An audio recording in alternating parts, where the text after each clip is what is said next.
bummed out, depressed, and laying up in the bed all day. You know, it's like I'm right now it's half and half. I've got to sell my house there, um, but I'm gonna buy some land. You know, my house is doubled in price in like 8 years, natural boom, and so I'm gonna buy like 10 minutes outside of town, and it's a 10-minute drive as opposed to a 3-minute drive. I can do it. I can do it, man. It's dude. Hey, 40 acres. Stop. I'll be 20 feet underground. Build me one of them fucking bunkers. Okay, yeah. One deep. I'm fucking sorry. Everybody's me up. Go on there and fucking love you. You know. I feel good, Coco. I feel good. Yeah. Separation with you don't want to be free. Right. Right. Going on. Things are like luggage situation you're in. Right.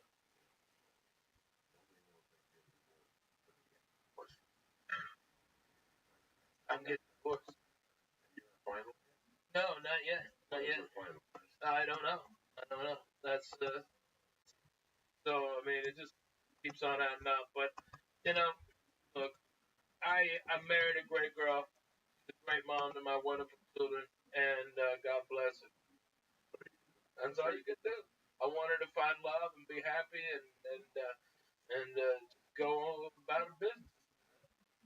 Wish I wanted that from my ex-wife. I wish I could be positive. First of all, I don't say what I want for it because I never put it out there. It's like throwing a jab. Open. Yeah. Yeah. I don't know. No, I don't bother. Telling you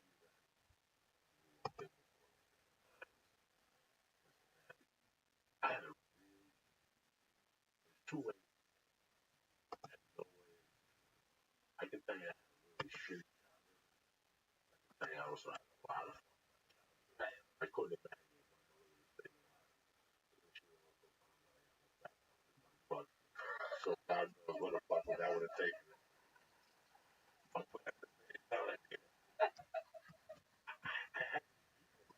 Well, at the time I thought I had superpowers. Bones. They made me out. The chance. Smoking joint. A lot of criminals. Shit. Like I've been away from that 30 fucking years. Like this one. 30. Sometimes you go, oh my god, I have to do this money.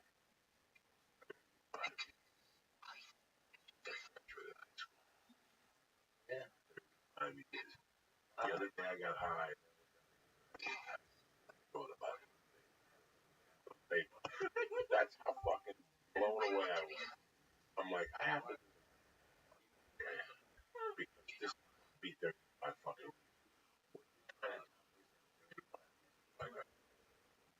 That's what you know it's fucking fucked up. You know, you just said you got left back. Look, they kicked me out of school. I didn't even get to graduate. So, like, you didn't graduate on stage? No, no. And fucking and my classes had reunions. They don't invite me. Only one from Clarksville, Arkansas that I don't know, been on TV, at night specials, Netflix, stand-up comic. Yeah, we're not gonna have it. It's so crazy. You know, a couple of years ago, 2010, the class 2010 wanted me to come and give the graduation speech, and the fucking school. So I canceled a week of work. All right, I get a nice suit made for me. All right, I get my car shined up. I'm ready to go back like a doctor and be nice. 2 days before, they had one of my old buddies call me up and go, "Nah, an insurance guy's gonna talk." Alright? The kids wanted me, and they invited me, and I accepted. And so it's like, that whole thing cost me like $60,000. Call him motherfucker. It's just like, why wouldn't y'all let me be there? I don't know. God bless him. Maybe somebody in Clarksville, Arkansas is a fan of this. I got my buddy, Dirty Sanchez. He's Nicky is right there running a barbecue place with this Peckerwood white dye hillbilly or pillbilly. So how long was that run? I got thrown out of school 1990. 27 years. I know. How long have you My girlfriend's 25. How long have you been out of school? It's gonna be 10 years. About this month. So yeah, I'm having a reunion.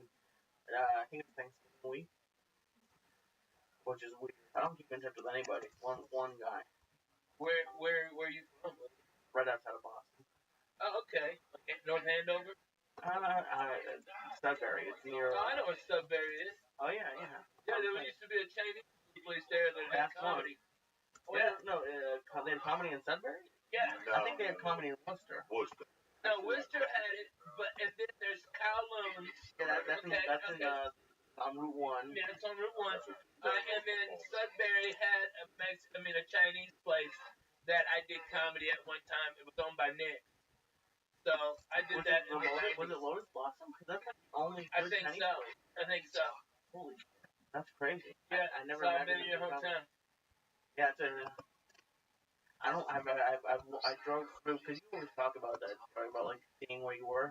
One of the last times I went to see my mom, I wanted to go alone. She ended up driving through the town. We just drove past my old house, and it was weird.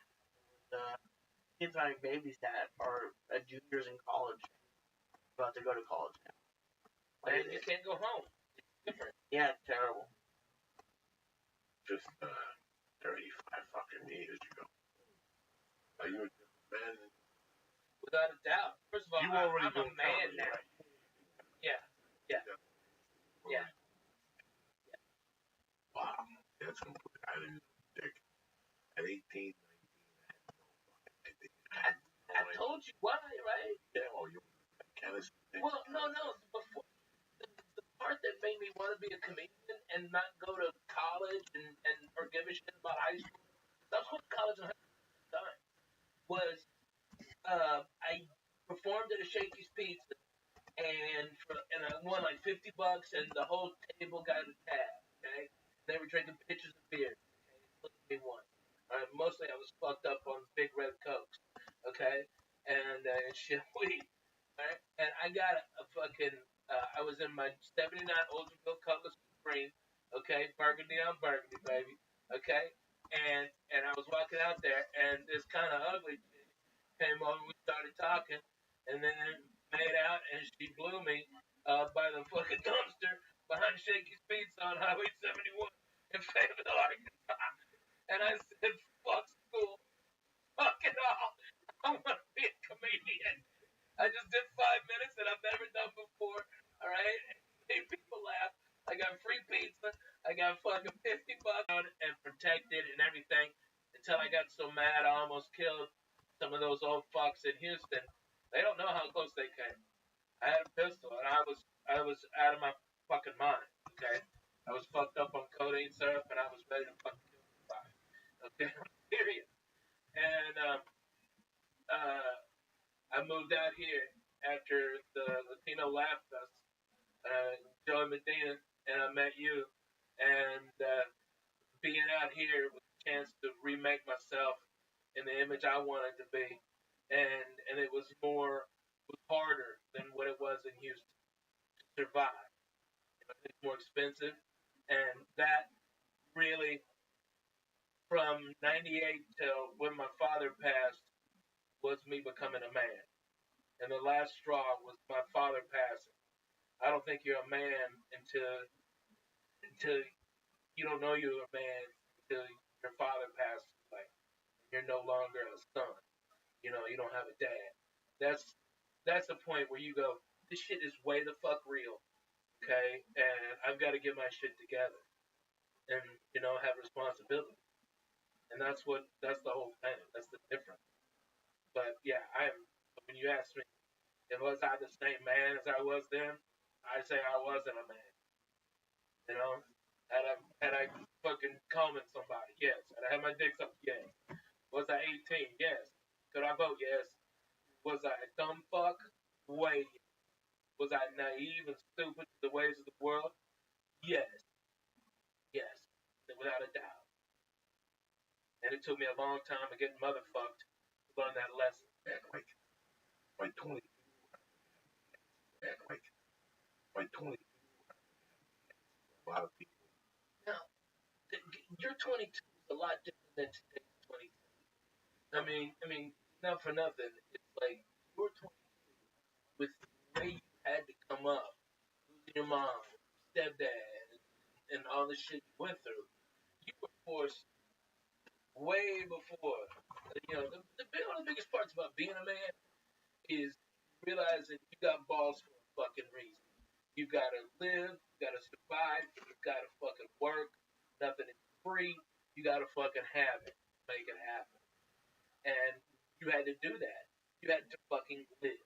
And so you lived with the cop, okay? You lived with, your other friends. You go drink in the hashways, you go down and get you a yoo-hoo and a roast beef sandwich with mayo on white, okay? And you go and she throw in a little rice pudding. You were raised by a lot of people, but you had your roots. You go around where you are, you had to survive. And you weren't given a choice. Today, kids they ride bikes with helmets, and kids go to school. They got $100,000 in college loans. They got liberal arts degrees, and they're living at their mama's house. That was not you. You had no backup plan. None. No, there's no backup. I wanted a backup. Who doesn't? Wanted to have a car like everybody else. Yeah. I wanted to have there was no backup plan. You know what? How some people, I have to say this, how some people join a cult, some people join Scientology, some people join Big Rum yoga. I took the low hanging fruit. But raised to be groomed. Yeah. I had been shown that as a kid. I had been shown a lot of avenues, and I knew how easy it was. Yeah. I can't believe that this number that I turned 16. I hit the number. I hit the number $2,500 on my birthday, guys. That's strong. Did you ever know that, Ralph?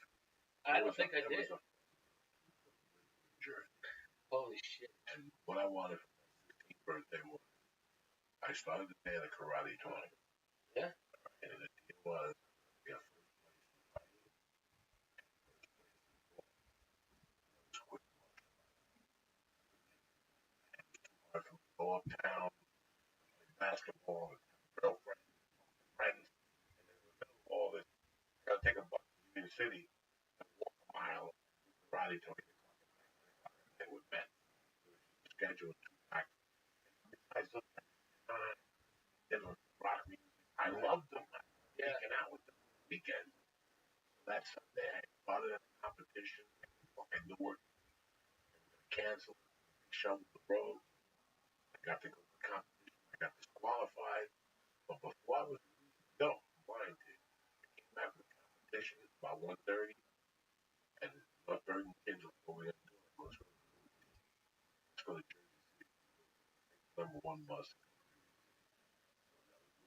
My mother was drinking, booking, wife, brother, and the cousin across the street. And my mom looked at me. He wants to give you a present. Wants you to put $5 on the number. 194, 219. So I just left. I didn't even. Oh my God. And I went to the movies. I went to Jersey City, right across the street. I used to buy sporting goods. They're probably still there. Journal Square. World Trade Center the first time. The blind guy, that was his office. Shake Shake. But I walk in the fucking door, my friend take off our shoes. My mother hugged me and goes, congratulations. Come on. What do I win? $2,500. So $500 tip. Oh, nice. $500. I kept 15. It was the bank. A lot of that motherfucker started buying acid. Up in Pittsburgh. Double money. Yeah. Fucking print. As long as I had that acid, I always had 200. Because it was an $85 investment, and I was getting back 300. So I was making 215 every 100 back. I would sell 100 in 2 days. You're fucking 16. You're making 215 every 2 days. So wait, how many hits of acid would you buy? 100 for $85. Selling for 3. And then, but did you ever think about like what transporting 100 hits of acid across state lines would? Not one time. I can look you in the eye and tell you that. Not one time. I knew I was going to sell this from a high school kid. It was a bubble. It was completely safe. Completely safe. I was a black beauty. Still ups. And I dabbled a little bit of weed. A friend of mine, Joe, quarter pound $80. And I'd sell an ounce for $100. Make $200 right off the fucking top. I usually make $150. Smoke pot like a savage one night with my buddies. Show up with a bag bigger than your fucking head. Jesus Christ! Oh my! That hustle has been taken away in this. Yeah, See, that was the hustle. That was the way of life. Guys like Ralphie, neighbor guys, they figured out a way how to make a great living and not bust their ass. So what they would do is they would fucking get a job that they worked 8 months of the year. In June, guaranteed later. They would collect unemployment from October, and the whole summer, how they lived. They got $450 cash from unemployment, plus you made $1,000 a week cooking or selling something. Remember, you could buy 100 quaaludes and sell them at the bar in one night. So it was $200 for 100 I don't think I could. Lee, all you gotta do is take a piece of the quaalude, break it in half, and eat it in your pocket. You come to my house at 6:30. Come to my house at 8. This is how quick it was. That's what my mother's what my come to my house at 8:30. I give you 100 gorilla biscuits, right? You don't have to wrap them or just put them in your pocket. I saw it done. I saw guys way done.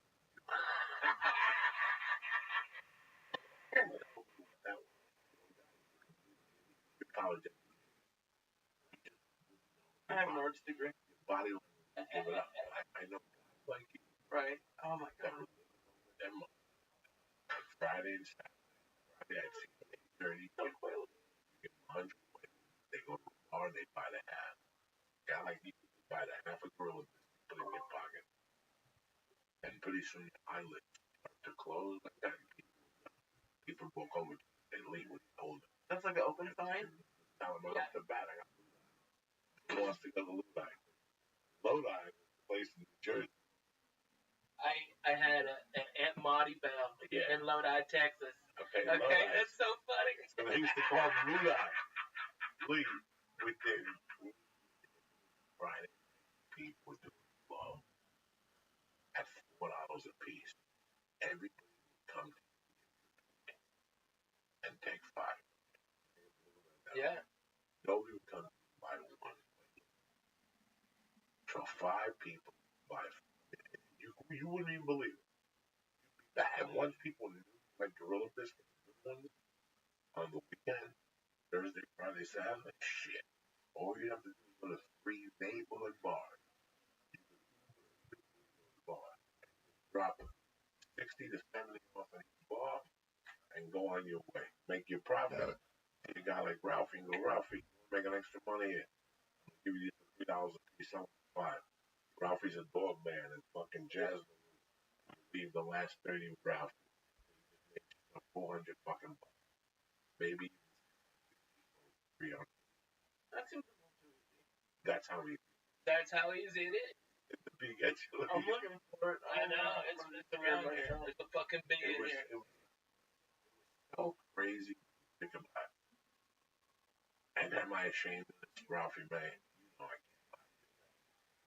It was what was And I still, to this day, out of all the shit I do, things I sit back and giggle and go, how the fuck? Now who is the ground round and Sundays? I look at you and Round, round. you call George right now. And that's my witness. All right? I took George to the ground round. The way I was walking, you hungry? Yeah. Come on. I'm walking to the ground round. You get the soup, the chili, wings. How many wings? 6, 12. You're like, look at Joey. Also, time will come. Thank you. I'm walking and you go, what? We're paying for this.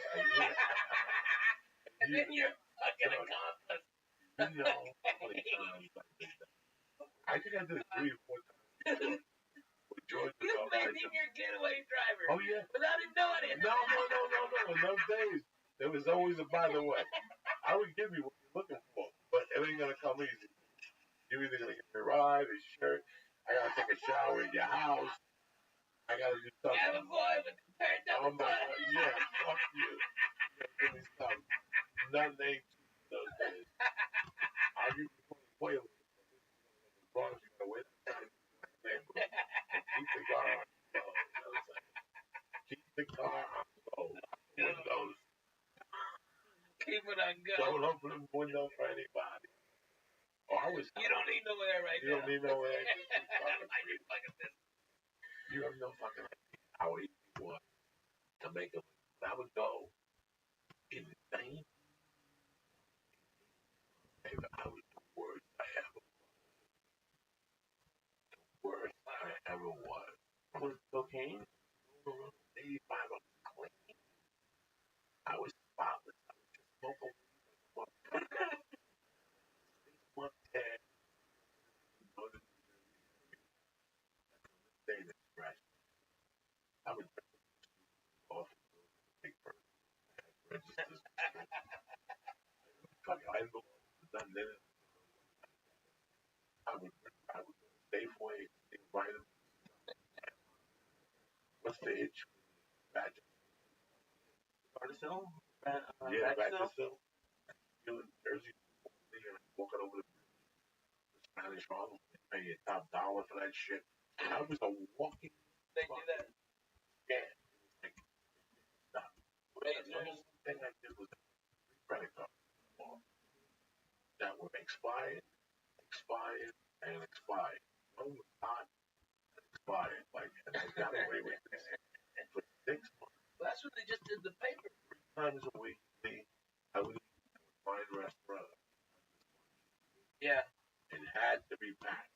Look at it long. They couldn't look at it too long.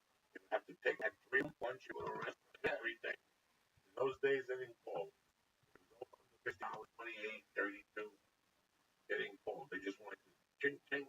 You signed it, they gave you the card back. You can't look at the names and only get like a male, like not like a black dude. He was a Libyan for a week. No, listen. I became whatever name you gave me. Olivia Okay? Ruiz. Whether it was Mohammed, King Sao Ho. I was a Chinese guy for about 2 months. When I lived in San Francisco, dog, I was a Chinese guy for at least 3 months. Because I used to go to that fucking Japan up in San Francisco, and they were the only people without a license. They were on the Yeah, in but Yakuza. you didn't sign for that credit card, did you? No idea. That's how it was. You gotta talk to them like you own the joint. Get that watch. Let me try it. I look at it. Oh shit. What's your name? All right. Italy. Credit card. American Express. Diners Club. What do you think? Yeah. Here I'm holding. Yeah, but You know what I'm saying? I'm holding a Visa, but I'm throwing different options at you. I got Discover. I got the Silver I've card. seen you do that. No, dog. You gotta walk in there like you own the fucking place. And the guy would be smiling, great time, give the card, thank you for coming. Thank you for coming, Mr. Kim. They're not gonna argue with you. Every once in a while, they have different license. Yeah. 1 out of 10. But you gotta run out the credit card was better than I remember it wasn't what it is now. If I stole a credit card in LA and I sent it over that mail in Jersey, you had 2 days. break down in zones. Break down the West Coast zone. You did it on Friday. You had till only $1,000. Remember, in those days, I was like, I'll give you back $5. I gotta do that. Watch me. I go buy $500 worth of traveling check, and we give you fucking 30 cents on the dollar, whatever. And we bang you shirts. You have no idea. You have no fucking idea. I can make your day. I can take you to the $300 without using the traveling check. It would cost me nothing. The traveling checks would cost me $30 name, favor. Like another thing is on the traveling check. They could. So I was fucking tell me what they want up and charge me. Go 50%. They couldn't speak the fucking language. Oh my god. How do you come up with this stuff and just on the big like it's your empire? For one day, daily basis, Charlie's breakfast. You gotta come back by 5 with $10. I gotta make that.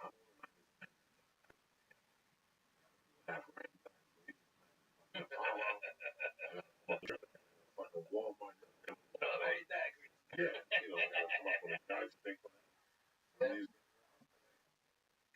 What a fucking thing. You have no idea. No fucking. I'm very happy that whole shit. That was talking to Larry. Talking about Vegas. That's called borrowing from Jesus people. Eventually, I'm there, yes. They live in Vegas, some bullshit. No way. That was very fun. But reproduction is Russian. Right. Yeah. I had when I moved in, I didn't transfer my electric. It was just on. I had it for like a year and a half, and then just turned it off one day. I had to go in and pay. I ended up being like $1,400.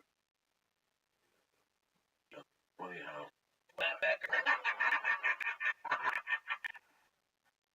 Oh, it's nice.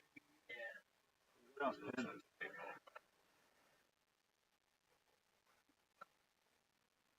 Like that. That point, like, she make money. All about Nasdaq Century chain. Warehouse. I was talking to the guys that do all this shit. Telling me how much they work. They measure it to a bank type. Now, this ain't bad at all. I can do 4 hours. And you know what, bro? I went back in November. They came back and measured. Yeah. It's like I miss all those people. First of all, no, I talked to them. Yeah, I don't. Yeah, I talked to them. First, the last few always have it open up. I have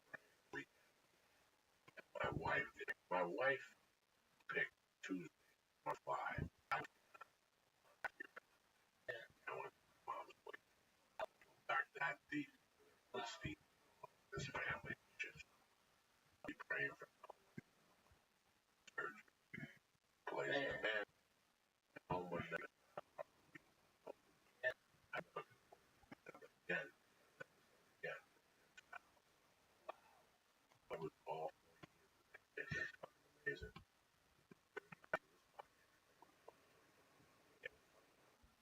It goes real fast. Real fast. I know next year, how fast this month. Getting a dog, to have a big house, to having 2 kids, to having 2 houses. And a bus. And a bus. Now back to house. Back or no house. Fucking Reno, come back though. I'm so lucky. Our trees are nice now. You know, I mean, it's phenomenal class. You know, I came out and treated them like right. All this, like I tell people all the time. You said it. Talking about the North. You know, you're getting paid right now. You're getting paid. Shit.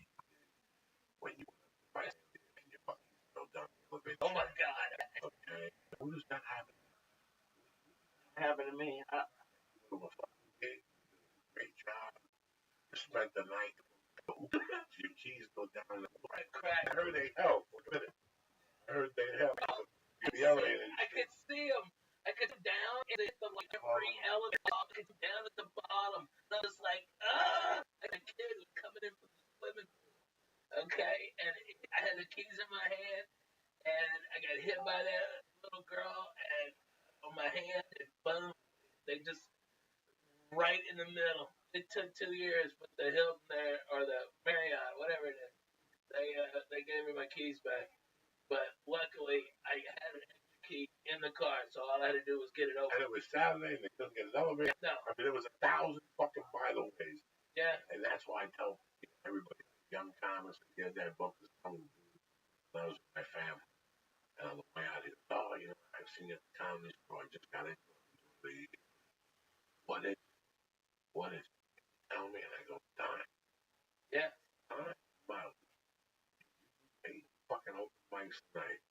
I guarantee 20 fucking years from now, you'll fucking get paid. Because that effort will not be gone on. Trust me. You'll know. You'll know. Sometimes they give you a check, you go, that's for that fucking time. I finger bang the chicken. Balls I don't know on a triple run. Yeah. Triple run. All these That's like fun though. Why are you getting paid? You know what, bro? Triple run. If I had to, I would take 2 with triple run and hire you at the show. Just so you see. You know what? You would tap on everything. No, I love it. I would love it. You know what's great? I can do them now. I did one basically earlier or last year, but I did it in a bus. Yeah, but it was a bus. It was great. It was great. I guarantee I wouldn't quit. I mean, but you're in a car, driving 12 hours. And then you're driving, and then the next day you gotta get up and drive another 12 hours. And then the next day you drive another 12 hours. And then Thursday, you crisscross where you're gonna be. Like you. Then you have to come back. Yeah. You're in Wenatchee. It's crazy. Then you're in Missoula. Then you're in Yakima. But Yakima and Wenatchee are only like 8 miles apart. Yeah. In Montana. Fucking Montana. Lee, it's fucking crazy. Then you gotta go to Lewiston. And then you gotta go over to fucking Oregon, and you're in fucking Coos Bay, and then the next day you're in Spokane. You're like, I drove to Spokane 5 fucking times. Bay, I know about Coos Bay, Oregon. Man, how good is the fucking crab meat there? Jesus Christ. None of it is.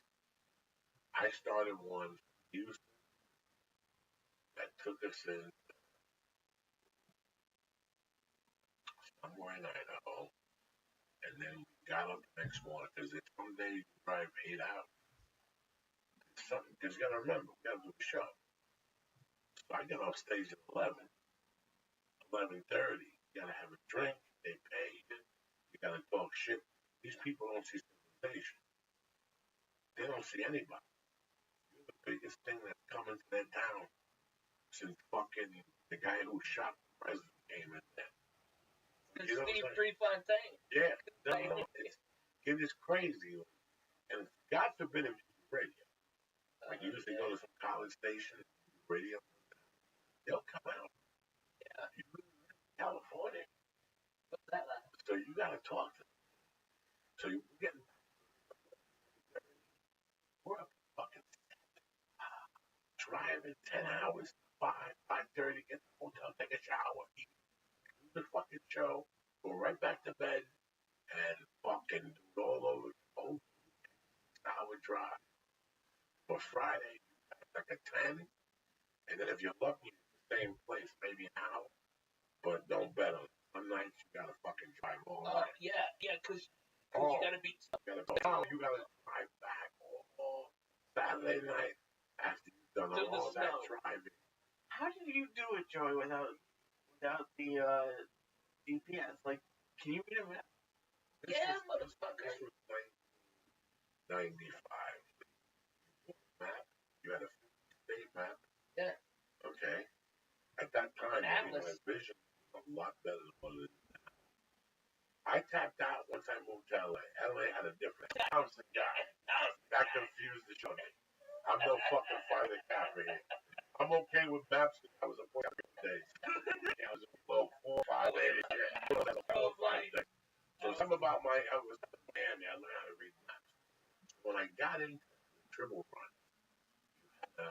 get the state, drive it out, and then go to that page, and put like a fucking paper clip on that page, your page, get the connector, and then I would circle that, and then I would get the directions to them also. They also sent you directions. They would also send you the night of your gig and how you would get there. So to the next gig. So how you got there, let's say you started Tuesday to Saturday. That's 5 nights. How you got to Wenatchee, Washington, that's your problem. Once you get to Wenatchee, Tuesday night, you're going to go to the place, the Palm Springs, Washington. Yakima, Washington. Then you're probably going to go to the fucking. Now, people like Donna Richards, the other lady, they had run, they're running like 4 hours. That's not that bad. Yeah. No, that's not bad. No, the other ones, they 12-hour run, kid. And like, what is weather, construction? Fuck you. If let's pretend that there's a gig 7 hours, and it's me and Ralph, the gym, John. We hear there's gonna be snow. Guys like me and Ralph, you know what time it is? No Does, Mountain Dew. Yeah, might as well. No Does and Mountain Dew. Pack the It's on car, the side. pack the fucking car, and right from the stage, Go. we get right in the car. The hotel knows we're coming to the meeting, and we'll get there as the snow starts. Yeah. By the time we're getting to that city, the snow will start getting hit. We're catching it. Driving Right. at night. Yeah, there's different strategies. I'm silly, but how would you find the weather out at that point? Was it the TV, radio. They had the radio for all over the country? Yeah, but we also read the paper. You know, I still do that. I still like reading the newspaper. And it's like nobody does it anymore. Nobody does it. I don't read the LA paper. I'm not gonna lie. Nah, I know. Right. Federal charge. Yeah. You know me, I want to be locked up. No calling. Fucking El Chapo. Somebody, you know what I'm talking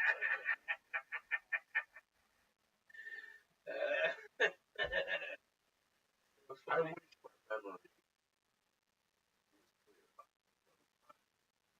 clear. There's things like prison, maybe 5 I would not remember. That from time to time, the name will pop up. Oh, wow. And we communicated for a while. What happened? The rest of the guys, like I remember Etchy. He's a black dude.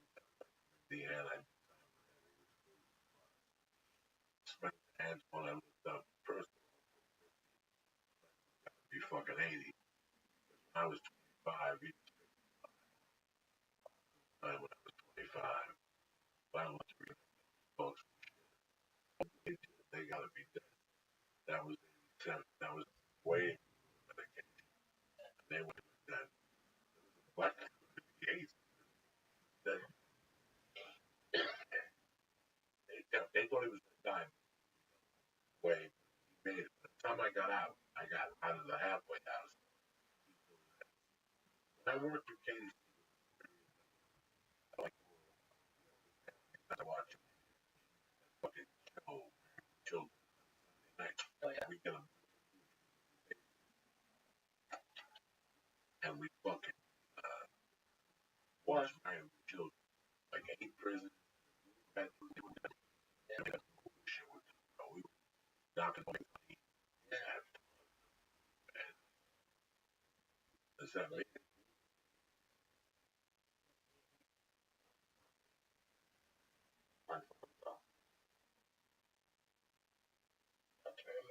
Maybe.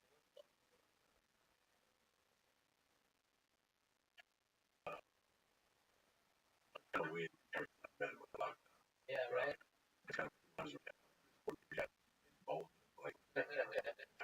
Dude, we should go to my rehab. My rehab nice, dog. Nice. You pay them money and they just bring it. Oh, no. They were like, No, this one. you can stay here for 22 days. They told you that go. massages. Yeah. Just show up for your early for the meeting. That wasn't mine, man. That was not mine. They worked on you. Can I? How long you stay every day? No, I wish. I was out of there in 2 days. I would have been out of there. But my wife was like, "You're not coming to my house, okay?" And I'm like, "What the fuck?" And they gave me a fucking man, okay, that I never tasted that shit before. And I woke up 24 hours later, 24 hours, the whole day later, in my own piss, okay, going, I just pissed myself. What the fuck did y'all give me? I just smoked weed. I was taking some pills, but I wasn't taking that motherfucker. All right, I swear to God. Oh my God, Coco. Would you recommend it? I've been taking names. Tell me the story. OJ Simpson. Oh my God. Oh my God.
Sucks so bad. And it's like, as mad as my wife was, she's like, hey, he's got to get out the urn. Okay, so it was rehab. Pew, I'm out. Okay, I'm out and about and come back. Maybe take piss test. There's nothing in it again. I'm like, I told y'all. What the fuck? Let's just go. But it was good to get my head right. How many points you 34 days. Oh. Yeah, it was great. I ran it out to the insurance and said, fuck it, we're out. Insurance billed it? Yeah. You paid for the whole thing? Almost. It still cost me like $60,000. When you went to the rehab, did it help you? You know what? I wasn't addicted to drugs.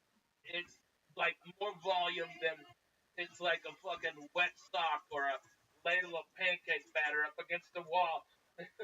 it's like Dimey when he got hot with the heat. I'm over here laughing with this. Well, I was there. Two other countries. One time he's sweet. God yelling. Light bulb. That's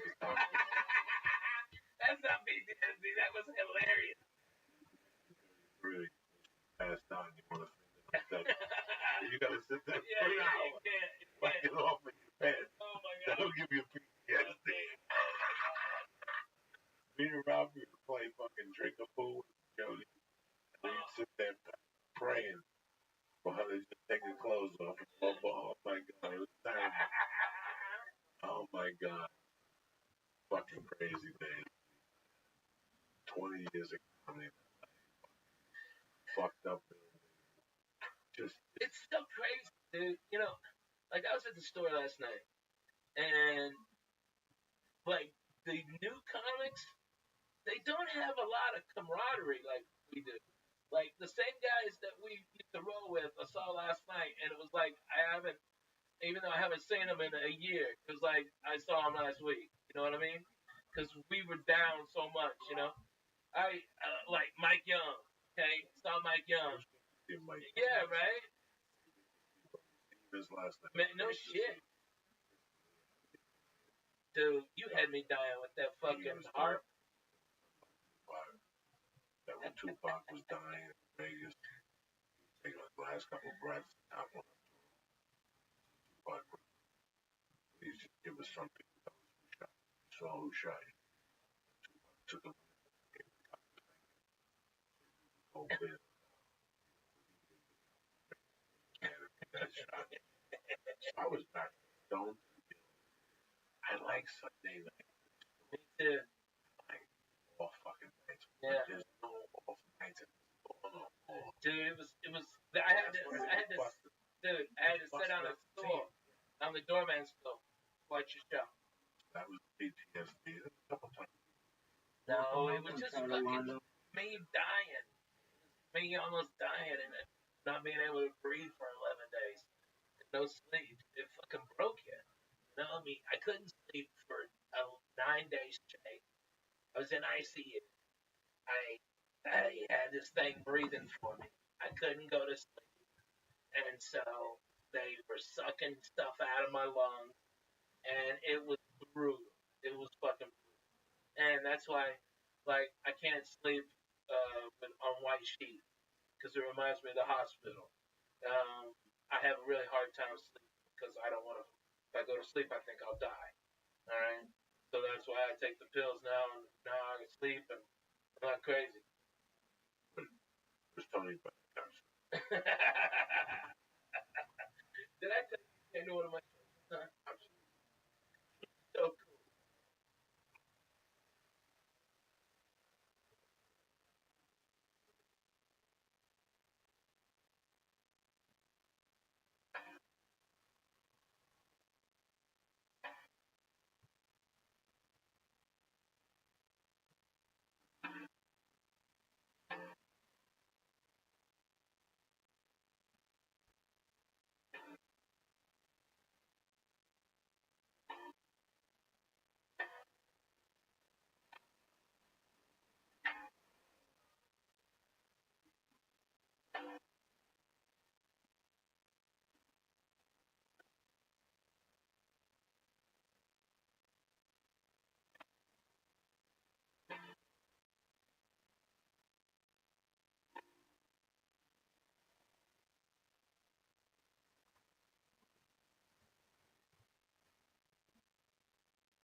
Real quick, who bought tax?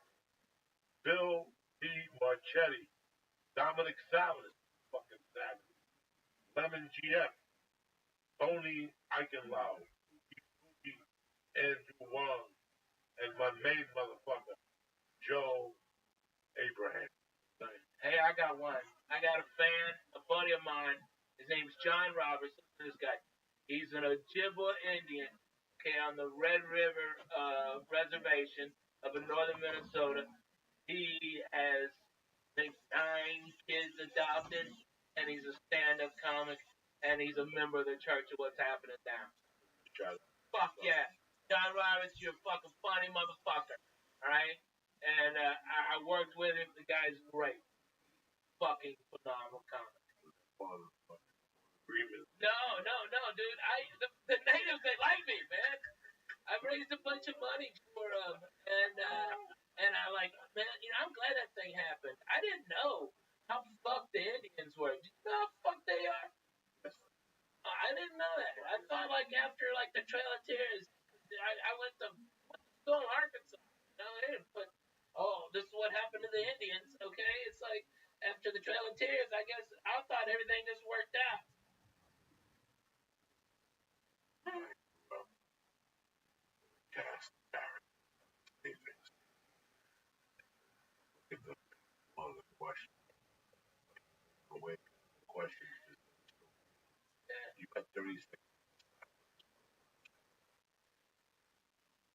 Say shit. Hollow. Send me a tweet. It's the height of cocaine. Everybody can't talk to motherfuckers. Standing coffee. I go. Now Timmy's brother is crazy.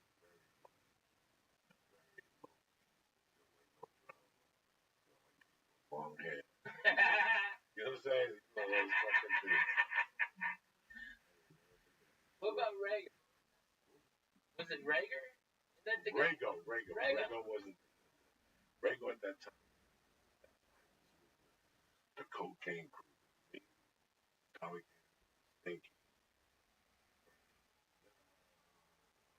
Bernie was Murphy. Not really. That was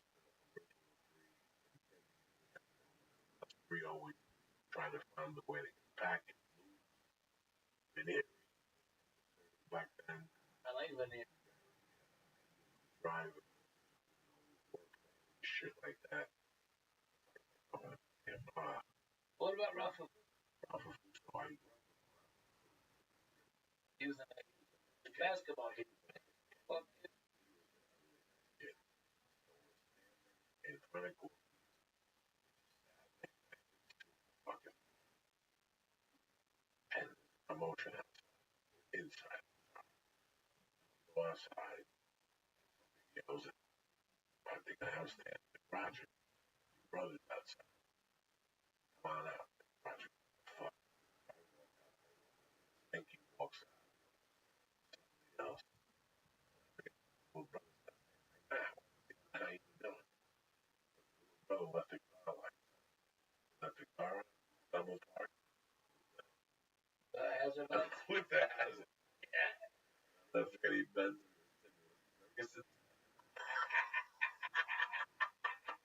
Go there the fucking light up.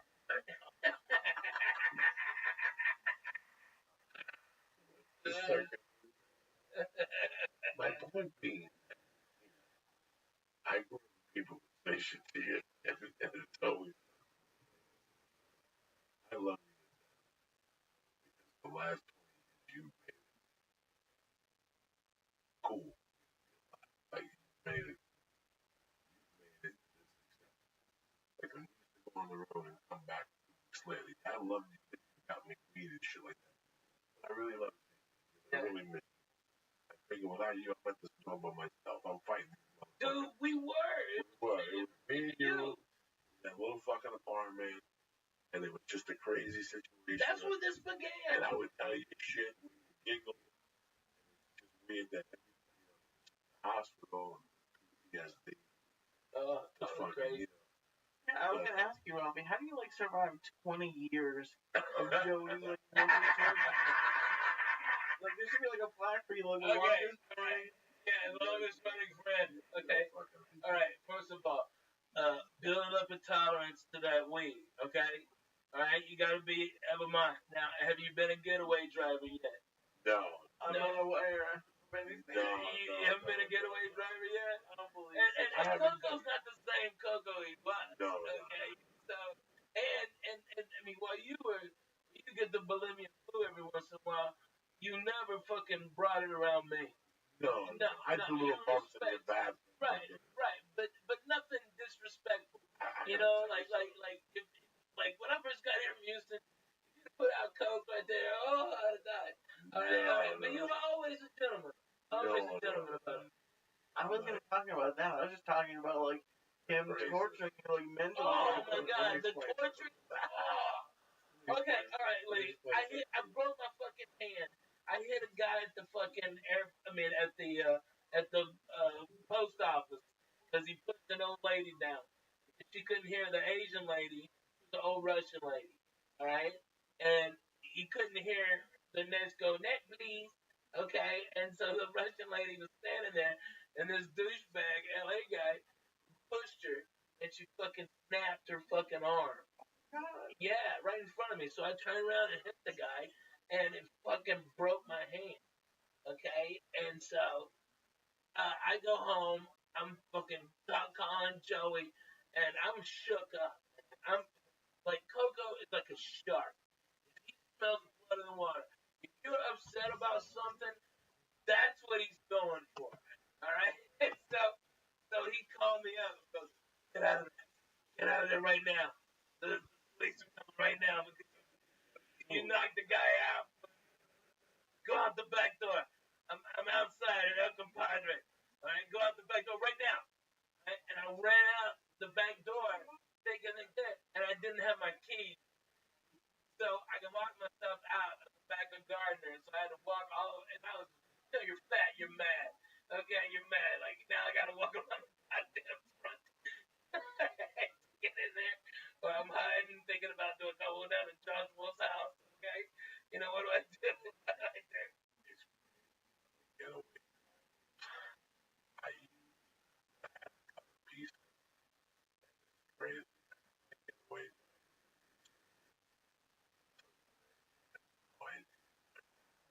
Yeah, I think I'm in that group, maybe. I don't like a getaway, but like fast. You know what's crazy? I can't remember before. Now,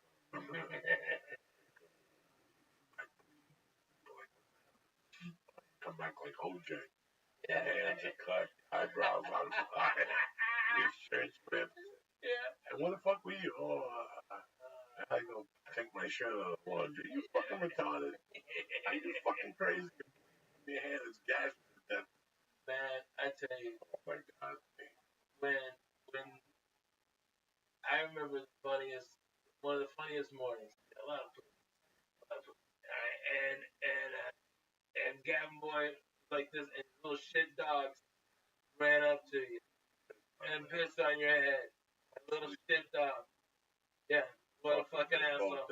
They're both dead now, I guess. I know, it's such a dick move.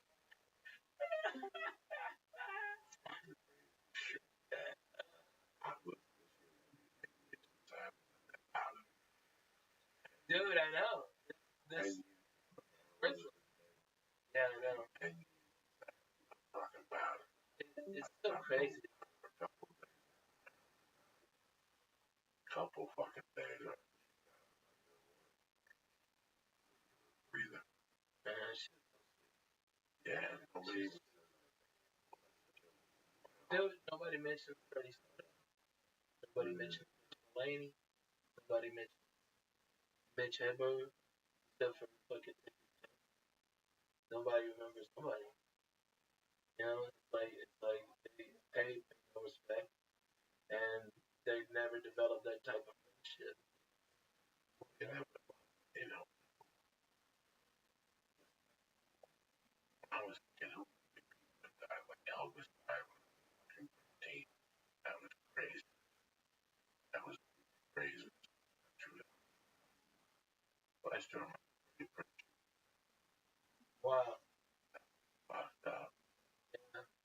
That was fucked up. A couple months ago, I did a couple show. I was young. That ring. I was smoking. Go uptown. And then pizza. Pizza.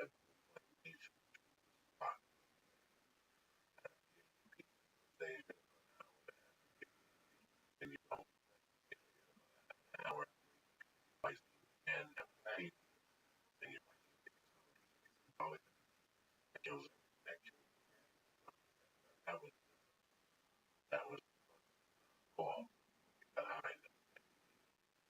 I down and the way down. Something. Yeah. That was such a great show. which was the same show. Shame. But Raj, Freddie was so goddamn more funnier than Lamont. Look, all right, like I wanted Freddie to be Red Fox's son, all right, and that would have been a hell of a show. And then have Shady Grady come in, okay? You know, I know, man. Shady Grady, I was Shady out Grady. I was out in those days. I don't know what my maybe it was a curfew, but not really a curfew. How old were you? Let's pretend 13, maybe 8th grade, 11, 10:30, maybe that type of shit. Hey, you call time 10, but now and 11. You follow what I'm saying? Yeah. So, get off that fucking stoop. Don't make me look at this door. You're playing up the fucking corner for all years out. If you stay out till 11, I'll look at these fucking stairs. You did. So people have a schedule. That I found that pretty fucking amazing. I still remember the walk. I had to walk through the cemetery. That was the first time I got through that cemetery. It's like 4 miles from uptown to downtown. Back fucking around. People would say, be careful. The devil pushes. But I walked back there. Kidding. I saw some people there for me. They made believe they were chasing. The other guys ran. I ran like 5 minutes.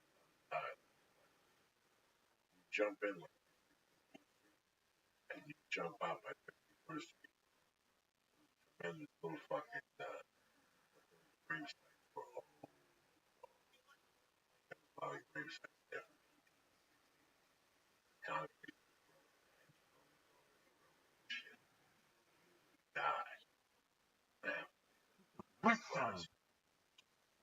You know, it's like comedy has so many people are gone. You know, I mean, and like over the 20 years, the cast of characters like that we knew that were like really good, and like where they, you know, that like are no longer in income. It's crazy. Last night I was standing where you were standing. Last night I got the thing. I saw Chris Lee again. Chris Spencer was up on stage. So I walked in. Yeah, I walked in. Chinese kid hug. Oh, Mom. Yeah, he's my man. that cool motherfucker. Dude, I got an offer to do a bunch of gigs in China, and I'm gonna bring Funk. Funk's a funny dude. He's a funny dude. And it's like, that guy's got heart. I mean, He's got mouth to feed. Yeah? Yeah, he's got mouth to feed. But I went out, I gave him a hug, I said hello to the window girl, and I went out in the hallway. And that lady was the wall, and there was nowhere to sit. And I started looking at the pictures. I saw 3 people that I was super tight with that have vanished. I couldn't tell you where they are, what happened. It was crazy. People on that wall, and I'm like, wow, they used to be here every night.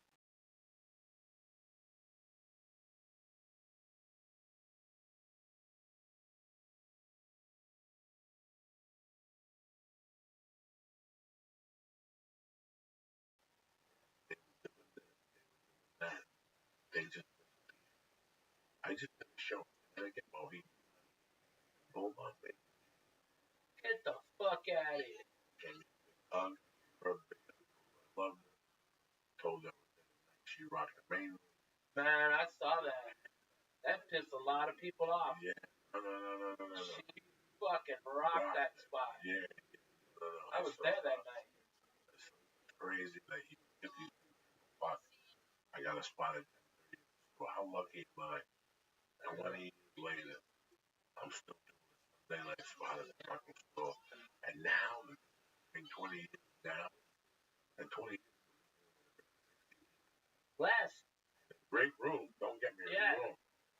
Great education. Dude, the time we get on, because we get bumped down, you know, first of all, you hear Andrew's coming, okay, and Eddie's coming. I would, nobody said 20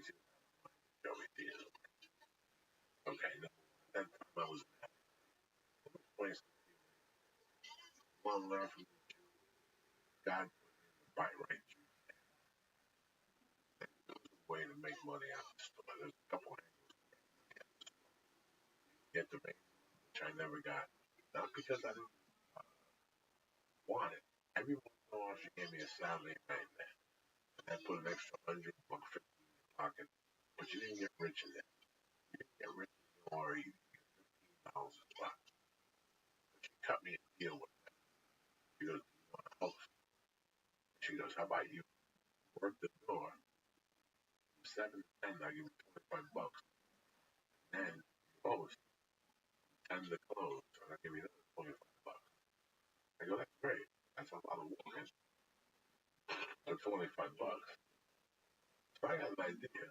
Again,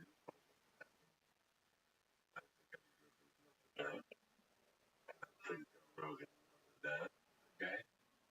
And I took anything bumping down. Whether it was Paul Mooney or Paul Yes. Sunday after. Because I can go to the store on Sunday. The guy who sold coke. Guess how I was and Eddie, Paul, and that's an hour. Easy. I could go and do a few bucks, have a few tops, get the party started. Right before they get off, I go down back. Guess who the host is the night? Me. I get the microphone, got it at my 11:15 with a package. I picked up half a yard. I hosted my job for the night. Yeah. That was my most favorite show. Was Dude, I used to love Sundays. I'd always have cookouts behind the apartment. You know, even though I had a studio, and it was a murderer's row of comedians at those fucking barbecues, right? And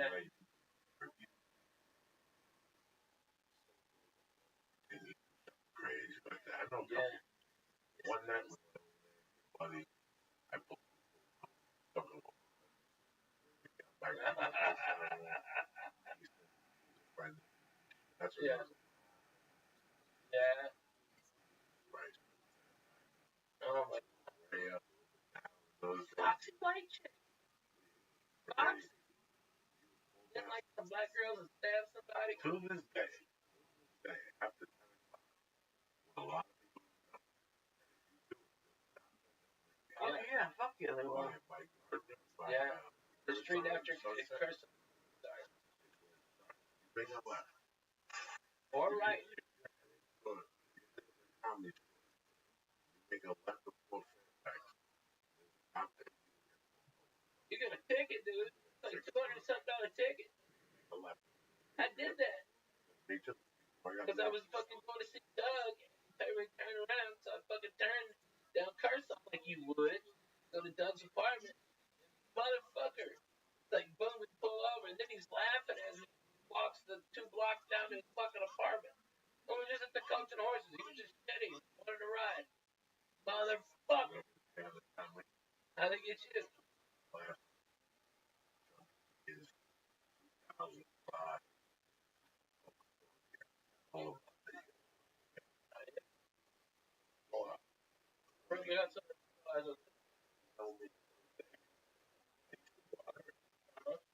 I did. Get my parts. Me too. How you had to do it. Me too. I had to pick up an envelope, a phone envelope. And there was always a cell phone, pocket.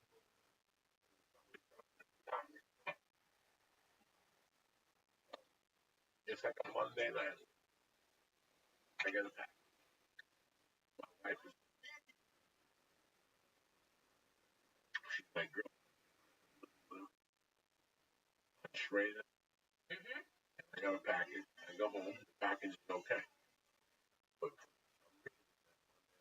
no, it wasn't checking. It wasn't getting me right.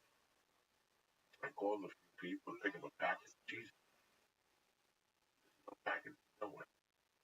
This guy's like, this guy's that. Finally, I go, oh, I I know. I did. I passed the guy's house, and I went to pulled 7-Eleven, and they nailed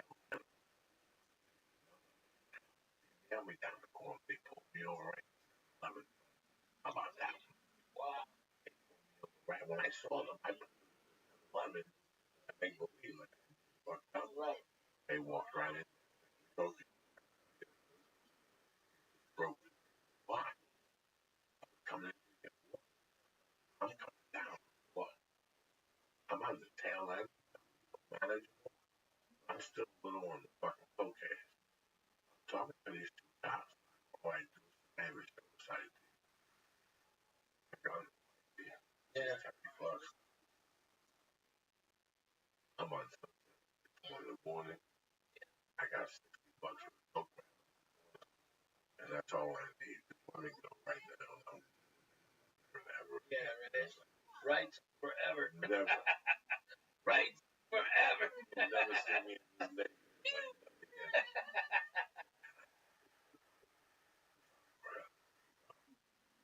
That's what being and I'm drunk. And he goes, Joey Diaz, oh shit. I'm angry. And the cop looks at me, oh, fuck yeah. That's Joey Diaz, the longest shot. Both cops look at me and they go, how you doing, buddy? They start talking to me now. I go, what's going on? I go, listen, I just left the house. I just went to 11. They go, what? I'm dying. Something's going on. I go, all right, just go straight home. Catch your drive. Went right to Mark up. Shut up. Ram. Never get a fucking turn again. Fucking son. No, never. Fuck it. My fucking car and everything. They do that on Melrose too, Jack. Melrose, you can't turn after 11 on some parts. Yeah. I think Santa Monica too. Like not Stanley, but on the other side of Fairfax. Those houses back there, those gays, they're like, nah, you don't bring your party back here. Alright, you wanna turn a trick, stuck the cock in the fucking bathroom, go for it. Abby's down the block. You know what I mean? That's how they get in there. You know? They go get the taste the dick out of their mouth with that Brazilian food next door, that bossa. Okay. I don't animatic, all animatic. I first trailer. And for a while I would stay with Doug, and then for a while I would stay with Marilyn. And you have to leave the trailer. And we next to a park that if you went there in the daytime, I can remember it was holiday around 7, maybe like that. And it takes probably a fucking yeah. Little park. They had benches, people walk up the stairs, they have like a little swing. Go and fucking that place would turn into seven. So I would be sleeping with Carol. And you could get 1990 fucking 7 got it. And they were fucking right outside. Right outside. That shit was like 3 nights. Like I could sleep. How can you sleep with that noise? I could sleep. And there was no women out there. There was no guys and women. Two men having sex. One guy choked the other one. It was, remember this shit. Maybe you're PTSD. Huh? Maybe you're PTSD. Yeah. You fucking late. Oh my god.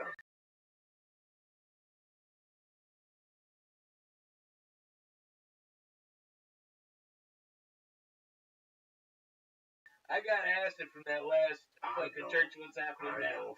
That you can do right now. God damn it. I'll go get the snake. Okay? Don't look at the yellow. Alright? We'll get this party started.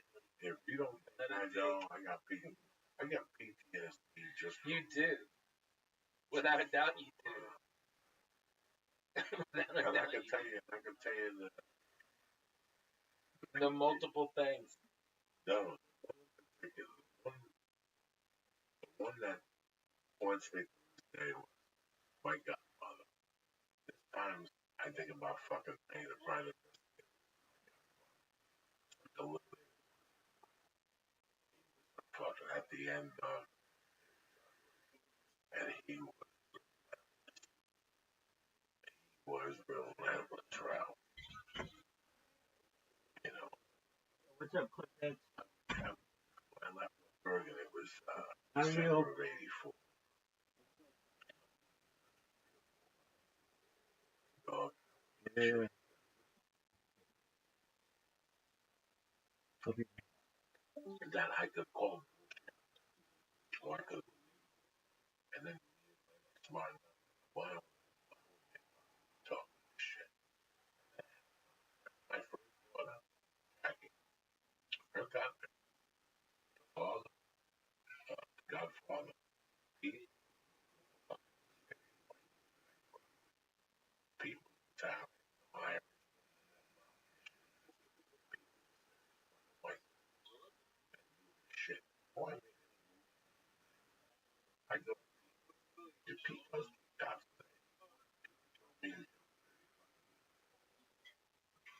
from 1980 to 1985, I told everything. He agreed with it, not whether he was a close friend of ours. I told, because I had to have somebody that was 100% honest with. Yeah. I've been that guy for a long time. Yeah, no matter what you came to me in those days, if you came to me,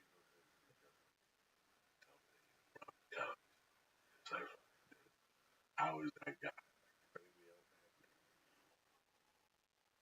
It was weird. He had a hooded sweatshirt like you. It's like a liability to me. What? What's that? Calling somebody? You gotta burn in your heart. Listen, bro, if you There's no want, judgment.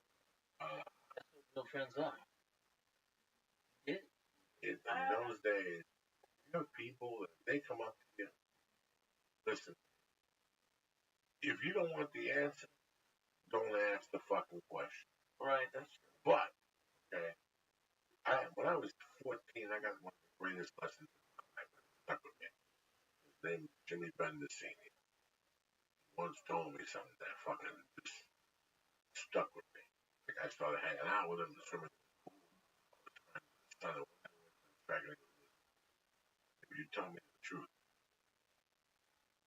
I got your back. If you lie to me, I can't help it.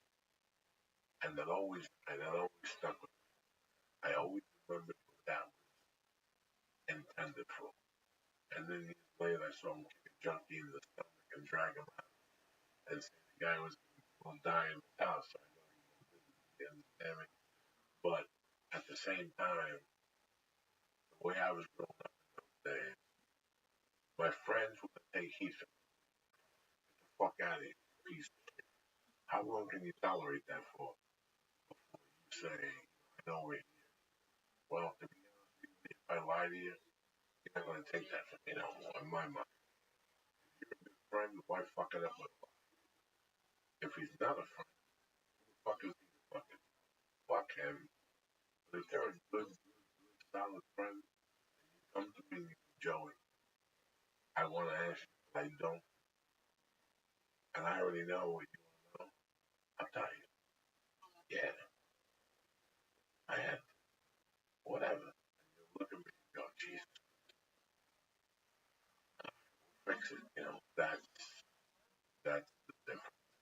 Like the night I saw Ralphie walking across the street, Japanese place, and they called the cops on me. That's fucking dumb. I saw Ralphie. I looked at him. I got a showcase with me a year later. Yeah. Yeah. It would have been. Fucking, fucking, forerunner. Yeah, I got the forerunner. Yeah. My nephew has it now. Fuck yeah. It's fucking great. Still running. 400 and something thousand. I told the 400 Toyota. Are you listening? I had a forerunner that I was a comedian in 1996. Okay, Toyota Forerunner. It's 21 years old. Got over about 500,000 miles on it, and it's still going. Jack. still going. No, no. My nephew had it repainted because I had shined it up so much that I created swirls in it, shining it so much with fucking not the right stuff. And so he had it painted, and it fucking looks. Takes the Razorback game heavy. Got the boys one, fucking like that car. You know, fucking whistling, banging his wife in, fucking leave condom wrappers all over the place. Ugh. Oh. All right, you know, it's that same car. My nephew's got it. But when I had a good parking spot too, man. Good parking spot. I was gonna rock right in. I had a showcase for CBS. They're all my ass. And you're like, Ralph, you get the fucking I'm like, this is serious. Okay, and I'm in the other street. And I'm so fat I can only wear warm-ups. So I'm always trying to fuck everybody thought I was trying to be black. I got them for free. Brother, it was Big Daddy. Big Daddy. We all wore Big Daddy.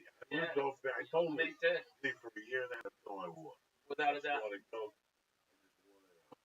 Everywhere. I wore it everywhere. Why were they giving you for your outfit? They wanted promotion. Yeah. And then I got everybody in. Everybody was fat. I got everybody in I could. Shirts, sweats, shorts. They were super high quality. Super high quality. I had that shit for years. Yeah. They gave me a Big Daddy jersey. I wore once a year, once a week for fucking 3 years.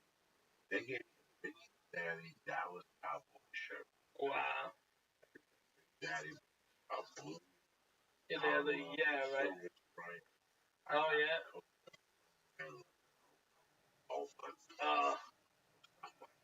I had man, I still got it. Yeah. And you know what? It's still some of my favorite shit to wear. I fucking love that shit. It's great. What is happening? I don't know what happened to them. They were so good to so many of them. They got into the movie. They gave it to the black comic and how he got it in the barbershop. Yeah. The first barbershop, he was Big Daddy. He was big. Right. I wore it on TV, all over the place. I tried to wear it on the sports show. Yeah. Yeah, they were great. And yeah, and I did that. I wore them, and I got Big Daddy to sponsor a bunch of. I was doing those Lowrider magazine car shows around the country, and I got them to sponsor that. So I was getting my airfare paid. Okay, wearing Big Daddy all these places, and they were selling out. I put them in my video when I went to Iraq. I wore Big Daddy, all right, and it was phenomenal. They make shirts that could breathe so much. It was 135 degrees, and my titties didn't smell like vinegar. You know what I mean? That's pretty fucking impressive. I probably fucking was great shit. I probably have Big Daddy clothing about 2000. When I moved down to Hollywood, that was the end of Big Daddy. I had a couple T-shirts. I had a few sweat jackets or whatever. Yeah. I didn't even know they were around anymore. Nobody had them. I took my sweats or the mafia thing was over. Yeah. So,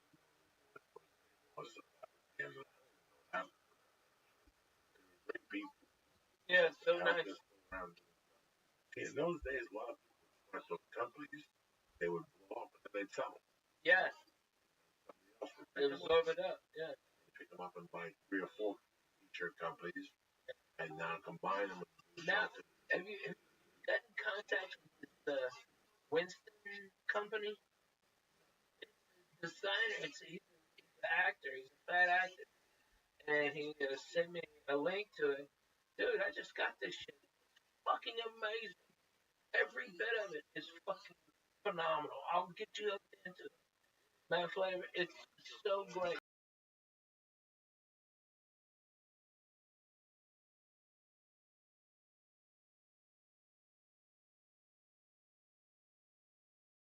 It's like really super high quality stuff that I can't find anywhere else. I shop all over. Yeah. That's the only place you go. And you know what, man? That's a shame. I explained on stage last week. And Texas, if I'm a 2 Texas, I'm an extra large. So if I buy clothes in Texas, I got an extra large. I can keep the price at wait. You feel good about yourself. Time to eat. They don't fuck around. They switch the label. So you go to Texas, you buy a 3X, you're swimming like a fucking thing. You're like, what happened? I said, no, because they make the clothes bigger. In LA, they make them smaller. Get a 2X in LA. I guarantee you walk into any Walmart in LA, you won't fit in 2X. Walk into a fucking, Yeah. you'll be swimming in a 1X. First, I lost weight. No, they make the clothes bigger. So every those Marshalls, all that shit, if you're a 2X like me, becomes fair fucking game now. If I usually walk into Marshalls, there's no clothing. But in Texas, Marshalls, clothing, Joey. Don't move. Don't move. Don't move. Right? Be right there. No. No. I got it.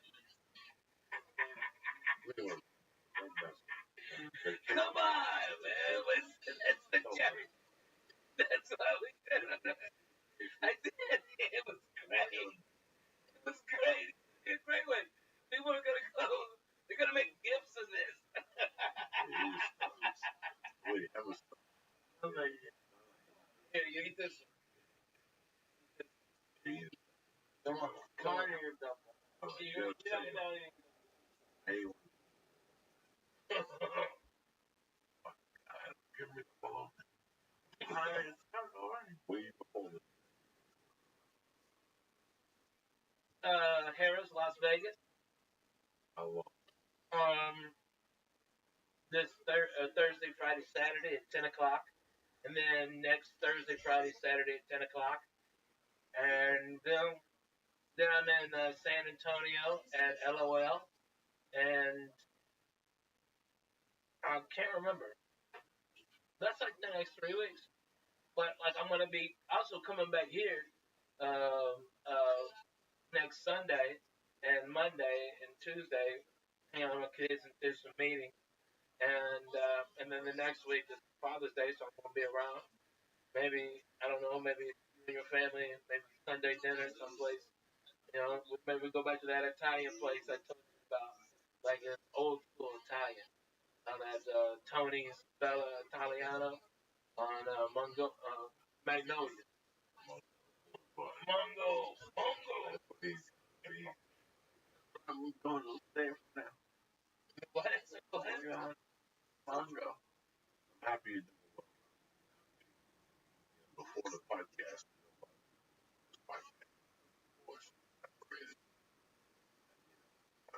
While it's happening, Right. and that's 3 years. You're the attorney. No one squash. I said one day, you know what? I want to. That's it.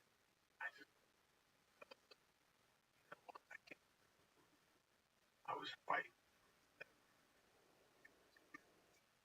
I couldn't. Ralphie. I know, baby. I couldn't.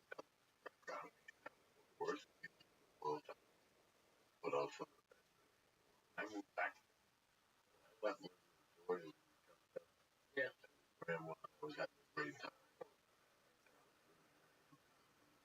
I still like it.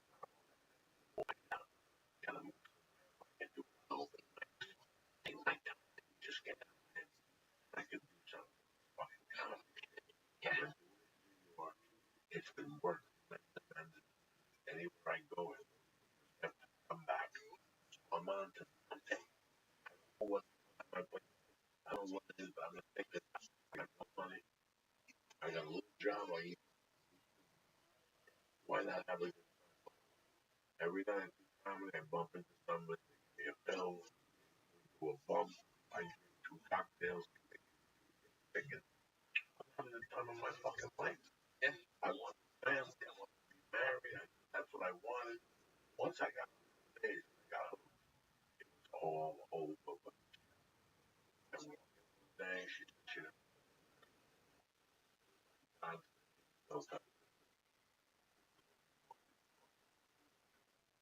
I went for it, Ralphie.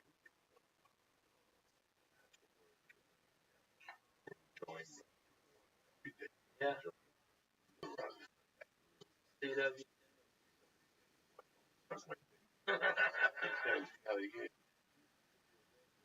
Yeah. Before they It's like Wednesday and Saturday, and then fucking 12 hours apart. Yeah. Or you know what you would do is you would stay in your car late, okay, until like 2:30, 3 o'clock. All right, and then take the hotel room, okay, and you would stay there at that one for full 24 hours. All right, which basically meant you got 2 days for the like you went there early. You stayed in your car, stayed up, or you slept in your car. That's what I was doing. I'd come up on the front. Oh my God, I'd make BLTs left and right because I stole a fucking pound of bacon. I ain't think I'm lying to you. I ain't lying. Not one bit. BLTs, fuck you with cantaloupe. I don't like that. All right, and just stay in there, and then they had an afternoon thing, and then get them in the morning, fucking eat up a bunch, and then go do. You only had to do one night, actually pay for it, but you'd go pick a town and do a spot in. You know? Dallas, Oklahoma City, Denver, Austin. You know, you fuck around, find something, and pick up about $50. Might cover up hotel room, might not, might not. I worked for Shirley Bynum out of there. She was great. Um, and but man, those triple bananas, fucking bananas. Oh man, and I remember one time he booked me the headline, and he also booked Chris Alpine the headline, and Chris Alpine was so mad. Okay, he's like, I want to go with Labs. I'm like, well, Chris Alpine, I'm a filthy, dirty motherfucker, and if it means for a second, this guy's not gonna pay me headline pay. Fuck you. You won't be able to follow me. And he went up, and I didn't give a shit. I didn't stay there to listen. And I got all mad about that. And he was all clean. And I just went up and trashed him for the first 15, 20 minutes.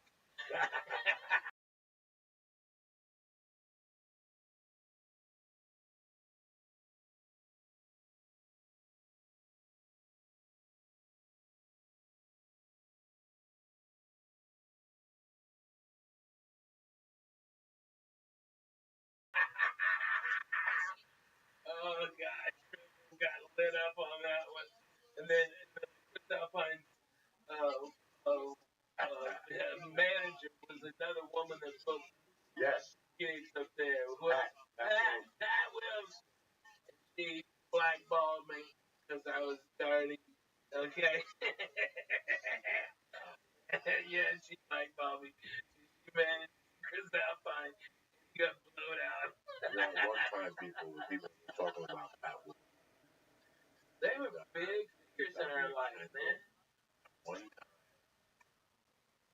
call these people, We drive. It's a crazy thing. And laugh about the. Man, you were the king of the Greyhound. You know, you I called know. Paul Reed on Monday afternoon. I figured it out. But it's screw I have to be there at 5. I would basically leave the store, park my car, jerk off, go into this place at 5, start fucking run. Yeah.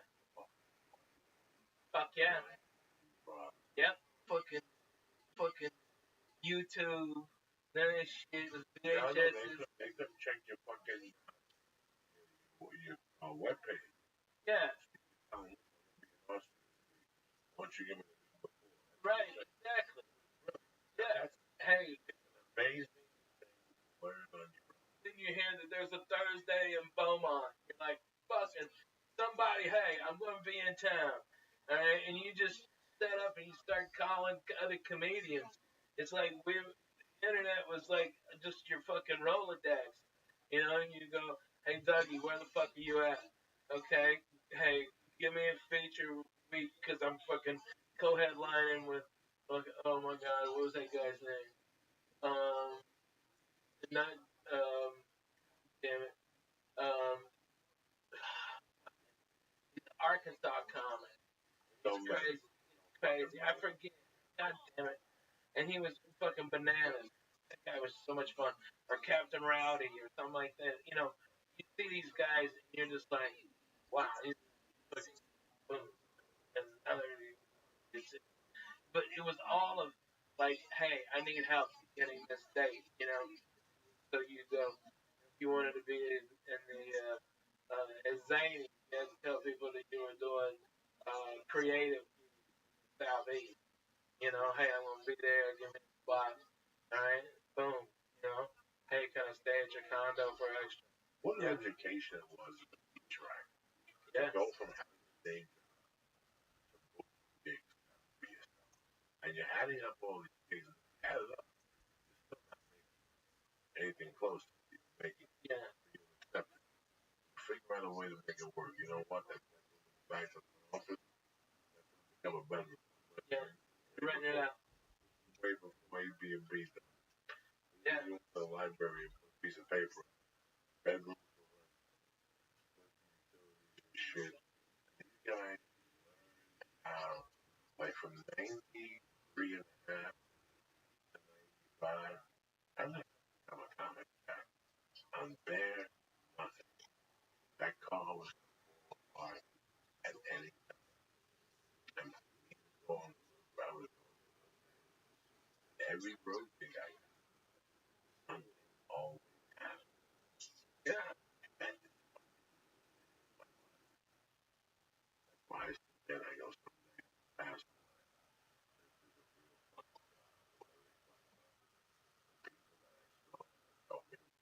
or angel God's direction. I just wait to go. Can't remember what his name was. Because I was trying to hungry. I was first. Okay. Living base. I was trying to cop HBO main all of the data in the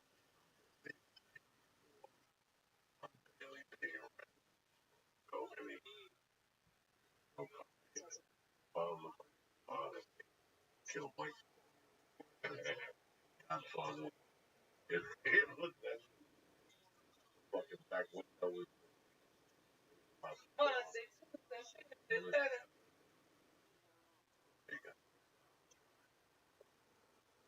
so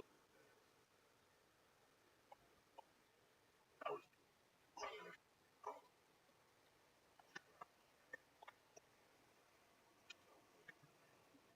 and when you get there it's just be free to sleep. Yeah. And you have to be Cheyenne. You have to be in Bozeman, okay, and or Jackson Hole, okay, and you had to go through three trips now, and so you knew it would take twice as much time, and if you're lucky, you find a guy shoveling and get behind him, so now you're going 25 miles an hour, and so you just double the time, so you don't sleep. You just take no-dos, drink Mountain Dew, and get Gatorade, and piss in the Gatorade bottle. What Just about the go. fact you have to fucking take it home? Yeah. On the way in, for the snow coming time Right. you don't take the chance to drive. I almost Shower yourself out and go behind the supermarket, dude. blanket Heidi's, blanket in that truck, Lisa at. I didn't even line up by Lisa at. One I time can going, tell you, I can oh, just like that. I know you did. You got that Toyota. Yeah, man. That's my fucking best. Guys, I slept in my car so much. 100 times kept in the car in fucking Yeah, easy. being a No, and I and not giving a fuck. You can wake up anywhere and get that fucking without a doubt. oh my god, I was up behind hotels, I was up behind warehouses, I was falling your mind was. I was falling asleep at the wheel. Okay, I'm at Coastal Round Shaft. Okay, there's Phoenix over me. I pull in there. Okay, I go to sleep in the back of my truck. Right, it's like 15 degrees. Right, I got my pistol and I'm in my sleeping bag.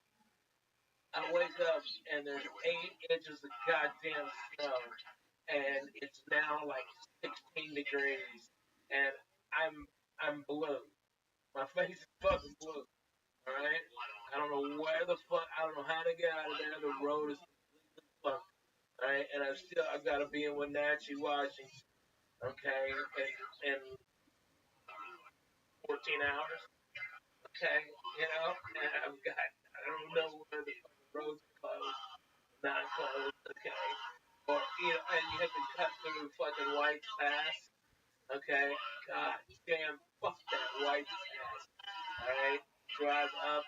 You're like 9,000, 10,000 feet, something like that, and there's no weather at the bottom. Up there, it's a fucking blizzard. Okay, and so you have to fight going to sleep because like I had to shut my car off because I was gonna get carbon monoxide. Okay, I had a car. Got it. I have to write a suicide note. Right. The fucking cockpit. Yeah. I would get a headache. 20 minutes. I have to get out of the car. Walk. I would show. No. It would take me 3 hours. 2 hours. It would take me 5 hours. Because I had to stop at 20 minutes out of the fucking car. That's what I did. Seattle, Mexican restaurant, down the Richards. And I would do $125 gauge and drive back to Seattle. It's crazy.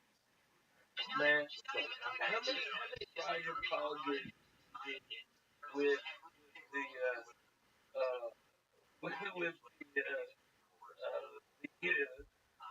the female comedian that wore a wedding dress? Wife or his ex-wife? Oh really? Oh my god! I got on a string, and man, wow, that was an extreme show. I'll tell you what, Ralphie, sometimes things happen. Scratch by. I was just talking. There used to be another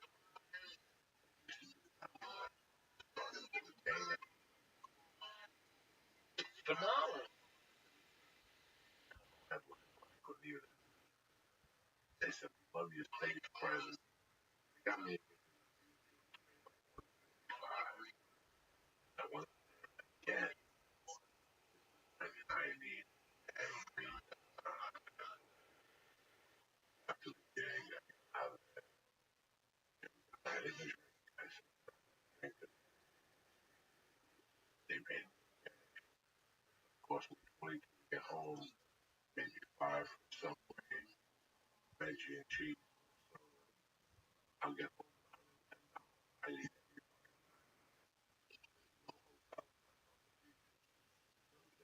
trunk and roll up. And everything basketball, football, bucket, regular shoe, hiking, explosive, a canteen, fucking name it. And it was in there that if one of them, it was big. I had everything that Scott's fucking tight. It crossed back. I would have clothes back there so I could hide back there. I figured out a way to kick the front, push it forward. I had it jacked up. I fixed the thing. My buddy was a half a bag engineer in Boulder. Genie made me put on the bottom. The way you put your feet down wasn't there. It came part of your mattress. I had that little car going. Got unbelievable. Yeah, man. I was walking the hotel. Fuck yes, exactly. Walk past the front yard, walking to the hotel. Make a tremendous. Yes. Wife wipe my ass really that dirty like that fucking dog. I would brush my teeth, wash my hair, wash my eyebrows, stars, everything in my jacket, walk like I own the joint. Yeah. What's for breakfast here? Hotel. Yeah, room.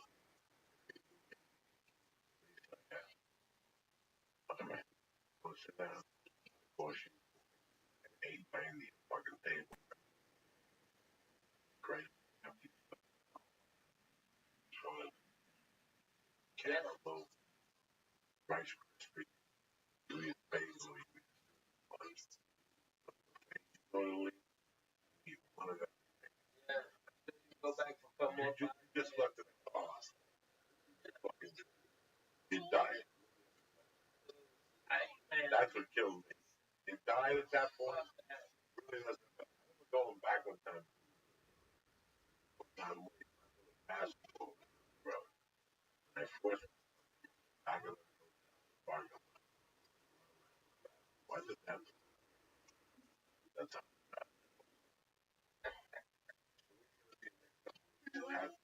I'm going to be at Harris at the beautiful casino Harris. You know, I got to be honest. Most thing I really like about it, there's no shiny shirt, half of like a bunch of real people. Okay, it's $15. Like a jack, you can have a good time. Drink pretty good food. Okay, they got great restaurants. Ruth Chris, if you want a steak meat. I mean, come on, who's better than that? And we gotta it's take leave. easy. We gotta take leave because you were. Man, Lee, I want you to come out, you fool. Okay, listen, Hercules. I got a 5-bedroom house that rented me with a good ass pool and everything. Yeah.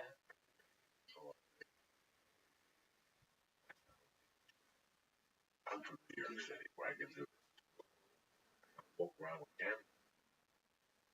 I walk around with cameras. They watch in the bathroom. They watch everything, Jack. For me to get down, for me to come to people, I don't know. I could go to a bar and back out. Like I used to do. But you can't talk anymore. Go that. Alan Park in? No. Yeah, fuck yeah. Alan Park in. For our house. No. Fucking other bar. Get John. That bar there. I walking like a fucking. Well, anyway. Fucking show was. What's up? When there was a lot of the folks. Yeah.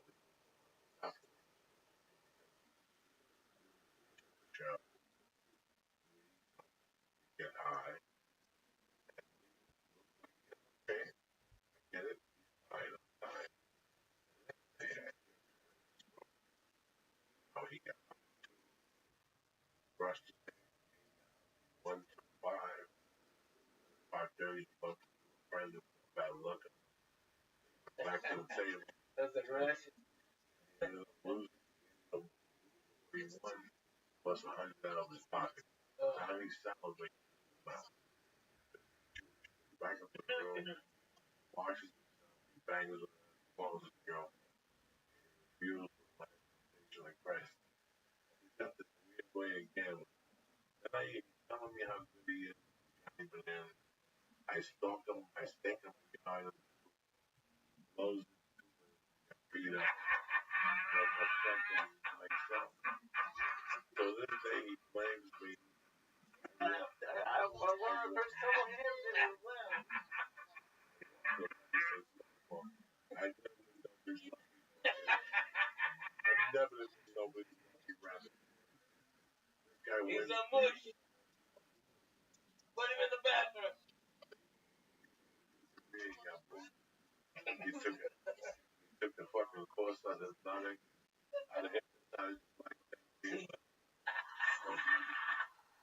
I have your bracelet as well. If you have it.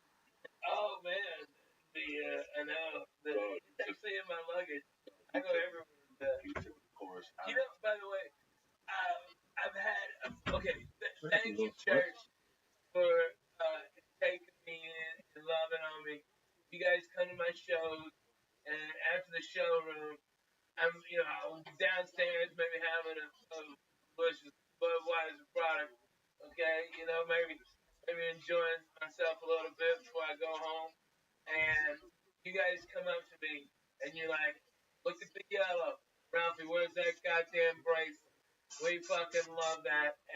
And because of this, I've gotten tons of fans and come in and they love me. And I just say thank you.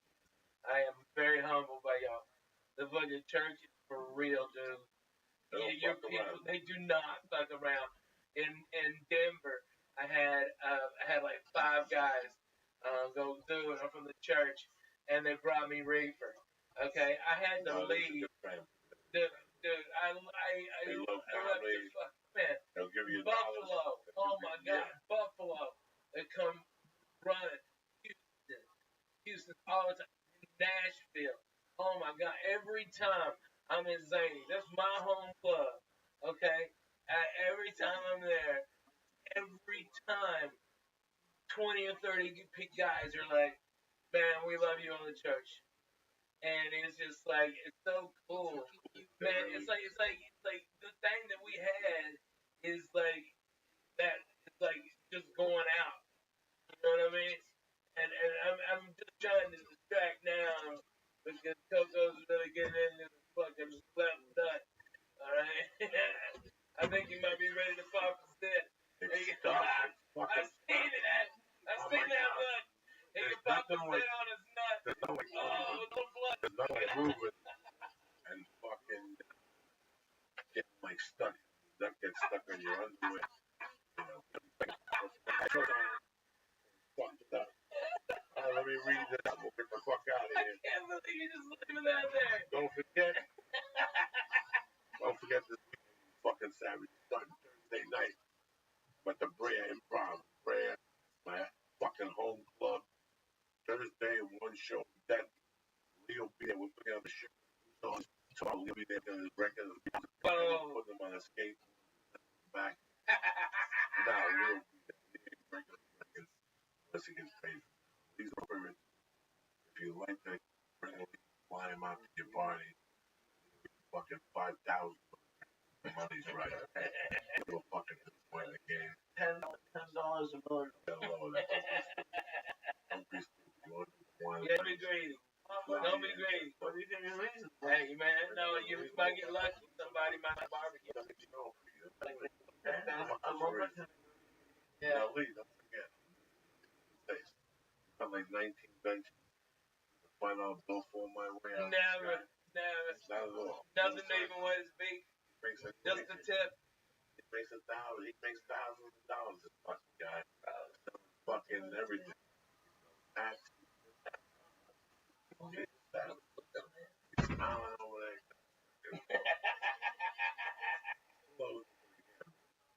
3 times I stayed. I lost my investment. Yeah, right? Back to the $5 bill. And this garlic fries. Casino. Nothing. They are fucking good, aren't they? I tried to invest with it. Something. Say what you will. Them fucking Southport casinos got great fucking food. Yes, they do. Their fucking steakhouse is fucking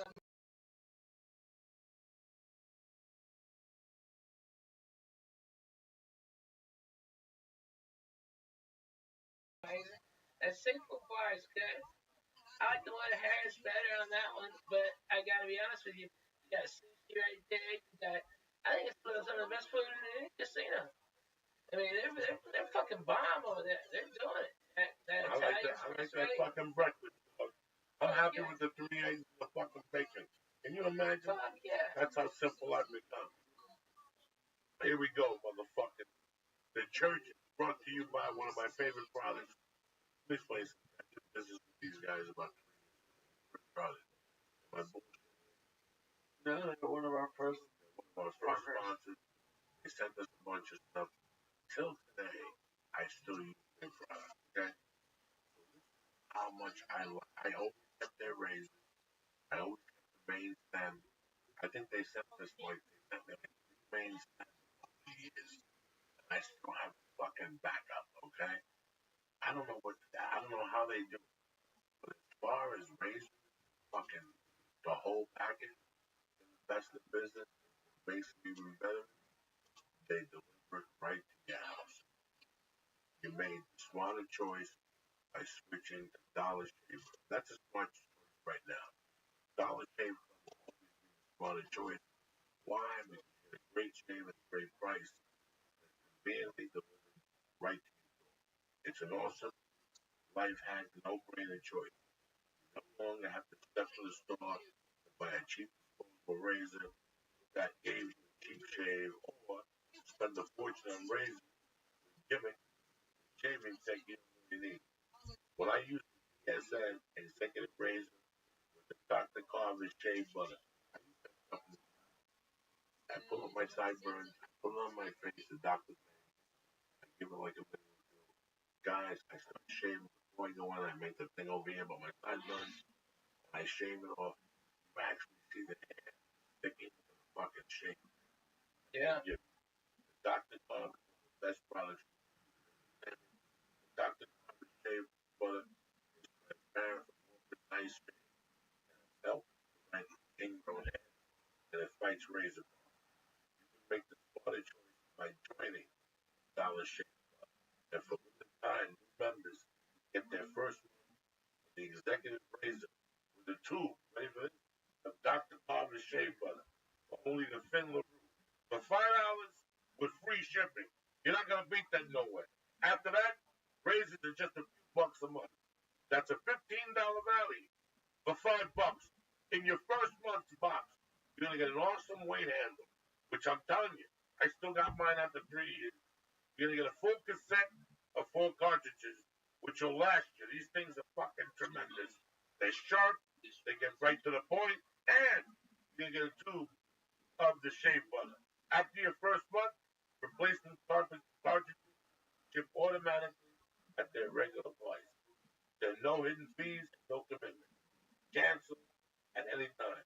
You can only get this offer from us at dollarshaveclub.com/church. Again, 1 month for $5. That's dollarshaveclub.com/church. Again, make the smarter choice. $5. dollarshaveclub.com/church. Number two, let me talk to you. These days, you got everything on demand. It's like this podcast. Why the hell you still going to the post office, dealing with limited hours, standing on the line like when you can get postage on demand with stamps.com? Anything you can do at the post office, you can do right now from your desk with stamps.com. Buy and print official postage for any letter or package with your own computer and printer. And unlike the post office, stamps.com never closes. Listen, a couple cocktails in you, you're in the mood to work, got a couple things to ship out.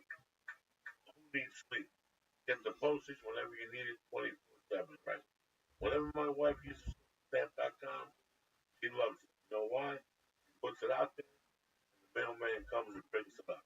That's how good and convenient it works. You still got stamps.com? I do. I still have the scale. It works great. Tremendous. So what we're going to do is this. Right now, you're going to use my name, Joey, special offer. We're going to give you a 4-week trial. This includes postage and let's say the digital scale. Don't wait. Go to stamps.com before you do anything else. Click on the radio microphone at the top of the homepage and type in Joey. Listen, you're a small business, you're trying to get a small business started. This is the economical way to go. You one man on it. You don't have time to hire somebody to go to the post office. It takes too much time out of your day. If you're going to do business, this is the smart way to do it right now. The only way. Stamps.com right now. Enter Joey. Stamps.com right now. Enter Joey. Never go to the post office. Your time is more valuable. I'll see you motherfuckers Thursday night.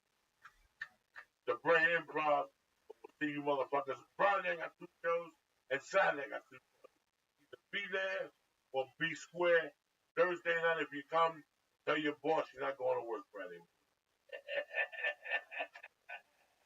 Tell him Cosby's making a last fucking comeback.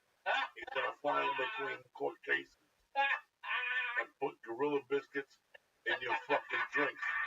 I want to thank stamps.com Again, don't forget stamps.com. Enter Joey, and I want to thank DollarShaveClub.com. Enter Church. And I always want to thank Online.com. They're online time sponsoring this day one. Listen, I want to thank Ralphie May as usual. Always Thank you, Church. I want to thank my man Lisa. He didn't say much tonight, but he was stoned. That B? That B? No, there's no B. No There's a B. It's a B. This poor kid. There's a B. There's a B. No, there's no B. You don't even tell me that the B waited 3 hours to come out at the end of the fucking podcast. Did it sting you? No. There's no fucking B. Dude, I've been trying to get him to forget about that B for the last like 20 minutes. What y'all didn't see is my hand was over here screaming and trying to stop it. And I spoke my finger. That was the B. The noise is like this. So he won't stop with that fucking B.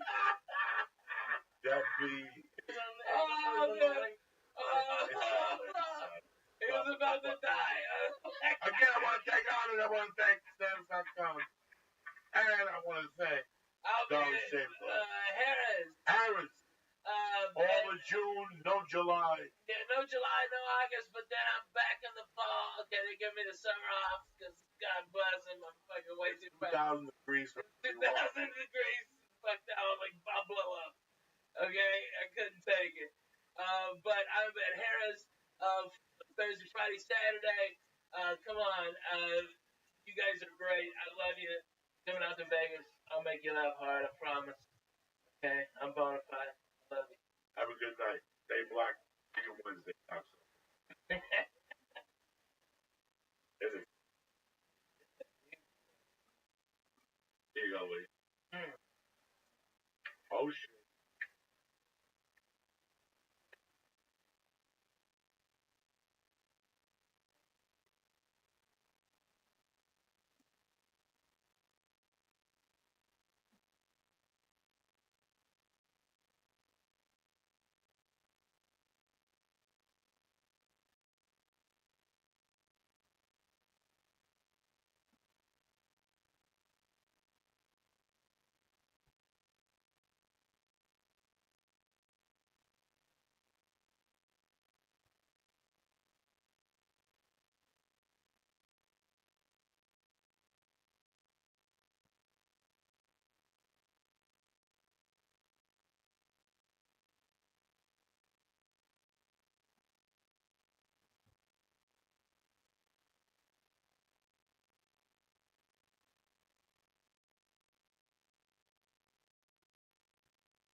Welcome to Podcastville, cocksuckers. This podcast is brought to you by Nature Box. Listen, you all want to eat better, but when it comes to snacks, sometimes it feels like the whole world is delicious and a billion calories versus boring and tasteless. It doesn't have to be that way. Up your snack game with Nature Box. And right now, what we're going to do is Nature Box is offering the family, you guys, 50% off your first order when you go to naturebox.com/Joey. I don't know if you know about Nature Box, but they have over 100 snacks that taste good and are actually better for you. All snacks are made from high quality, simple ingredients, which means no artificial flavors or sweetness. So you can feel good about what you're eating. Listen to me. It gets delivered right to your house. You're having a good time. You're watching a movie. You're in the mood for a snack. There's Nature Box right there for you. Healthy, nutritious, and delicious. And like I said, I'm going to give you 50% off your first order when you go to naturebox.com/Joey. Again, naturebox.com/Joey. 50% off your first order. Number two, you call me all day, you bother me, Joey, I got locks. But what good is a lock if you got nobody dependable to put it in with? If you're watching games, that's one thing. It's time to start making money. MyBookie is the industry-leading website that hooks you up with all your betting needs. And with their great odds, fast payouts, and decades of expertise, you can bet with confidence. So what I'm going to do is this. Join today, MyBookie. I'm telling you, you guys are generous gamblers. You know I love you, motherfuckers. I like to put betters from time to time. This is the way to go. MyBookie.ag. You join now, and MyBookie will match your deposit with up to 100% bonus. Use promo code CHURCH to activate the offer. Visit mybookie.ag and use promo code CHURCH today. I'm going to break it down to you. You play, you win, you get paid. Go to mybookie.ag. You're happy that you did. Tell them Uncle Joey sent you.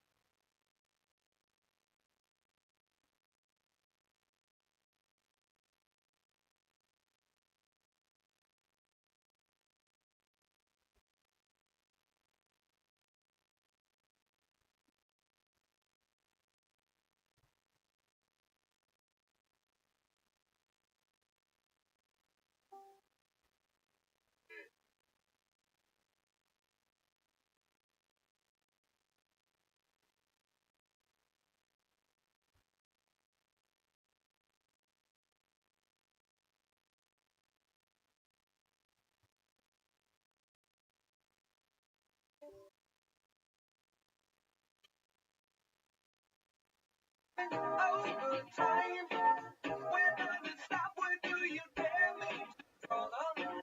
You got nobody that wants my soul. Don't even think. Greetings, you bad motherfuckers. Before we start the podcast, obviously you guys have heard the horrible news. My dear friend passed on Friday. A lot of you people said if we could do like a memorial podcast. And I was going to have a bunch of people come in and call and stuff like that. You know what? I knew I could do a fucking thing on it by myself. Backwards. I got my little brother Steve Simone, who got a heart of gold. And the fucking Christ killers here as usual. Fucked up to the gills. What's happening, gentlemen? How are you, Joey? Good. Friday, I'm in jiu-jitsu. I walk out the door. No calls. I get in the car. I start the car. I get a call from she was crying. And I knew right there what she was crying about because she spoke to Ralphie all the time with a long-time friend and publicist named Pocaludo. And, I came up with Stacy and I heard her crying and I knew right away. I drove home. You called at one point. The phone started ringing. She told me not to say nothing because the family didn't know yet. But it was too late by the time I got TMZ and released it. The phone started ringing and I just sat there fucking confused. I didn't know. I couldn't put the pieces together. I called my wife. She was at Target. She fucking lost it. I loved him to death. He gave us a crib. We didn't ask him for a fucking crib. He goes, Yeah, I'm gonna give you something, baby. Fucking UPS is not gonna do it. Fucking criminals for $10,000 with buttons. And it was just so I knew it was gonna kill her. He knew what she liked, the southern shit that they grew up on. Yeah. She was crying about that the other day. He butt pie, some shit, you know. And then the call started coming in. I called my brother George, who was walking my mother's way.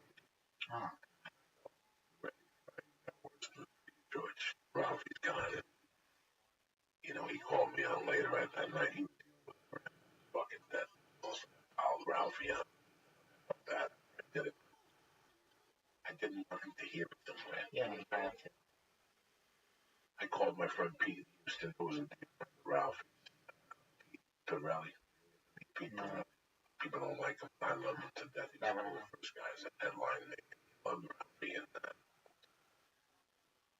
that's how it went down. Friday was basically just a shock. And then Friday night, when it got worse a little, when I started realizing what was going on, when Ari called, Josh Wolf called late night, and I had spoken to Josh that afternoon after it happened. He was upset. Next thing you know, fucking Sarah Tiana called, and I tried to butter her up and tell her where I got that edible for you. That's what stopped her from crying. And Saturday, you know, kid stuff, and every once in a while we realize people have experienced death before, and a lot of you have. You know, it's a magnitude of emotion, numb, and time is the healer. You know, it's the whatever levels you get better levels, you know. But the number one thing is coming to grips with it. My body and mind still haven't come because I would talk to him sometimes before they shot. So my body's just, you know, he was supposed to come into LA last week. The plan was for him to come to LA last week. If you look at the comedy store on Tuesday, he had a spot at the store. So we were going to try to do the podcast Wednesday, and then fly back. So when I didn't think about him coming in. I go, I assumed doing a podcast Wednesday. So when I went to the store Tuesday night, you at the store, you go down there, take a picture, bump into somebody you haven't seen in a while. Yeah. Next thing you get the call without knowing. You know, I got here at 6:30 without my bag. I came over here. You know, sometimes you have so much on your mind. Absolutely. And I got the call and had a little canyon. Next thing you know, fucking, when I get to the house, I'm laying in bed with the sleep apnea. I'm like, wait a second. I didn't see Ralph. First thing Wednesday morning, I called just to make sure I didn't get the kids. Yeah. Tuesday, he went over or something, and he said no, that he didn't feel well. He had pneumonia, but he had a different angle to him. I could always make him laugh. Today, I couldn't make him laugh. Something wasn't right. And I hung up on him. I didn't think nothing odd. I just thought maybe he'd be having a bad day. And I came up and I told Lee that night. We had a podcast Wednesday night by ourselves. And I sat here and I told Lee that I didn't think Ralphie had much. And it didn't have anything to do with the pneumonia. It didn't have nothing to do with that. It had to do with a tone of voice that I recognized. One day when I was a kid, I fucking was leaving the house. Getting ready to leave. You're getting ready to leave and the phone rings and we had no call ID in those days. I went and I picked up the phone to my mom. She goes, I'm here. Something to eat. I'm going to come home because I don't feel good. But I'll never forget I left the house thinking, her voice sounded weird. I didn't know then, 3 years later, that she died that night. Well, Ralphie had it wasn't a heart attack, it wasn't congestive heart failure. It wasn't, it's what the Chinese call you die of a broken heart. You die from the inside out. Sometimes so many things are going on in your life, and at one point, something just strikes you, coming back. It's not a depression, it's a different level. It's the level that I don't want to do this no more. That's a complete different level of depression. Yeah. The level when, you know why they found him? He missed radio. He didn't go to radio. It was Friday morning. Unbelievable. So, I know he's in a better spot in the last couple of years. through a lot of pain, so now he's pain-free. You know, things happen in your life sometimes, especially during a divorce, that you can't believe are happening. You're not going to believe this is happening. And if your faith is fucked up and things are going on wrong, it pushes past the boundary. You don't come back from that boundary. I had a hard time, guys. If it wasn't, this is a stupid thing, but comedy saved my life, guys. I'm telling you, wrong people at home. Comedy saved my life in a weird way. In a weird fucking way, because the divorce killed me. The divorce was one thing. The kids, my daughter, that whole thing in the beginning, I couldn't handle it. But it's not like I'm in a Liam Neeson movie and somebody took my kid. Yeah. It's the person's closest to you. That hurts from a different angle. I'm not saying anything bad about anybody, but I'm just saying divorce, you have children involved, they start becoming a pawn in the divorce. It takes away from you. He didn't want to come here anymore. He didn't want to read the shows. The road sales, you look at his famous stuff. He quitted his days. He could kill every show, his fucking show. Yeah. It was something.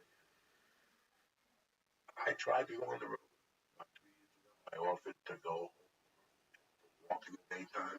I said, I'm not making money because it's not about the paper. It's what the amount of things I learned from watching Ralphie. You know, it doesn't take. I said this 1,000 times. You know, it doesn't take a book or anything to learn about people, especially with comedy. You know, the amount of stuff I learned from Ralphie. It was like going to fucking what's that pasta place with endless bowl. Yeah, Olive Garden. Olive Garden. That's what Ralphie was my Olive Garden. Ask Ralphie anything about it. Ralphie looked like a big fat putz when it came to stand-up comedy. He had clothing down. He had eye level down. You know, he wanted you to switch by the channel. He wanted you to put on a yellow leather jacket. That's why he wore that crazy. You know, he was a genius at a different fucking level. There. You know what I mean? He wasn't one of those guys looking over your shoulder, somebody else coming in the room, somebody else more important to talk to. His heart was open when he came with you. It's like I was telling you guys before the show, I was here a couple months, and all of a sudden this chubby kid appeared. Everybody said he was fucking hilarious. Mitzi Shaw put him on. I could tell it was a hard time for him to walk. And I would talk to him. I didn't know who the fuck he was. He just had a southern twang to him. Talk to him. And one Thanksgiving, I called from Maryland, Tina, God rest her soul. And she said, join me at a barbecue over at his house. Fucking kid Ralph. And I get over there and I walk that door. Excuse me, I told Lee the story. I walked in and there's this kid on a fucking futon. That's when futons were hot. He broke in the futon. And he had a big blanket on him. Jovial. And, you know, they didn't have much, but what they had, they shared it with you. You know, I had nothing at the time. I had fucking nothing. I was just a dirty man. That's metric. Whatever the fuck you call those things. Living off comedy and $15 at the store. And here I am at this house. I knew Joey Medina. I knew Alex Raimundo. The opener, Ron White. Now, I knew him, you know, and we would all talk and stuff. And I'll never forget leaving there going, this is fucking crazy. I don't even know these people. And I just was there for 5 hours and I had a blast. And that fucking fat kid was a blast. And he smoked dope. Yeah. He was very polished and had different types of weed and shit. And I was like, wow. And then he signed with a manager who had cancer. Okay, she was dying. After he signed her, she was diagnosed with cancer. But I'm at the store. I'm snorting blow. Now, Stanhope is good friends with Ralphie. So everybody who went through the Stanhope route, like I did, stayed with Stanhope for a while and blossomed out. Ralphie, I think, stayed with Stanhope for a while. Yes. Because one day I got a call from Stanhope saying that he couldn't find Ralphie, that he came home and Ralphie was making out with his mother. And he yelled at him, Ralphie, embarrassed. Was Stanhope's mother? Yeah, like 60 at the time. So Ralphie calls me back. He's fucking lying. I don't think I was his mother. Bonnie earmuffs. God rest his soul. Oh my God. Get tits from the 50s. Fucking hysterical. This is just so she lived. So Ralphie, Doug Stanhope had an apartment. How old is Ralphie? A baby. Doug Stanhope had an apartment, 25. Because I'm 50, 45. I'm 9 years his elder. So 98, I had to be 30 something. Yeah, he was a baby. Yeah. He was a baby. He was a baby. So he's on fire. He's a regular at the store. He's a regular at the Improv. Walks into the Laugh Factory. Bam! They make him a regular there, but they fucking Jim Masada signs him on the spot. Wow. He tells Jamie, well, I'm a good old boy. I'm already with the manager. And Jamie goes, yeah, but she's dying of cancer. Oh my God. He's like, yeah, but I got to finish out my commitment. I'll get back to you. Too much for me. So he walks, he comes to the comedy store, and it's a Sunday night. Hosted maybe, there was nobody out on the patio. Nothing. And he's sitting there sad as fuck with his little chubby cheeks. Just a baby. I'm snorting blow. I'm a wild man. And he comes up to me, he's going to ask you a personal question. He tells me, he's a Christian man, Ralph. Yeah. Straight. I signed with his manager, and she's dying of cancer. I don't know how much time she's got left. I can't fire her. But Jim Masada wants to sign with me. It's an opportunity of a lifetime. I go, he goes, what should I do, Joey? I look down, and I go, listen, she's got one for the great one of the appeal. Send her a note. Sign Jim Masada. He looked at me for a second, maybe 3 seconds, then lost. Lost. Laughing his ass off. That's the funniest thing I ever heard, Coco. Coco. Oh my gosh. Yeah, that was it. That's exactly the same tone. That's exactly it. Oh. That's the funniest thing I ever heard, Coco. Okay, so now I end up at his house fucking 4 nights a week, drinking Jody Bird and John Wesley fucking vodka, and they would bring up the fucking Bloody Mary mix from Houston. I remember. You remember that shit? You used to tell they would do a whole run to Houston and get the bottles and shit, and then get queso, and then we would sit there. This is way before. This was John was there already. Me, Jody, and Ralph May drink a bottle of vodka with that Bloody Mary mix. I'd be in the back room sneaking bumps. He never judged me. It was nothing like that. It was just the regular guy. And then he asked me where I was from. I would tell him about this before I told anybody anything. Yeah. Like, I never told anybody anything. Were you from Jersey? My town played football. That's it. Nobody knew nothing. And one night, we just asked me. I just started telling him Georgie stories, about Zen stories, stories. So we left it at that. Okay? He tells me one day, like a month later, he goes, Coco, one day I'm going to come up to Bergen, whatever the fuck he says to me. She goes, I'm going to be in Jersey in August. He said, I'm bringing my car, drive up to Bergen, see if this shit's real. Wow. Okay, something happens, bro. And I get a call to Jersey, like that whole run I used to do in Buffalo. And I'm like, North Bergen, it's the summer of 99. Wow. And I have my pager, and sure enough, the pager goes off, and it's Ralphie. I don't believe this. I'm on 48th Street and Kennedy Boulevard, headed up to Ashways on 76. Telling me all this. I'm like, listen, Ashways, pull over on 69th Street. I'll be on the corner. What are you talking about? I said, I'm in town. Wow. I could hear it. He's like, I'll be right there. And all of a sudden, I came right to George's house. He picked me up right way before Last Comic Stand. Yeah. This is a while before Comic Stand. To a place called Ashway's Deli, where I had grown up. It has their personal deli. This was my deli. I was very proud of the roast beef on the rye. I would put it up against anybody, and I also put the rice pudding up against anybody. Gotcha. Like that's what they would know. Roast beef and rice pudding. And if I brag about it, it's because you're gonna go blind with me. Yes. And I took him to Hashways. He fucking had the roast beef. You know, he's 600 pounds. That's a different patois. He's from Houston. I'm taking him to Pittsburgh. I'm taking him to beef. What did you think? His head blew up.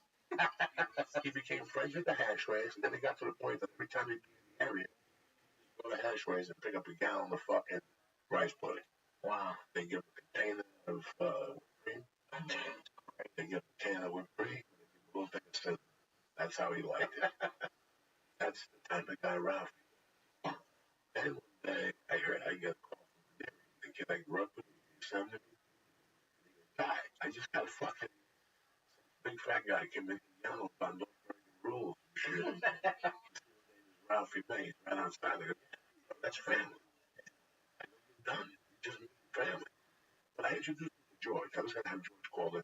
George is working at New York Comic Con. Their relationship, they're at giant games. Yeah, that's the type of guy Ralphie was. He made friends. If he was my brother, Ralphie took care of him. Yeah. Never mind. This went on while he was broke. I'll never forget 9/11. We were at Ralphie's house. He made a gumbo. On 9/11, that night, he made a gumbo for me, Jay Moore, Joe, a bunch of people over there. Mike Favorman. Wow. 9/11 gumbo. 9/11 gumbo broke. The last fucking dollar off this shit. I still remember a night going over there. I had never heard of this guy. I had never seen it before. I am fucked up. In those days, I lived in my car. It was between my car and Ralphie's apartment. And I would park the car at night and pull the seat back on El Compadre and between and whatever that street was, El Compadre on Sunset and Gardner. I would park 50 yards from Joshua's apartment. I had a blanket. I would, whatever coke I had left over, I would polish it off out there, and then I'd pop the seat back. I'd put the air conditioner on, and wait till I got horny, and I'd jerk off 2 or 3 times in the car. People would be walking that dog past me at 4 in the morning. I'd be in the car pulling my yank. I'd come in the blanket and walk to Ralphie's house. And it must have been 4 or something, because I would never go to Ralphie's coked up. I would always wait to come down, or at least look like, just on the floor. That's exactly what I would do. I'd come in with that comfy blanket, and I'd throw it over me with the pillow, and I'd sleep right there, bro. No shame. I was doing it for comedy. He was the guy that was up. But one night I'm coming up there, and I come around the bend, and I hear voices, and I see smoke. Like there's a little fire.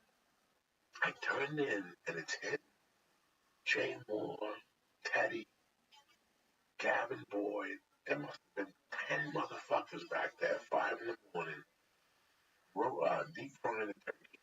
Great. I'd never heard of that, Lee. All right? When he pulled that turkey out an hour later and let it sit, now it's daylight, they getting beers and shit. However, nobody was doing blow. This was not a cocaine crowd. Yeah. It was Ralphie turkey. Probably delicious. It was delicious. I never tasted anything like that. That's the first time. Then after that, I bugged them. Years. Do it again.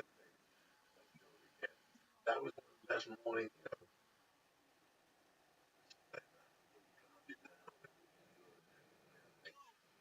Guys, I would give my finger to go back to that life for a week with him in that apartment.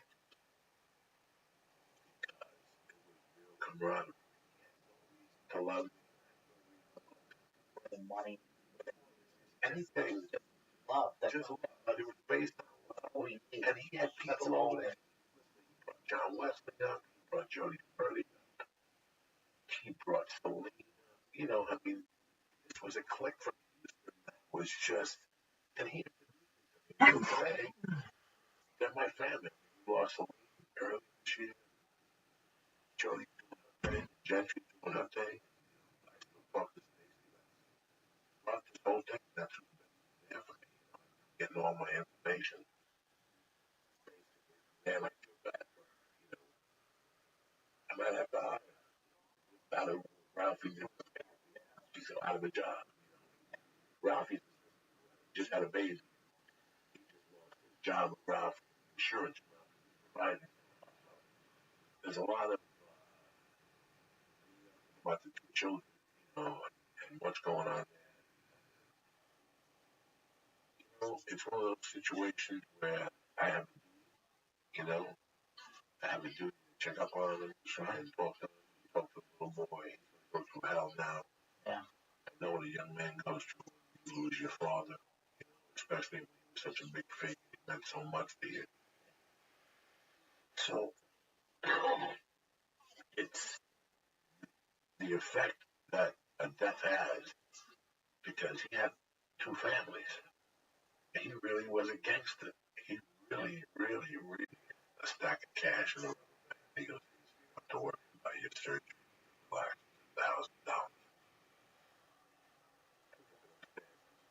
My wife, you needed money like now, I guess, then.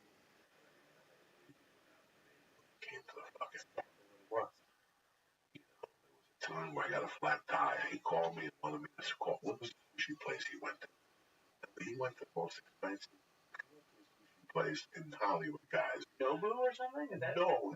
This is on Beverly off West Yannigan. Like, it's just movie stars. Like, I remember him calling me going, I'm sitting 2 feet from Clint Eastwood. Wow. Like, when you go in there, it's a metal detector, the whole fucking deal.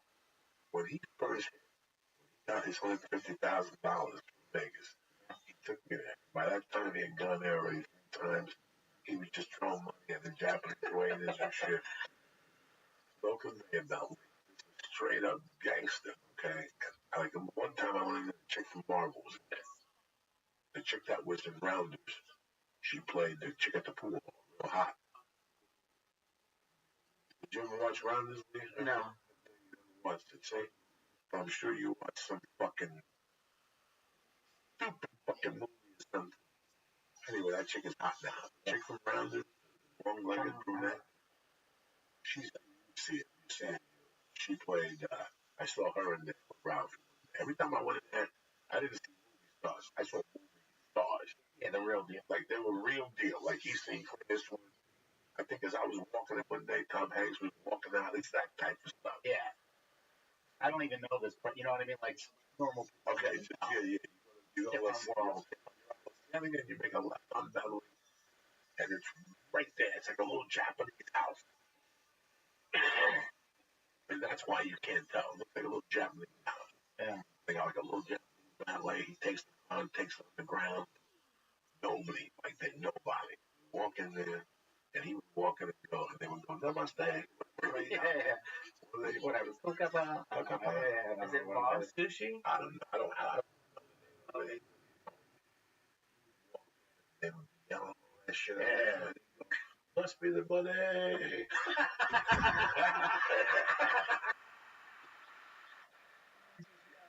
Must be the money. Oh, that's hysterical. I would die of fucking laughter. When he first died in 2005, let's just say, in 2004, he was already banging. Yeah. He was already banging. I remember being on the road with Paulie. We went to a little club in Chattanooga called the Comedy Catch. And it was right after Ralphie had done Last Comic Standing. And they told me that he sold out everything. They added shows, and there were still lines down the block. And that was like 2003, 2004. That's right after Last because I couldn't do Houston because I was doing Spider-Man 2. And then something happened. What the fuck happened? Something happened with him. And he put me in a room in New York. Like he was just fucking hooking ball. When I got the longest yard, I got a weekend or somewhere. I got a weekend in Rascals, Jersey City. Ralphie called me, the dog. Where are you staying? I'm headlining Caroline's. I got a room for a feature. I got an extra room. Stay in the extra room. So I stayed with him, and that was the time I went up there. I got there at 3 o'clock. He got there. I got there like a 4. He was there at 3 o'clock. Come on over. Let's order some food. I go over there. I open the fucking door. bag of weed in front of me, smoking for 20 minutes. Candy wrappers everywhere. And that thing they leave in the hotel, they're like, they charge you $22 for a chocolate bar. Yeah. M&M's, condoms, and fucked it all up. Like the almond fucking chocolate covered. Well, how? Ralphie, what the fuck? Oh, you know. Coco. You know. A non-stop. He helped me so much. You know, this is to normal people. People must listen to me going, Joey sounds too calm. Because I have not digested. Right. I've lost so many people that it still doesn't digest. I lost a buddy at the beginning of the summer. Yeah. He's still alive in my brain. And one night when I'm coming home, I'm going to forget, and I'm going to press this fucking number on my phone, guys. And that's when it's all going to come to me that I haven't heard his voice, that he hasn't come on the podcast, that I'll never see him again.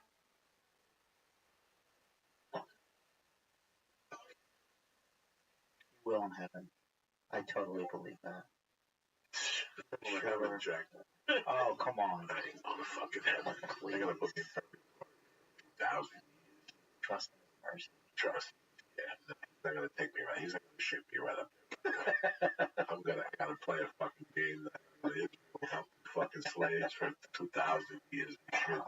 But in fact, that people 180 or above. Whatever the fuck. They put you in a Christian back camp. Steve, what's going on with you? This one, it's been a rough week, Joey. I'm going to be honest. I know. I try not to be this person, but I'm just trying to focus on all the joy Ralphie brought into the world. Yeah, that's why I haven't. Like, legitimately. And, thank God I wasn't closer to him, but it always made me feel good whenever we hung out. He just had that energy where just made me feel good. Like, I remember him pulling into the Comedy Store last year and he had like a convertible BMW, some kind of sick car. And it was just like, it kind of reminded me a little bit of like when Rodney Dangerfield showed up at the country club in Caddyshack, like, oh, Ralphie's here. And he's like, you know what I mean? Yeah, you know what I mean? And he's like handing out cash to the parking lot guys, and it's like, oh, the party's here. And then just the young guys going, Stevie Simone, how you doing, player? And then me and Ralphie are in the middle of the parking lot, and then all the young door guys are like, oh shit, Simone knows Ralphie May. And I'm like, yeah, how long? And I'm like, I've known Ralphie since I started comedy. And I totally earlier today just way of just encouraging, Like I remember he was always supportive of younger comics, and the bigger his star got, the more people he started to influence. Always. And we would talk because he was really not happy the last couple of years, and my phone would ring sometimes at odd hours, and I would just get on the phone and talk to him. I firmly believe, I'm not telling anybody else what to believe, but I'm praying that he has the peace now that he was searching for the last couple of years. And I believe it. Like in my heart, it makes me feel good. And I was in a better place. All I know is one thing, man.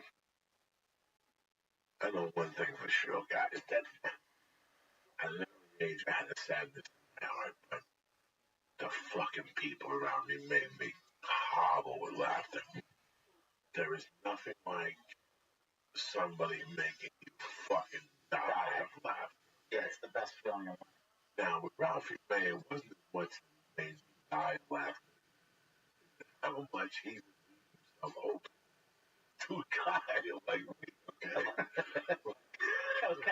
Like, we like me, and tell me everything about you. Don't make me have to find something out on the slide. One night I was here, one night fucking talking, he was mad high. I hadn't seen him be that high in a long time. And he got pale on me.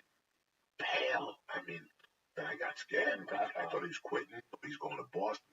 I didn't, like, something came over. And he told me the deepest, darkest secret of the soul.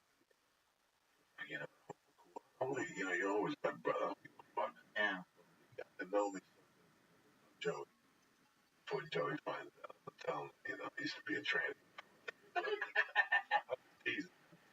But he never told me a certain, when we first hung out together for years, he never fucking told me that about spellbinders. Okay.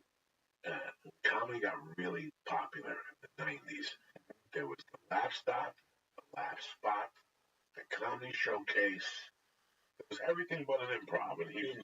Yeah. But the club was Spellbinders. If you ever went to the Houston Improv 10 years ago when it first opened, Yep. it was the old Spellbinders. Okay. Ralphie was banned from Spellbinders because he fell to the stage and sued the club. Right? Now her name was either Kim Carnes or Lynn Carnes. Somebody sang the song Kim Carnes. Yeah. So it was Lynn Carnes. So Lynn Carnes. So when I found this information out, I didn't bust the balls. You know me, Doug. I'm with them. We're getting high. And and all of a sudden, one day, listen, I just put a tape in. I worked them all. Tape. Spellbinders. Can you recommend me? Oh, yeah. I was fucking with that one.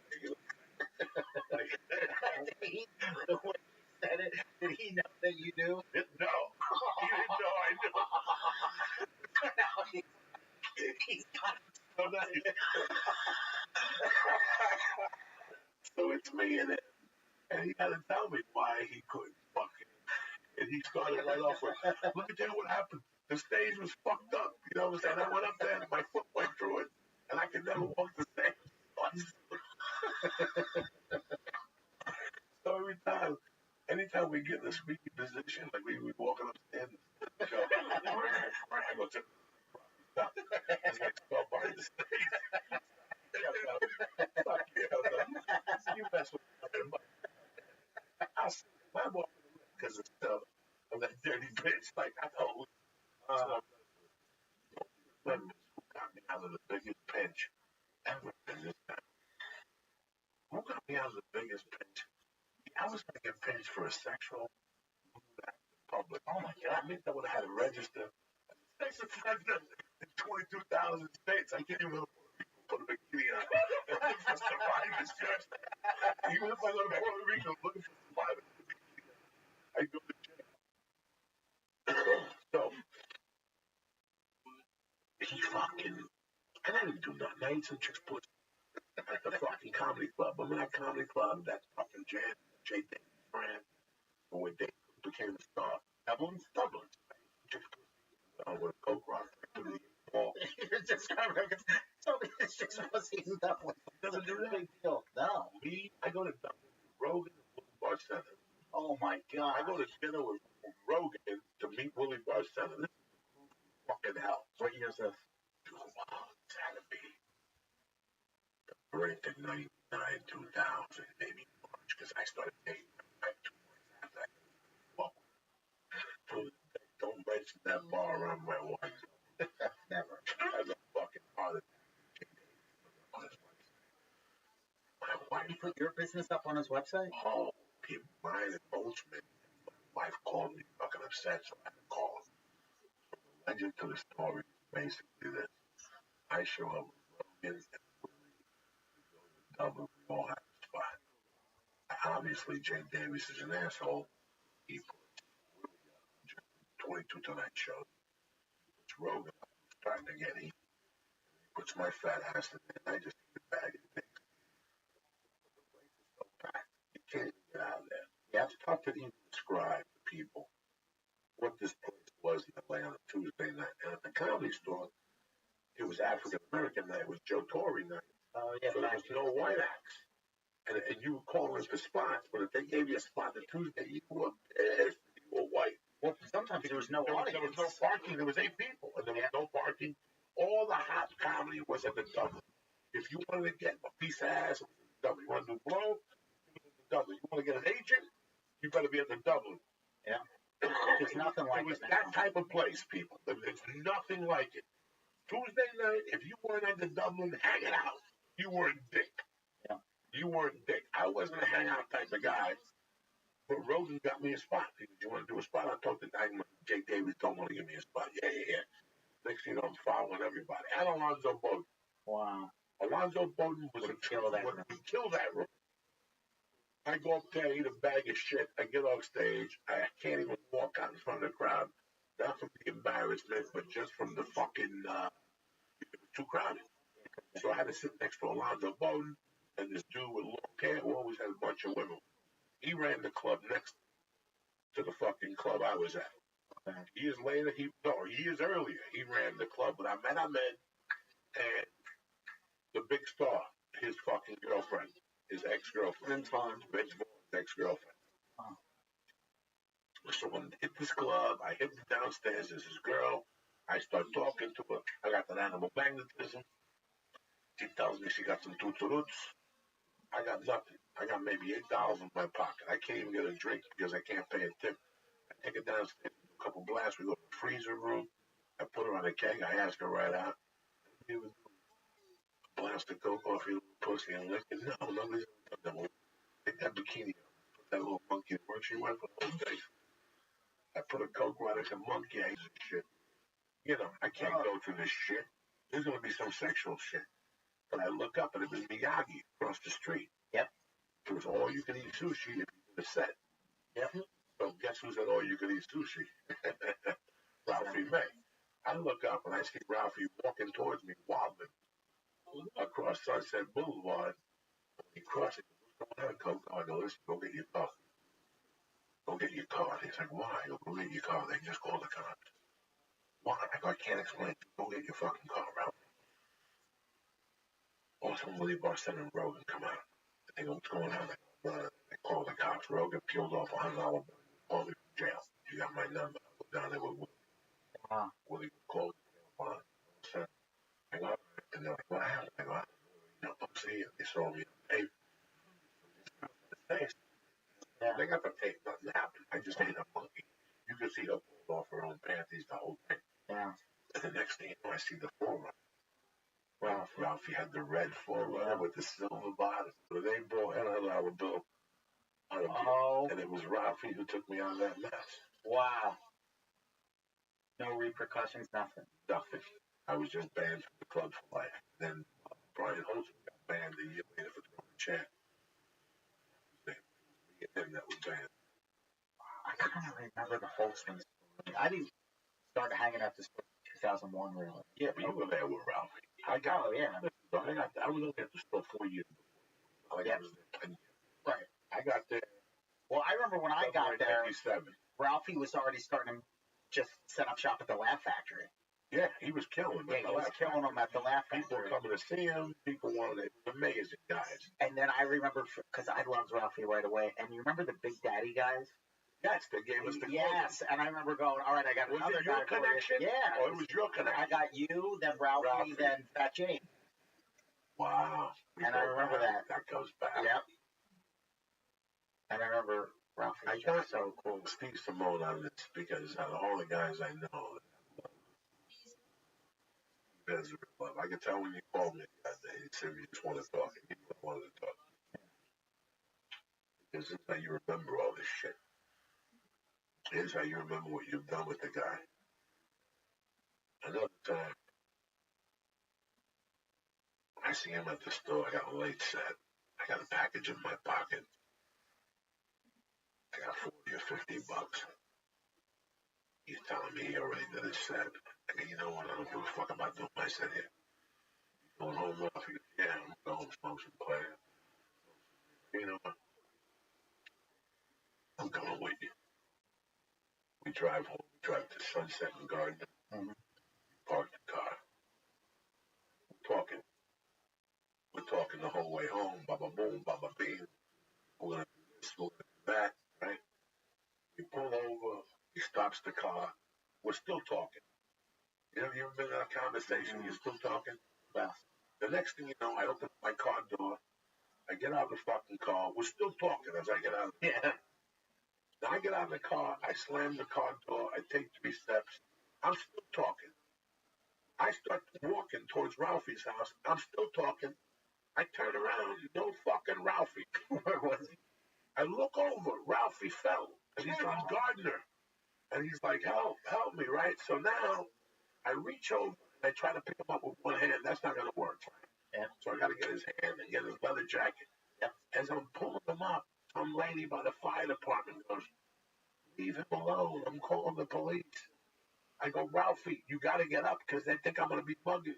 He's like, I can't get up. Come on. I slipped on the plate. There was no plate there. He just fell. This was an equilibrium dog. So I'm picking him up, picking him up, picking him up, picking him up. I mean, the lady's like, leave him alone. Call the police. Call the police. I'm like, Ralphie, get up. They call the fucking cops on us. You fuck. I walk in his apartment one day in the afternoon. I'm happy to see him. He's back there. And he's got a screen on and a curtain. And like another screen. Okay? He's got no shirt on. And I walk in and he gives me the lips over the lips. What's going on? And also, what's the guy's name? What's the pretty boy's name? I did not know this. I did not know this. What's the real pretty guy in Hollywood? Not Leonardo DiCaprio, but the other guy with the blonde hair. Brad Pitt? No. Fabio? No. The blonde hair, short. The movie about the fucking black people. He played the attorney. That's how his career got started. A Time to Kill. Good-looking guy, smokes reefer. Has it Matthew McConaughey? Yes, Matthew McConaughey. So I walk into Ralphie's. I don't know dick about dick people, okay? I'm just a fence. It's got to be 19. It's got to be 2001 to. I was the only person who was allowed in that house with Ralphie shirt on. Like, that's how much I trust me at the time. That's love. I walk in, Ralphie kind of covers up. He forgot he left the door open. And he's like, shh. I go, what's the matter? He goes, shh. So I was like, Matthew McConaughey, your movie sucking dick. And all of a sudden he was like this, and all of a sudden you hear, fuck you. And then Matthew McConaughey, I went to see your last movie. You owe me $8.50. And Matthew McConaughey and him were having this verbal dialogue, but I knew nothing about him until that moment. Where the hell is Matthew McConaughey? Matthew McConaughey had a garage. If you go behind 1440, okay? If you go behind, if you're driving towards Sunset, Fountain, yeah, and you're on Gardner, right before you hit Sunset, there's an El Compadre parking lot. Yep, and you can make a right in there. You went too far. About 11 yards before that, before you get to Ralphie's building, if you hook the right, yeah, there's a string of apartment buildings. Parking for those apartment buildings are back there. But there's people who rent their garages. A friend of his rented his garage to Matthew McConaughey. And Matthew McConaughey was working on a car back there. He would go back there in the afternoons with a shirt on, with a hat. And Ralphie would spend his fucking days torturing him. Oh, how great, Ralphie. Matthew McConaughey movie stuff. 11-year-old. Like, I don't know. And I did not know that they blew the whistle up. Like, this has been going on for 9 years. And the funny thing is, everybody was down it. Gavin was down it. Fucking somebody else. There was somebody else in the building who said, it was one of the funniest things to listen to. I was sleeping one night, and I woke up to those two going on. And he goes, I thought it was Ralphie having a conversation with somebody else in the South. He goes, it was Matthew McConaughey. He goes, when I looked out the window, because those apartments don't have air conditioning. So your windows always got to be open. Oh, that's so. Did they ever become friends? No. To this day, Matthew McConaughey goes back there. And he probably looks back there and thinking that somebody's going to yell at him. How did Matthew McConaughey put up with that? It's so funny. It was dark. Like I told you guys, I went back there one day. After this went on, it baffled me. Like, I'm a fucking, you know what I'm saying? Like, you're arguing with Matthew McConaughey Any star around town. Matthew McConaughey. Like he was being so Torturing him. so, So good. Oh my god. so Did Matthew McConaughey ever confront him and like? no, Matthew McConaughey finally did something. Matthew McConaughey did something. Like he did something. Oh my god. I can't remember what he did. Like he snapped on it. He's like, come on, you fucking pussy. That makes it cry. In front of the building. But how Ralphie was doing it, it sounded like it came from the top floor. Looking in the wrong window. Something. Ralphie was on the first floor right in front of us. But the way Ralphie had it padded, the whole system, Ralphie worked. From his voice like Jeff Bomb. It was, and I remember going back there one day, and just because a lot of times we would sit and smoke dope, but a lot of times it was such a popular area. Right down at the top of my tongue, I forget who did then. But you always bumping into comics in that area. Yeah, it was like it was almost like being on a college campus. We would sit on that wall. Plus, the karate teacher, who I loved the shit out of, had a car back there, and he would work on it.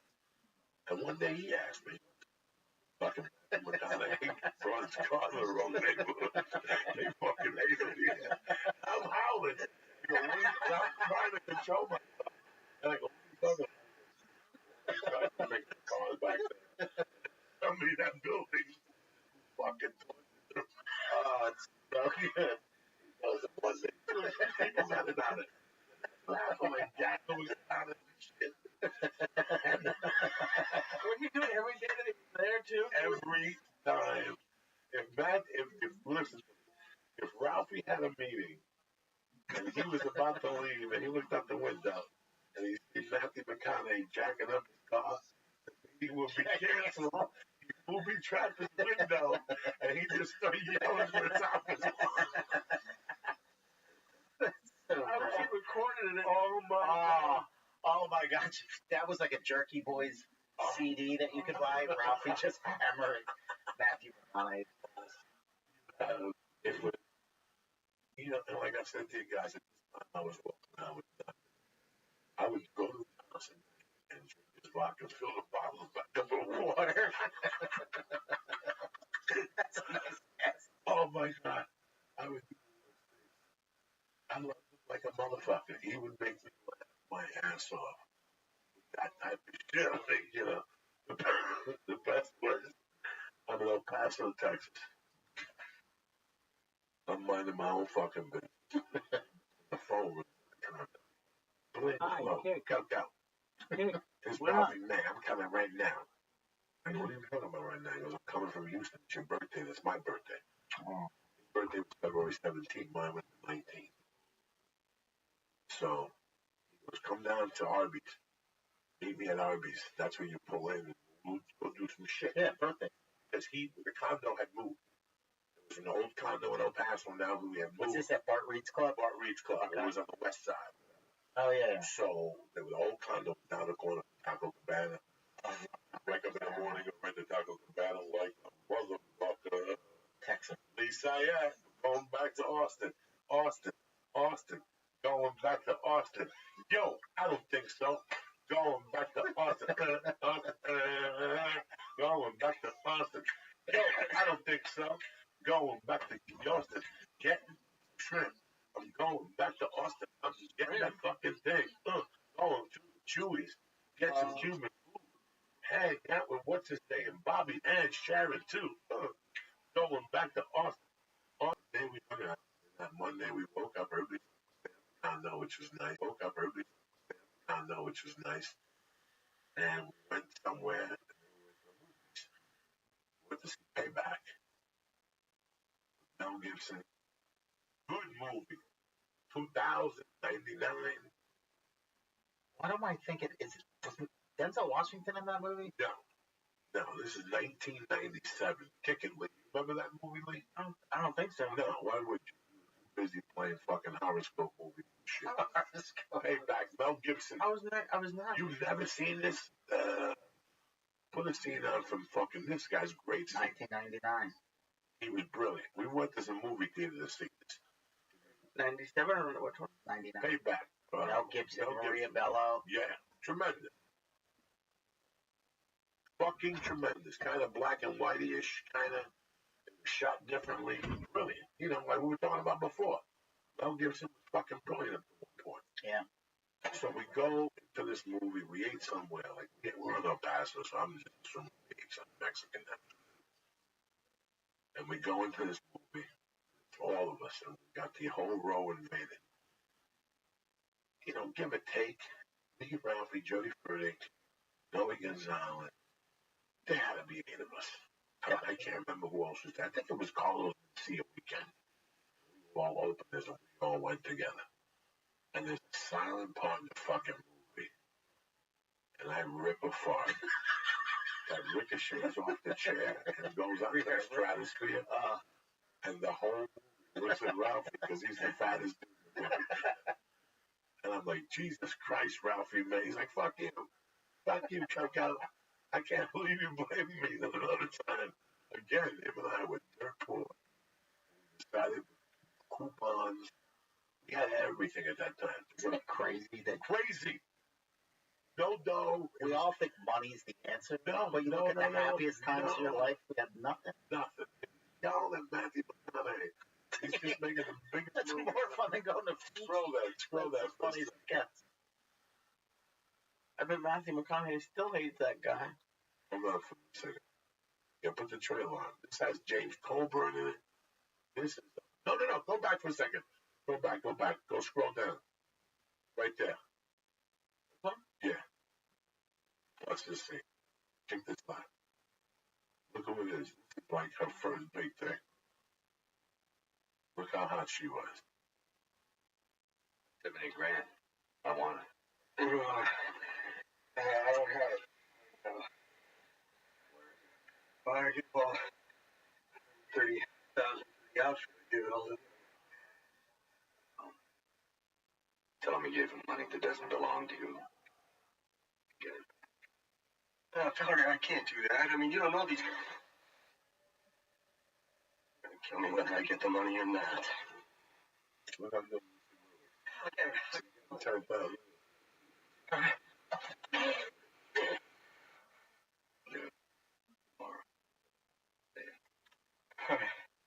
Yeah, they sound crazy for you, but no hard feelings, huh? I did what I had to do. You can appreciate that? You.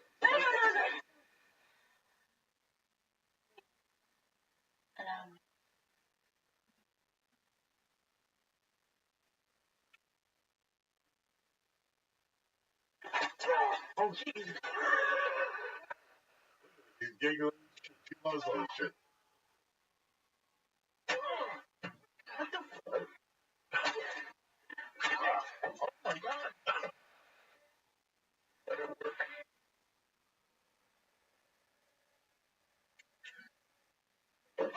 Oh. That's why you pay these chicks to come over and do this. Love you, baby. Love you all time. What the hell is this? Look at that. He comes back with a whip now. Oh, this is tremendous. You wouldn't give a Chinese girl 500 to be Fuck your ass. For those listening, she just stepped on the balls and squeezed it out like a cigarette. It's tremendous. That's why you're fucking paying the nickel. Oh, who else would step on your balls and smack in your face like that? I don't want anyone to do that. You don't know what type of party you're missing. Tell me you've had someone kick you in the balls, Joey. Listen, I had a chick smack me in the face a couple of times. Tell me to go fuck my mother. It's tremendous. You come like a fucking savage. You can't stop coming, dude. You get flashbacks of mom, the whole fucking thing. You know what I'm saying? You go back to the womb and shit. Where's Tony Bennett? Tony Bennett for fucking Ralphie made it. They're like, I love you cocksuckers. What are we talking about? Oh, then we went to the movie because you farted and everybody blamed Ralphie. That was that time. Where I goes, Ralphie, stop, don't go. And then about a year later, Universal city up here is fucking whatever it is. That bought M&M's.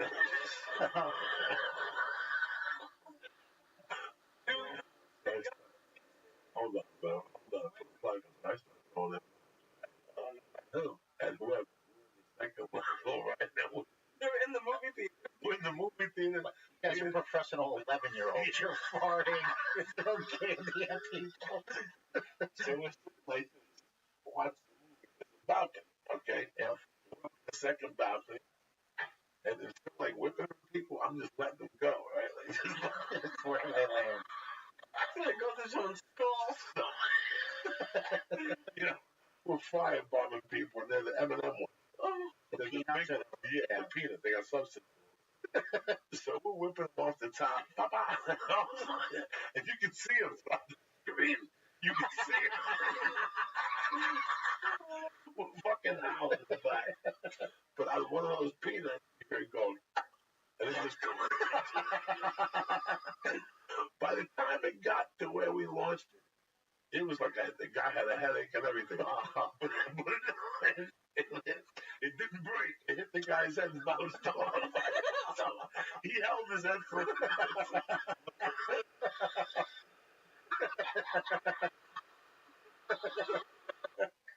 He's looking back to see who could have done such a thing. I would immediately think of you two guys. You're my prime suspects. I was sitting there. I'm pissing my pants. The guy's looking up. I'm fucking howling, man. Ralphie's out of it. Ralphie don't know what to do.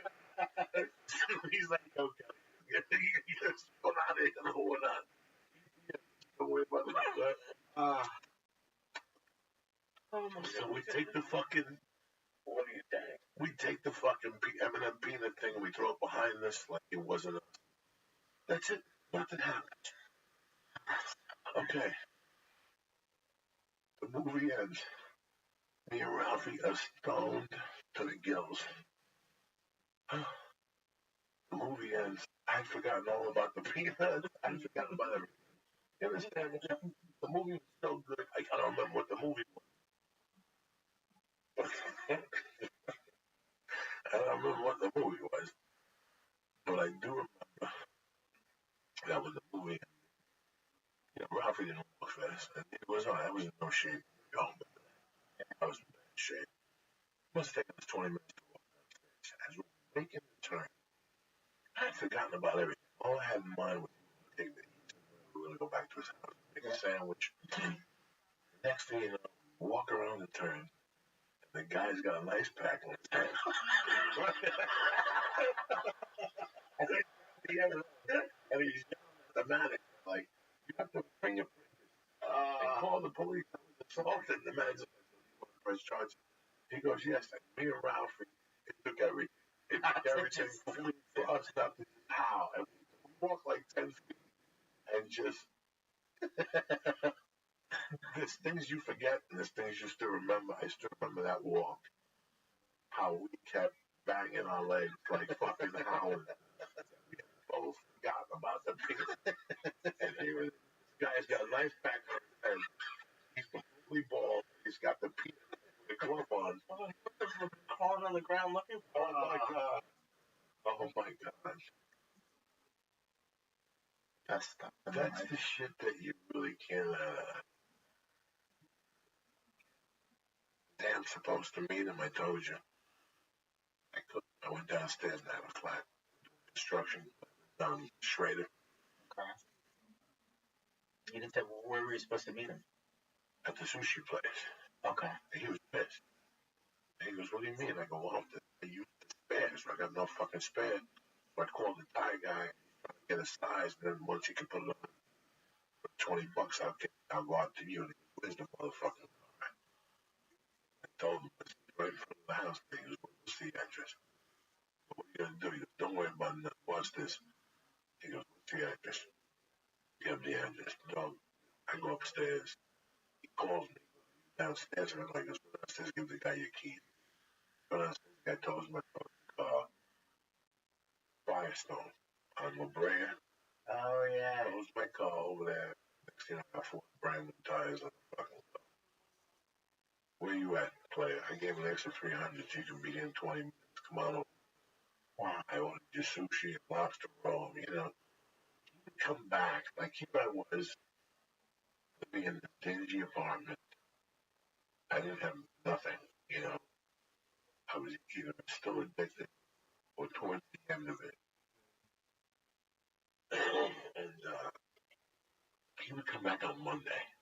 Like if his plane landed at 4:40, he would pick me up at 7 o'clock, take me to the weed store. He would spend 2,200, 2,400 because he was going to West Palm Beach with a bunch of boxes there, the waiters. So he wanted to make sure they had weed, and he wanted to make sure I had weed. Weed was rolled. Weed. Wake up. No. Why are we putting in his roll? Hide it. Because that's how he would hide it. His roll. Oh my God. But he would come in and spend 2,000. He was spending 8,000 a month. His wife was going nuts because he would take it out of the T-shirt money. In those days, in 2005, 6, 7, guys, he was coming home with manila envelopes in a rubber band, a $5,000 denomination. The rubber bands that had a and that was merch. Wow, that wasn't even the door sales, the booze, nothing else. So he would fucking in front of me, he would fucking go in the briefcase and take a fucking rubber band out. They were each $5,000, and we go into the fucking weed store, and he'd just go crazy. This and that, big. And then, like, he would tell the guy, "What's the best weed you got? That give cocoa an ounce. Give cocoa an ounce of that. Give cocoa an ounce of that. Give cocoa." I would give $900 worth of weed that I would give away. Ralphie would give it to me, so I'd give it to Ari. Yeah, pass it I'd along. give it to Duncan. That's when we were like all struggling. Yes. And we were young. Yep. So Ari would get a call, Duncan would get a call, Red Band would get a call. So when I get to the comedy store, I give them all. That was Dead Squad. It all went downhill. So everybody got a taste. And then I would tell Ralphie that I gave some to them. So now how do you think Ralphie and Ari are so fucking tight? Like, I'm telling you, man, I know Ari a long time. Ari took a big hit with Freddie Soto. Yeah, that one got me. And this one is going to get for Ari, too. Ari took a hit with Freddie Soto. You know, I knew Freddie, but I didn't really know Freddie to take a big hit with him. Yeah. Ralphie involved. I remember visiting Ari 2 years ago in New York. It was a great night. Gabriel Iglesias brings me to New York. We land. Me and Gabe are having drinks at the bar. We get pizza. He's calling in the night. Ari's calling me. When are you getting dinner? When are you getting here? All right, because Ari's out to dinner with Justin. They're at some fancy place or whatever. Finally get to Ari. We meet Bill Murray. And we just walk from wherever we are an hour and a half to Ari's house, just through the streets of New York on a school night, Wednesday, 3 o'clock in the morning. And the phone rings and it's Ralphie May. Because that's how tight Ralphie and Ari were. And he puts me on the phone with Ralphie. I'm in New York. I haven't even landed. I've been there 4 hours. Hang Gabe, get to meet Bill Murray. Me and Ari are catching up. All right, player. Stevie Simone, you're a good man. And I'm just like, that's it. Because didn't Ralphie bring Ari out on the road for a while? Yeah, he took all of us. He helped. And you know, it was, I think I did 2 dates with him. Now, I loved Ralphie to death those days. You know, Ralphie was a killer. Yeah. But on the other hand, I was a different type of killer. Yeah. So I would kind of scare his crowd. He took me to maybe, when he won last comedy, he took me somewhere, Beaumont one time. Then we went to like a bigger room where I just bombed. But both times, Lee, he didn't know what he was giving me. I never worked with anybody like that before. Everybody sends me a check in the mail. This guy just went in his pocket and just handed you. Sometimes it could be 1,400. Wow. Sometimes it could be 800. Sometimes it could be 2,200. He knew what I went through. He knew what I went through all those years. And when he hit, I was still fucking banging. And I could never look him in the face. But from time to time, he would slip me 100 or 2. I got the longest yard. he slipped me $200, like the day before I officially got it. And I always said it was that lucky $200 he gave me because that's when he was on fire. So he was supposed to go to Houston, and I got the longest yard. It was June 2004 or something. I was supposed to go on a club date with him. And then when I canceled for the longest yard, after that, somebody filled my spot. That's how it works. You don't cancel for Ralphie. You know what I'm saying? Now you gotta start from the rotation all over. You gotta carry luggage and shit. But another time, were you around for his wedding? I wasn't at the wedding, no, but I remember it. You remember that one? That's weird because there was nobody he didn't invite. You know what I'm saying? It's not like he didn't send invitations like normal wedding. I think he got married 3 times. I think so. He got married in Vegas, somewhere on the East Coast, and then he had a party here. On the Sunset, no, on Hollywood Boulevard.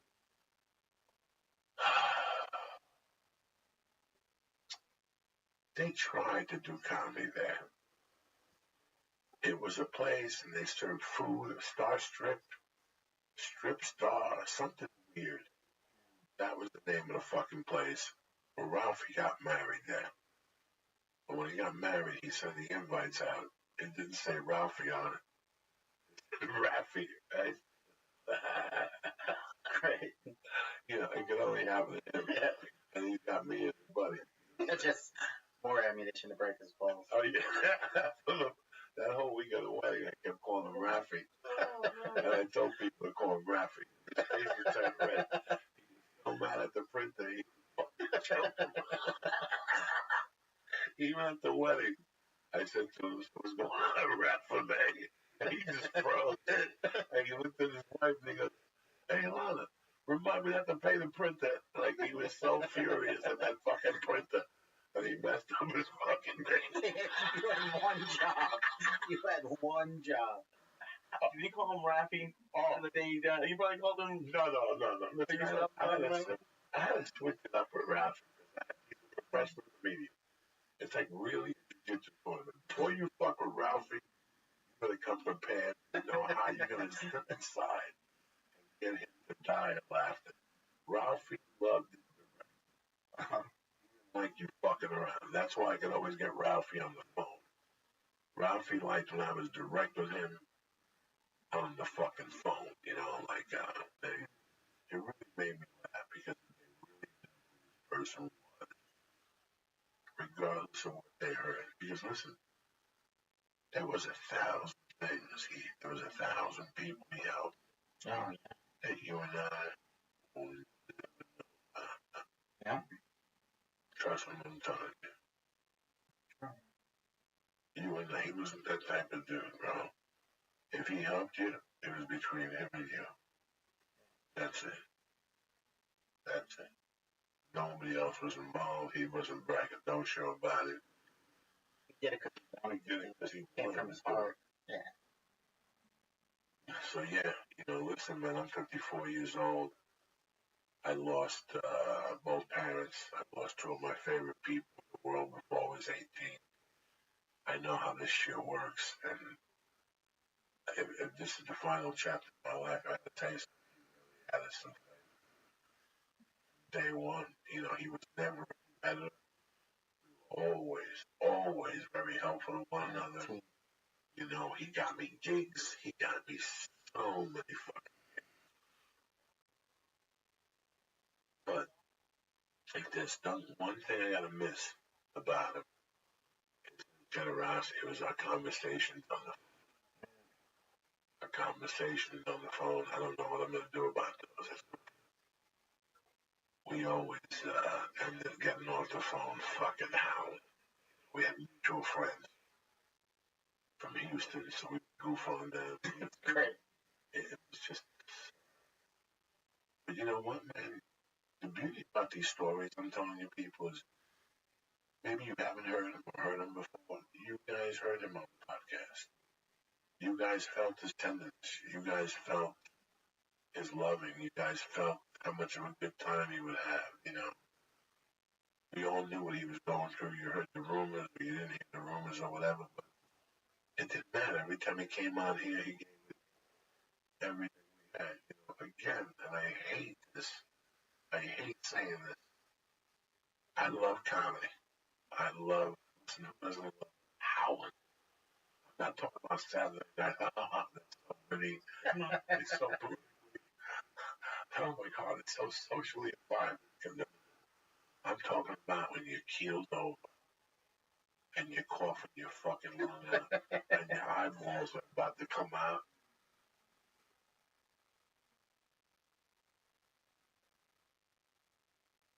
It's a weird thing.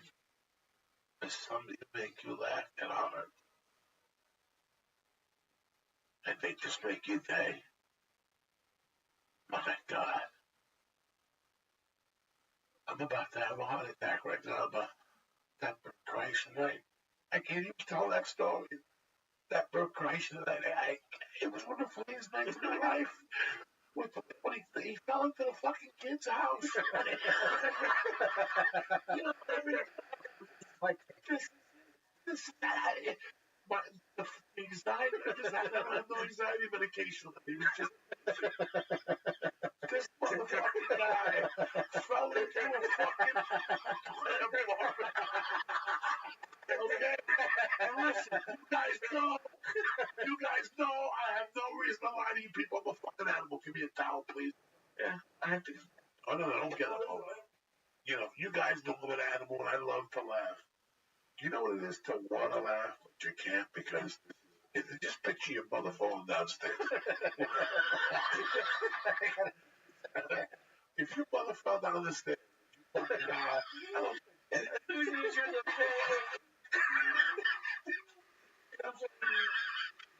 how much do you love your mother? But if she fucking gobbled down the stairs, we fell off. Would you laugh? No, it's the same thing with Ralphie that night. And let me tell you something. We're sitting there. We're smoking out. You know me, dog. You walk into your house. I'm bringing the munition of weed. I'm like that Vegas shooter. I'm bringing everything with me. You know what I'm saying? You invite me over to your house for a podcast. I'm bringing edible. I'm just trying to be the best I can be. I'm showing up with the goods. I'm showing up with the goods. You invite me over to your house. I know you get high. I'm going to bring the best weed, the best edibles. So he invites me over, and I'm sitting there and we're waiting on Ralphie. And I know Ralphie, though. Every time we had him on this podcast, the first 2 times I told him, oh, yeah, one of these podcasts, we don't want to do the show. Give it an hour, and then we'll start the podcast. But out of his love for me, he always, one time I think he was 40 minutes late or something, but he showed up, he was solid. Some people, they just move a little slower, and I understood. But the podcast's supposed to start at 8. This motherfucker shows up at 10. He sits on that fucking chair the whole time. Podcast, he's fucking out of it, guys. I want to tell you out of it, family. Something else was lingering. If you want me to lie to you, I can't lie to you. Something else was lingering in the system. He's my brother. Being happy, he's my brother. I don't say nothing. It's not for me to judge. Wrap up he's smoking the vapor pen. He just had that fucking pneumonia. Remember when they carried him off the ship? And I asked him if he took over the helicopter and all that shit. He's thrown men to 5 people had to carry. They took him off the ship, to the hospital. He stayed there for 3 weeks. They put a tube in his lung.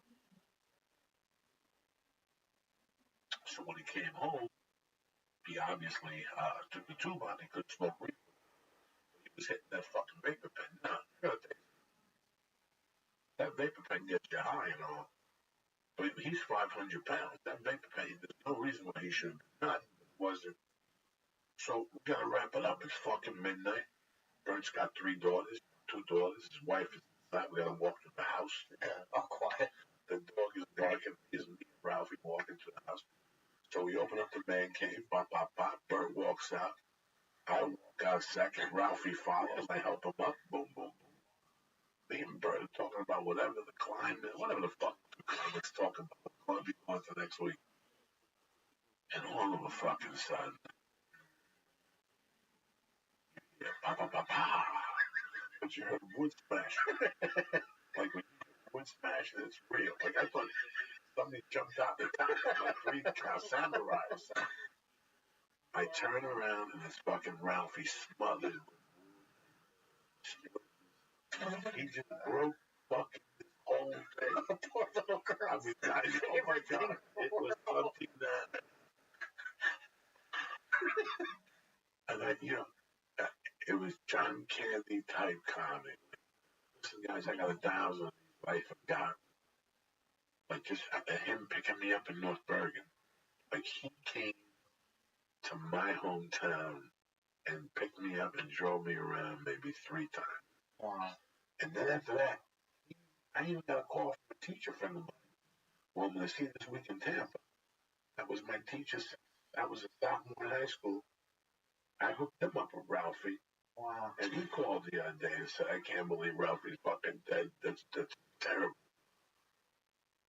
So this is, no, I hooked Ralphie up with all my friends. Ralphie was tight with Mr. T. Ralphie was tight and loved George. My friend George, we loved George. Remember he was in Jersey, George would bring him pimps. Oh. Bought fried rice from Chan's. So last I heard, they're not going to have a service. They're going to cremate the body.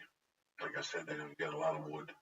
All right, they're going to cremate the body, and then they're going to take him. They're going to have a reception in Arkansas with his family. They're going to do something in Nashville, but most important, they're going to do something in LA on Monday the 23rd or something like that. We'll have to figure out how we're going to do this. Like, one way we're all strong team. Hold on one second. A couple shout outs here. Where you going next, Steve? House of Comedy. What is that? October 25th. Look at you. You better just one night on. No, 25th through the 30th. I'm there all week. It's like Wednesday, Thursday, Friday, Saturday, and Sunday. If you're in the area, go over by the House of Comedy. They're my man. So shout outs. I can just imagine what Ookie Spooky. You know, I love you. I can just imagine what D from Colorado is feeling like right now. You know, I love you. Jeffrey Collins, always here. Bob Lillias, I love you. Jose Torta Tohi, I love you too. Ethics, and this. Anyway, I'm no fucking whatever. David Macca, Andrew G, MMA Dude Bro, Alex Paz with the podcast, and the rest of the fucking church family helping me out, keeping me fucking smiling all weekend. Motherfuckers, I owe you. Don't forget, if you're in the Tampa area next weekend, I'm slinging dick and giving out fucking swizzlers over at the Tampa Improv starting Thursday night. And the following Thursday, I'm in, oh shit, I'm in Lexington, KY on Broadway, Lexington, Kentucky. Bring that fucking homebrew, bring the reefer, bring everything you got, Kentucky. I don't give a fuck. Steve Simone, talk to me, my little brother. What's going on in your world? Everything's okay, man. You look good. Yeah. I mean, you're another guy that I've known you for Forever. I've been here and that's what Josh Wolf really, like, Josh called in the afternoon.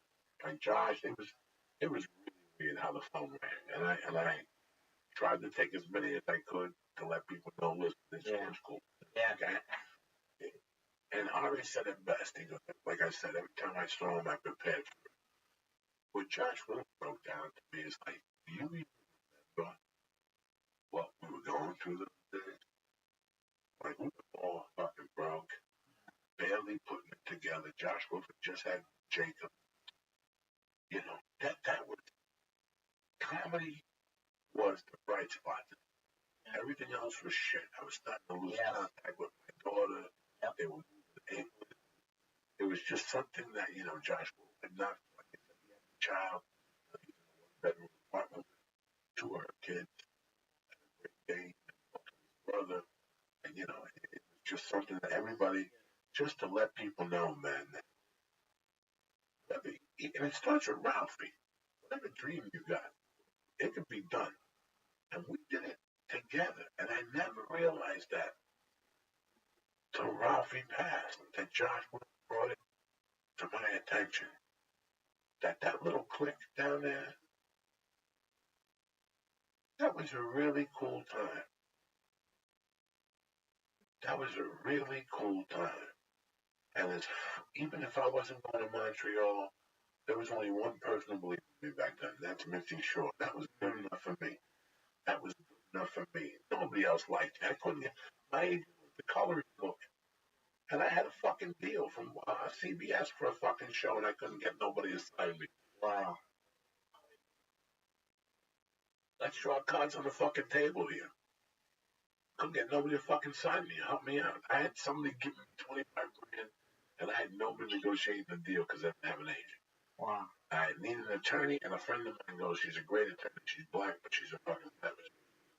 I said, okay, I called. I got nothing against black people. I called, and that's what she was, a theatrical agent / attorney. So she goes, listen, come in here with 25 G's. I'll give you a fucking shot. So she started wrecking me. That's great. But I had nobody. I showed up here with an envelope. Like a fucking Cuban shows up to see a Jew. You show up with an envelope from day one. I couldn't get nobody to sign me, guys. That's how fucking I turned people. That's how bad it was for me. And it was that whole 2 or 3 years, like 4 years.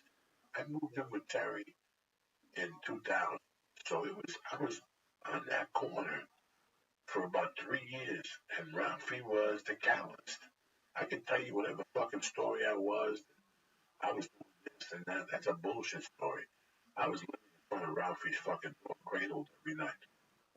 The apnea machine dying. Yeah. Just I didn't think I had sleep apnea because I used to sleep all fucking night. But that's what Joshua pointed out to me.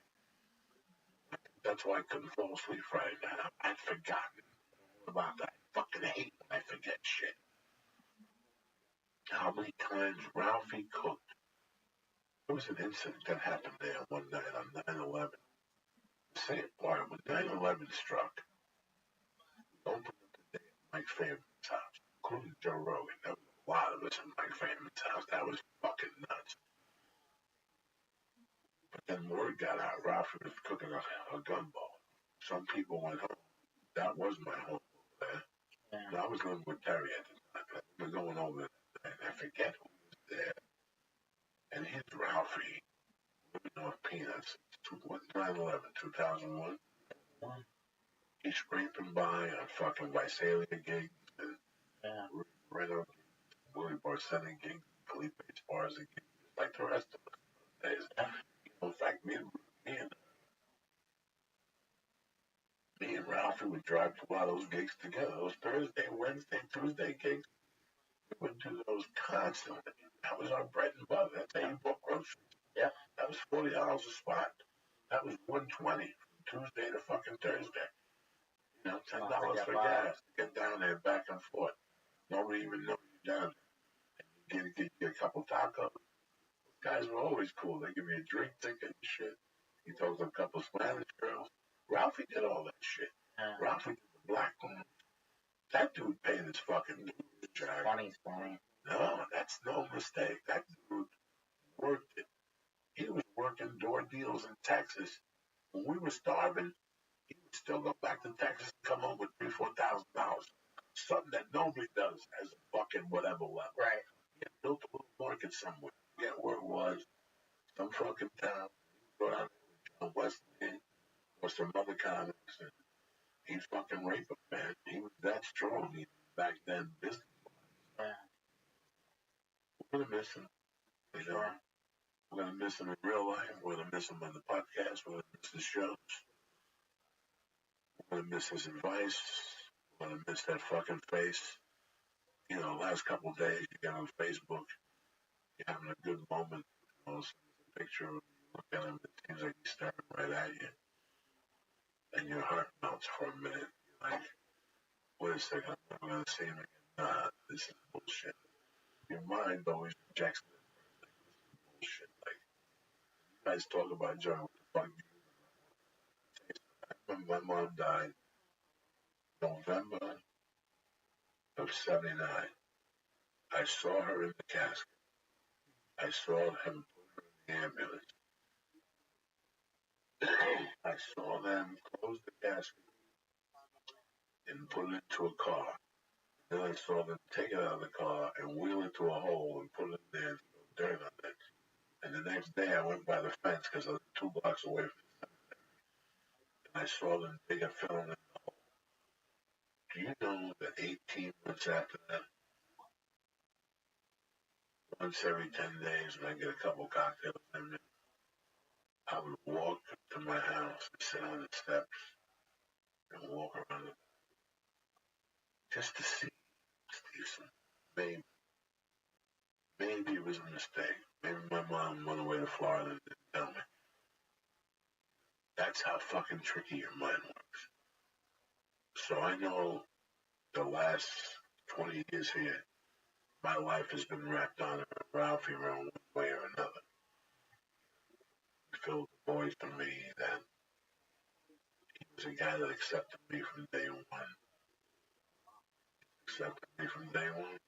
Yeah, he knew all the, he knew everything. I could tell him anything. He didn't give a fuck. He really didn't. He never judged me. That's what made me love him more than anything in life. He knew everything that went down in my life. Everything crazy. He was in the car that night. All right. Steve Simone, I got a call from my friend's ex. I mean, fucking smoking. Steve Simone, smoking. I meet him once or twice, you know, drug dealer. Right? The first time I see the script she's got on the, you know, fuck, this chick's banging. She was Americanized, but she had the black hair, beautiful dark eyes.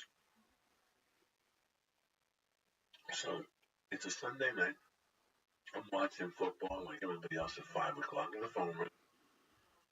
I had a cell phone back then. Yeah, it's got to be 2006. I got a call at about 5 in the afternoon, and it's a woman.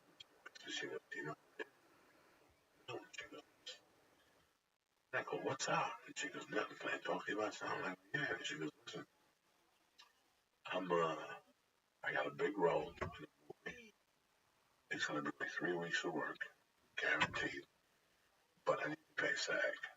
And they want like 1,800 or something. I don't know what the it was then. And borrowed. I got $3 in my pocket.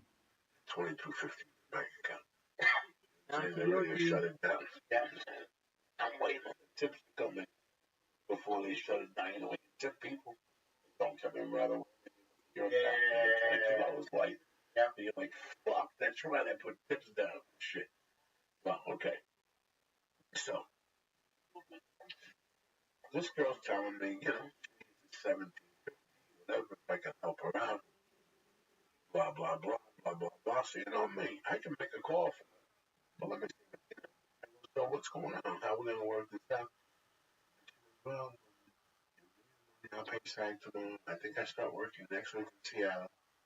And when I come back, I'll hand you the money. And I go, but what if you don't? I go, well, let me see the contract and stuff like that. Well, I go, the name of DB. DB ain't nothing small.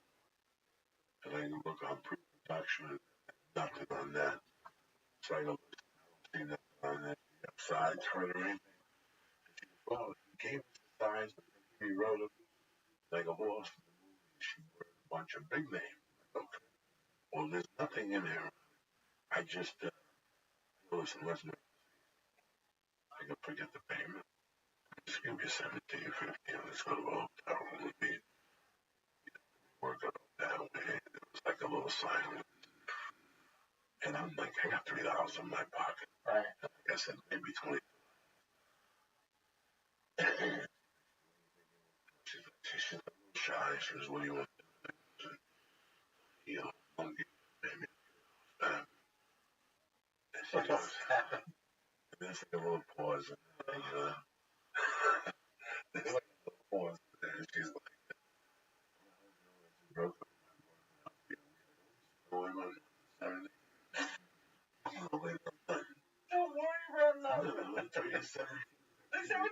You don't have. Yeah, but I got to put the envelope, right? So she's like, what are you going to do? You can stab me, you monkey. And I go, let me shit you. I don't do that. I go, listen, 1750. You gotta do. You know me, dog. I'm a savage. Yeah. And there was silence, right? And she goes, okay, what do you want to meet? I go, where are you? I go, well, listen. And she goes, yeah, there is. All right, let's go there. We go sweet. Fucking 10 hours. No, I by like bring the skirt. I started just taunting her. I go, bring the skirt. Hey, Catholic skirt. Bring the dildo. And you can hear like, oh, just turned into something I didn't like. So, okay, I hang up with her. I'm giggling. I got a little giggle just to see how far I can push it. Yeah. In my mind, she's never going to call back, right? It's like a prank phone. Right, it's like a prank phone call. I'm sitting there watching fucking TV. Forget. Right? Totally, yeah. I'm sitting there watching TV. I forget the phone rings. Boop, Ralphie back. What's up? What's up, dog? I'm downstairs. Let's go get some food. We hook you up for the week. It was a Sunday. I wasn't expecting Ralphie on Sunday. Yeah. Ralphie always came back on Monday, so I either gonna call Monday night or by Wednesday he'd show up. Let's go buy a pound of weed. Yeah. This was a Sunday night, so I go, all right, I'll be right down. I take a shower. Ralphie's downstairs, a brand new fucking car. I get in there, he hands me 200 right off the bat. You know, Ralphie was just pimping back then. We get in the car, we go over to Cushmart, buy another 2,200 miles worth of weed. Now we're going to eat sushi somewhere. We're going to an expensive place. I forget where we're going. And next thing you know, my phone rings. I look at the phone and it's this chick.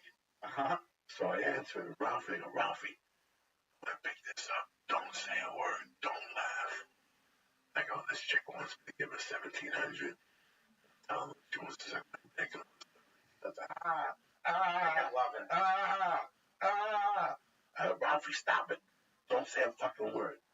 Hey, what's going on, bud? Okay, so where do you want to meet? I go, did you look at the directions? Hold on 1 second. Did you look at the directions? I go, did you look at the directions? Where is it? She goes, it's in Marina Del Rey. I go, all right, I'll meet you in Marina Del Rey. She goes, I gotta ask you something. So, hang out for a while. She goes, look, I don't think the script. I go, what time is it right now? I just like, it's 8 o'clock.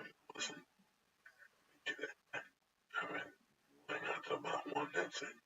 I go on, she and me. I come, all right. Listen, Ralphie's right there. He's just looking at me. The car is stopped. Yeah. And I'm like, you know me. I'm not gonna do anything. I come in, man. All right, I'm like, hey, you little monkey, I'm gonna suck that fucking noodle. Then I'm gonna put my fucking dick in that when you don't like it. And then Ralphie's like trying to fucking not to laugh. I'm trying not to laugh. And then I go,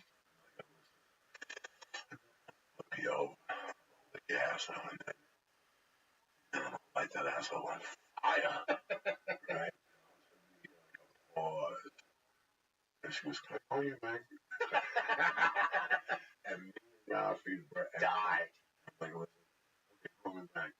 And me and Ralphie are fucking dying. I tell Ralphie, I forgot all about it. I tell Ralphie the whole story and one time. I forgot how I told her it. But I was like, listen, I'm gonna look at pussy. Fucking stupid. And then I'm gonna fucking put my dick in your mouth and suck it and get it out. I'm gonna be over. And I'm like, and then I'm like, yeah, it's on fire. Like, I just acapella. And I could hear her holding me to change on the other side. Like, she thought it was just going to be like, I'm going to go and feel her out. She's going to leave. I'm like, no. If you go, I'm going to wear that asshole out. And it was hysterical. Called back. I had forgotten about her again. Did she call back again? Yeah, she hung up. Said she'll call me back. See if she can meet me. which I knew she would never call back just from her reaction on the phone. Yeah. I knew she was never going to call back. And while we're eating sushi at that place called Sunset, now I know where she called back and go, Ralphie, hold on, it's her. And I'm like, what's going on? She's like, it's off. I got my uncle brought me money, and I can pay him in 3 payments. Thank you. Well, about a week later, fucking Facebook, she unfriended me. Oh my gosh. Hilarious. Ridiculous. But listen, I thought if I tell the whole story, she was talking to me from day one. When I met her, the first 2 or 3 times, I met her as she had a guy. She always had a boyfriend. We brought weed at the same spot. Yep. And then we hung out a couple of times socially. Boyfriend. Nothing ever happened. I never said nothing. Right. And then one day I see him and I go, what's going on? We're talking. You know, we all hung out together. Just me and I broke up. So again, Yeah. I never thought of her nothing. And one day, dog, I'm walking, I hear beep, beep. I look at the car and it's her. Low cut blouse, Right. no bra on, medium roll breast, staring in the face, the sun bouncing off. And when I get to the car, she's got like a mini skirt on, black on. Oh, I'm like, oh. And she goes, you know, once she was $5 for gas. I go, sure, $50 for gas. And I got like $42. And I was a complete gentleman. I just thought that maybe I'm an older man, maybe I'll show him my monkey, and I'll move on with that. Something else happened after that. That I could see she wanted to play with fire. Yeah. Like about a month later, she did something. The name of your show. Yeah. Play with fire. Play with fire. Like she didn't know that I would take her ass to the. Like she came back for more money. And I didn't ask at the time. Like I was like, I didn't think about it. Yeah. I didn't see the pattern coming. And then she asked me for money the second time. Something's not right here. She just bumps into me on the street. Yeah. She looks like she just came from a photo shoot. Bar, no fucking bra on, and black undies on. She gives me a glance on monkey. She knew what she was getting. Now she needed headshots or something. And then something else happened, and I was like, something's not right here. Yeah. Something's not right. Let's see what this is going to be. $2,000. I'll give it to you. You gotta work a little something. Not. I gotta go to the bathroom. And So if I take a break. And Ralphie's keeping it together during all this. Ralphie, how? Hold on.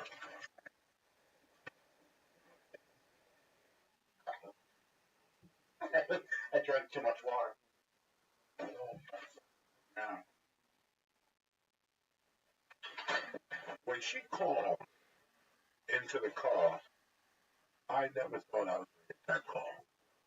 So I had to break it down to Ralphie real quick, like what was going on. Like, Ralphie, I take this call, do not laugh. This girl tried to borrow $1,700 from me and SAG. I told her that I wanted to have sex with her. Oh, Ralphie, I'm flat broke.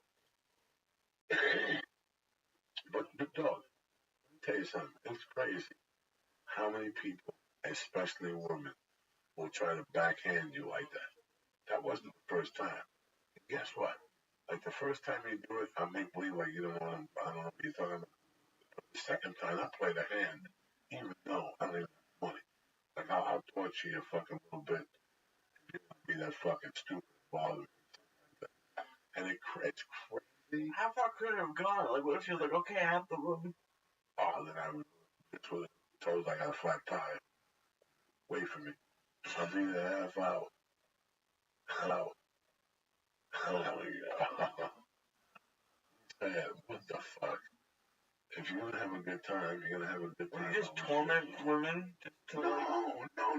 No, well, not like in a bad way, but just like Listen. goofy ones. Listen, in life, hold on. So much better. Thank you. Perfect. Thank you. And I have to explain myself on something. As my friend here, Steve Simone, who was one of the nicest people in Hollywood, nice people at the comedy store. There's a lot of nice people at the comedy store, young people. But Steve Simone's one of the most respected guys, just a sweetheart of a guy. When you first got to the store, how many swindlers were there? All of everything. Okay, Yeah. so It was a different place. now, what was the percentage was met? 95%. Yeah. She was a female swindler, you know, and you bump into female swindlers sometimes. Yep. People come at you in Hollywood with a good heart. And there's a lot of people who take advantage. Absolutely. It happened to a kid who died. It happens to a lot of people that have a little bit of money and they come out here. Somebody finds out you have money, they latch on to you. Yeah, there's a lot of desperation out here, and there's a lot of people coming out here for whatever reason, and it makes them a vulnerable target. Yes. So it's sometimes most of the people that approach you are male, but every once in a while, it's females trying to put you together, and that's when you don't have money. Yeah, I was trying to get crack time when I didn't have money. When you have money and you're young in this town, they come out from all directions. I had a friend once that got on a TV show. He was on a TV show, a popular show for like a year. He was a main character. But he was a big time agency in 1999. It was a drama. He was a comic from the comedy store. He was like one of those Sunday guys. Okay. But he was acting. And I remember he was like with a shit agency. And he went in on one of those cop dramas on CBS and got it. That's when they used to give you, the 17 episode orders. This was an hour drama. This kid disappeared and was making boo bucks. I forgot what the moral was of the story. Swindling. People coming at you. What the fuck? I'm sorry. Oh, no. That's right. So he was like not the number one guy on the show, but the show was popular on CBS. People would recognize him from time to time. He goes, he moves into the fucking building, and he goes, with the fucking fourth day, he sees a girl in the elevator. He goes, yeah, my name is whatever. She makes believe, like, everything's cool. He says, like, a week later, I bump into her again. I start talking to her. She says, we should go out sometime. At dinner, he goes, I'm just being casual with her. I didn't even hit her up for sex. I wasn't even thinking about it at that point. We weren't even in that realm. Mm-hmm. And out of nowhere, I tried to be honest with her because two people came up to me at the restaurant and said that they liked the show. So when I tried to tell her what it was, she played it off in a weird way. She knew. So he goes driving home. And he's taking her back to a car. And she pulls over and she goes, you help me out with something? And she thought it was like a ride to the house. Maybe she had a flat tire. She said, listen, I'm going to buy it. Can I borrow $3,000 from you? And he said he had never, ever, you see this guy, say his name, I don't embarrass him. Yeah. You see this guy's a really good, he's buff. I think he's still around. No. But he said he wanted to go home and cry. First date, whatever. Better, hello, goodbye. This is a different world out here. This is a different world out here, and I'm really sorry that they're not having a memorial, like a big time memorial somewhere. Like, I think they're going to have one in Nashville. I think I'll have to go to one of them and pay my respects. You know what I'm saying? In LA is going to be a little too phonyized. I think TMZ will be there and all that shit. And you know what? That's the last thing I want to fucking do on a Monday night. I have a podcast with you cocksuckers. I've been friends with you for 20 years. Highs and lows. You know what? I don't need to stand in line and make some stupid fucking speech in front of a bunch of people that they don't give a fuck anyway. They just want to be here where the hot place is going to be. And I'll be here with you motherfuckers doing a podcast. What else? You gonna tape a CD soon? You gonna make a kid's book? Every time I talk to you, I got a little web series called It's Still Broken. Okay. I have a buddy that can fix everything. So he taught me and Eric Griffin last week how to fix a toilet, which is, I actually learned how to do it, which is good. And then I showcased for, hopefully, I'll get that Comedy Store special, which would be great. And got the road coming up. Who wants to shoot it now? Well, I think the store wants to do it themselves. They have different investors. I showcased. I think they're gonna give one to Ingram. I showcased. Jesus Trejo showcased. He's a good kid. Jamar Neighbors. A lot of funny young guys were up there showcasing. So hopefully I got a shot. They'll shoot them in the main room.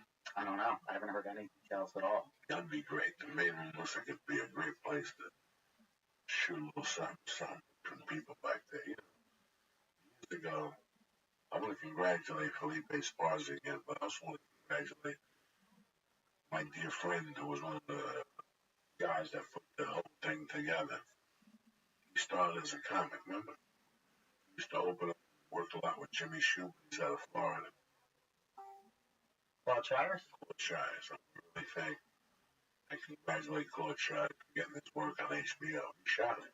Claude directed that? Yeah. Oh, that's awesome. Yeah. So 2 Comedy Store guys, 1 special. That's awesome. yeah, that's what it works out like. So I want to congratulate them. Thank you guys for supporting that special. Anything else you want to tell these fucking savages? Talk to me, baby. Just like what you said before, just tell the people that you love them, hug them. You know? That's So, the rest. what do you want to say about Ralphie? I know he loved you. I mean, he'd come in here and he would call me and I'd tell him what type of torture I'd be doing to you. And he would add some techniques to torture you with. Well, I get the question a lot lately. My favorite church guest. And it's hard, like, we get a lot of great people in here. And like, I don't really have favorites. It's weird, but it was always great when Ralphie would come. It was always great when Ralphie would come. And he was one of the few people, though, I met who was who they were, like who I wanted them to be. Like I grew up a fan of Ralphie. I remember Last Comic Standing. I remember the special with the orange jacket, and he was great the first time I met him. Gave me a big hug, and we were at an office a few blocks away from an In-N-Out. And at like 1 in the morning, after I think the whole podcast was you like joking with me about losing weight or something, and then he asked me to go get burgers at In-N-Out. Like, man, I'm gonna try to be good. And later you're like, you should have gone. He would buy like 20 burgers and give me like $1,000. I was like, oh, I didn't know, but I'll never forget the night with the yellow snake. That's one of the best nights of my life. What happened with the yellow snake? His bracelet, his son made him. That when we were doing that stuff, it actually did calm me down to like focus on it. But then when he scared me with it, it freaked me out. That like, what's funnier than that? He is. I'm definitely gonna miss him doing the podcast. Miss him, like I said, our conversation. Sometimes I'd be having a rough day, and he would call me. I would just laugh. I'd ask him where he was. I'd know exactly where he was and make a local reference. Laugh for a while. It's gonna be a big fucking chunk. But like I said, right now I'm just processing it. And you guys were fucking great. That's it. It just sucks. It's weird dealing with. It's different dealing with it as like a child, and then dealing with it as an adult.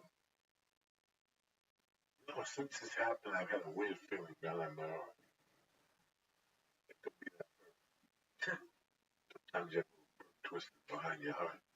You go to the doctor, they'll tell you to take a good fucking shit. They watch that little pain. Boy, you got a little back up back there. More vegetables and shit. No. People hurt. And thank you very much for all the support. Thank you for coming on the share. We personally know the new person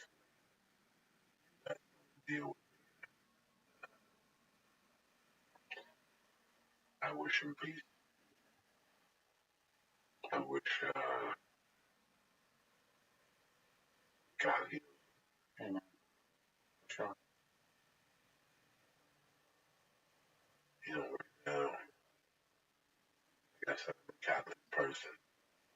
I can just see Marilyn hugging her right now. David Crowder and Freddie Soto, and they're just hugging each other right now. Yeah.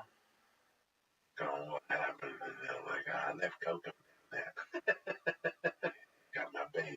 Yeah. At least I had, you know. Right now, he's hugging Marilyn. And when I do turn, it's going to be Marilyn's 10th year anniversary next week. Oh my. It's fucking brief. It's fucking brief. He did a couple fucking drugs from time to time. He smoked his pot. He loved his children. Everything he did was with them in mind. Trust me, I'm telling you, we had deep conversations. I don't know what's happened the last 2 years. I don't want to know. It's none of my business. What's my business is that he's in a better place. He'll always have a piece of my heart, and I'll have a piece of his heart. And I thank you, people. I don't know how I'm going to deal with this from time to time. Now, and listen, guys, I can feel that. I'm starting to feel the anger. I can't lie to you, people. I felt it today. I fucked up today. My wife didn't go to church today, so I got caught up with them. I couldn't go to jiu-jitsu. Big fucking mistake. And I had 2 kids' parties. So I couldn't work out today. One of those days at 1:40, I could feel anger. And it's all directed Ralphie May like that. It's starting to hit me now right now. So I gotta deal with that. I gotta go to jiu-jitsu tomorrow. Fucking jumping jacks. That fucking bullshit out. That's what it's doing. Because I felt it today. I took blood pressure medication. Same bueno, cocksucker. But I'm not going anywhere. I'm getting my checkup. Another thing, a lot of people send me messages saying, I'm with you. Guys, Steve Simone. Am I a different man or am I a different man? Absolutely. I drink water all the fucking time. Last night I drank a fucking soda with this mamook over here. Junior. And I had a good time. You had some pizza with pesto. It was really nice and very gracious. No, I didn't have the fucking pizza with the pesto and the goat cheese. I was embarrassed. They put sriracha on it to really throw me over the top. It was a green pizza as it was. It looked like somebody vomited. It looked like the cat vomited. You know how if you make shrimp and lobster sauce to take everything out? Yeah. It looked like white vomit. Oh, yeah. That's what the pie looked like. Green pesto on it and goat cheese. Thank you To really insult the Yo, fuck out are of you me, real? okay? Then to really Fuck you, man. went Fuck in the you. stomach, Fuck he you, went Caspian and C. got that fucking I read hot that. sauce I was like, sriracha. oh no Put shit. sriracha. Somebody, This I is why I love came those over old here school and I was just like, The oh, last damn, one when he was stumbled on me. I just like it. What show is he listening to? So Weird, interesting, dude. dude. Show yes, baby. Why? Why not? No hummus back to the neck. So party to that kid party there.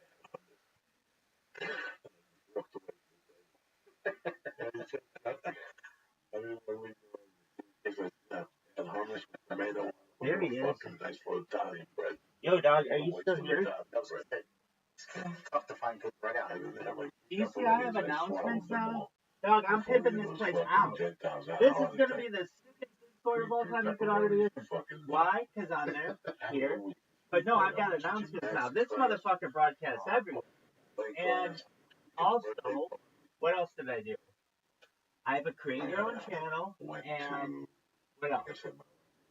And a ticketing system. Dude, we are fucking big time.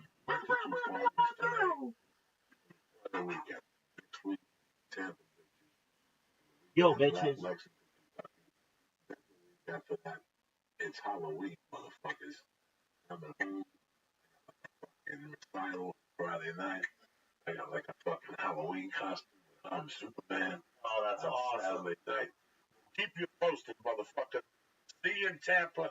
Steve Simone, I want to thank you. Thank you, Steve Simone, I want to thank my man, the Christ Killer, Lisa Ann, I want to thank you. And I want to thank the spirit of Ralphie May for guiding me in comedy the last 20 years. Because that's what he did. He fucking forced me to be a better comic. This podcast is out of respect for Ralphie May. I hope he's in a better place now. Amen. Thank you guys for listening. Have a great week. Stay black. Have a happy, ambiguous day. Ever since you yanked Columbus Day, you fucking liberals. Now what are you going to do? Anyway, listen to my church people. We all want to eat better. Like I told you in the beginning of the show, right? We all want to eat better. We really try. When it comes to snacks, sometimes it feels like the whole world is delicious. A billion calories versus boring and tasteless. You wake up in the middle of the night and all you want's an Oreo. How many Oreos can you eat at 20? But no. If you eat that stuff, it's terrible for you. You get diabetes, the whole goddamn thing. It's not good. You shouldn't have to be that way. You gotta up your snack game with Nature Box. Nature Box, that's the snack of champions right there. Nature Box has 100 snacks that taste good and are actually better for you. All snacks are made high quality, simple ingredients, which means no artificial flavors, colors, sweeteners, nothing. So you can feel good about what you're eating. You understand me? My favorite, I got a ton of favorites. I got the garlic plantain. I got the salt and vinegar veggie chips. I got the mini Belgian waffles. There's a ton of things I like. Look at me. Listen, you're sure to find your new snack obsession with Nature Box. They add new snacks every month inspired by real customer feedback. That means the latest food trends and professional chefs. It's so simple. Just go to naturebox.com, choose the snacks you want, and NatureBox will deliver them right to your door. So you go over to the page, you see what they want, or you go to the bestseller page, you got the white cheddar caramel popcorn. You got the cheddar and hatch chili crackers. You got the garlic plantains, the sour cream and onion straws. It never stops. The almond butter, the mocha almonds, the pistachio almond mix, the coconut cashews, the blueberry nom-noms. Listen to me. This is the way to go. If you want a snack and you want to feel good, NatureBox is the way to do it. And it's simple. Go to naturebox.com, choose one of those snacks I just told you, and NatureBox will deliver it right to your door. Who's better than NatureBox? Nobody. And there's no risk. If you ever try a snack you don't like, don't eat it. NatureBox will replace it for free. What did I just say? Free. They'll replace it for free, okay? So take a chance. Columbus did. You want to try the garlic plantains? Bam! Try them with confidence. Because NatureBox will work with you. Number 2, what I'm going to do for you tonight is this, out of respect. Right now, NatureBox is offering the church of what's happening now, right now, the family, 50% off your first order when you go to naturebox.com/Joey, Joey.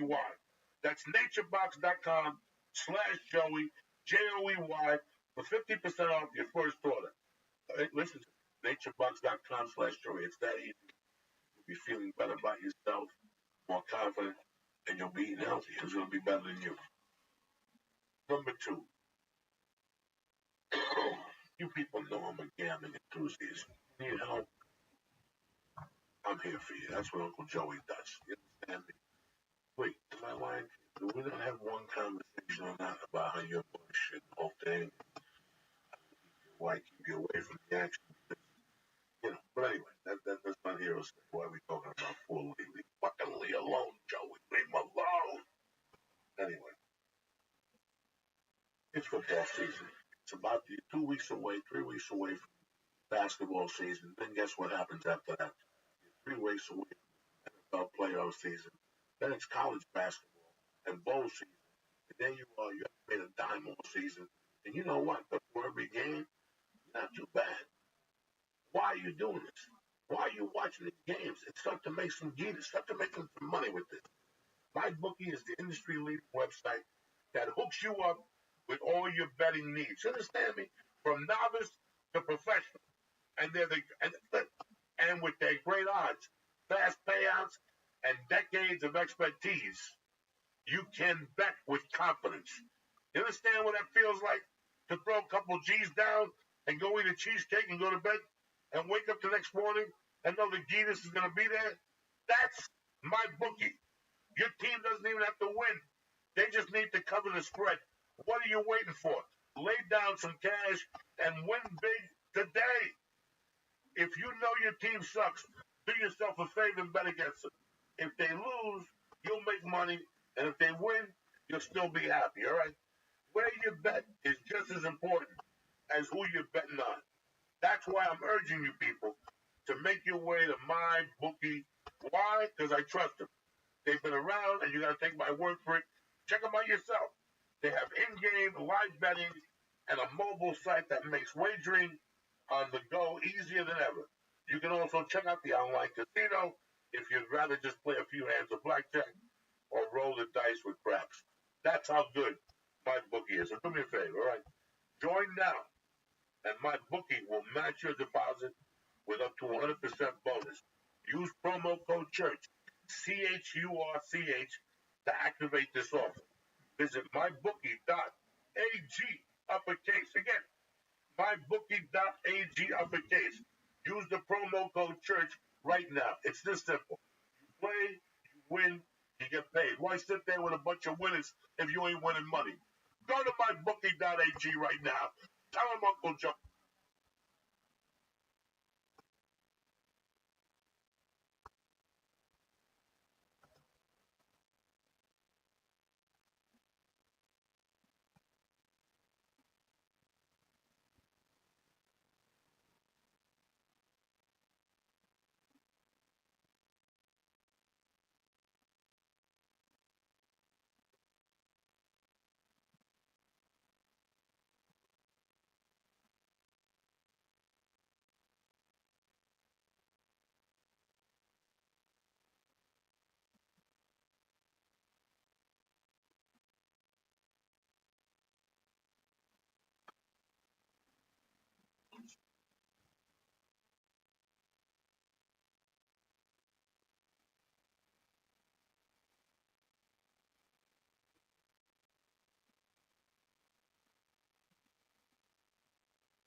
There he is. Dude, you saw me on my stream. That's amazing. How are you? Yeah, doing well. I saw the notification I clicked on my phone, and I was like, this is my board game. It's down. Beautiful. Read that. I'm like, I did. let me reiterate. Organic. I did. But that's really cool that worked.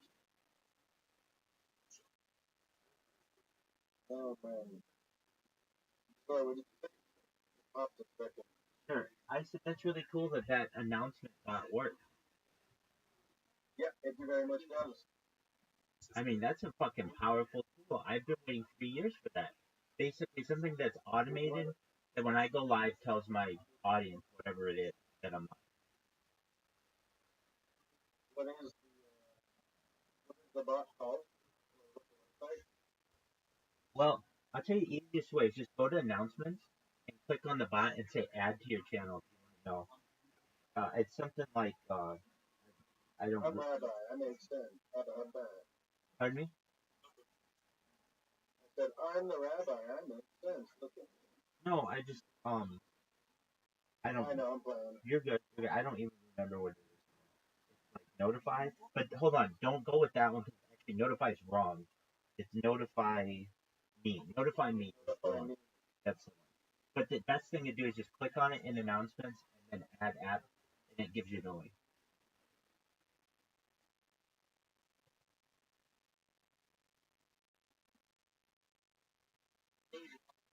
The notify one, the regular notify one, don't do that one. That one you have to pay for, but it will do Rumble. This one does. What's the website for notify me? Notifyme.xyz, something like that.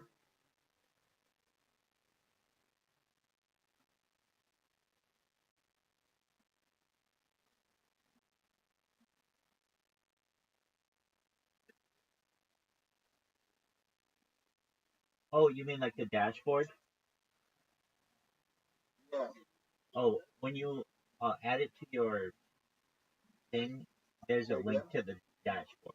In like, if you add it to your server, the link is in the introductory message. So go to your here.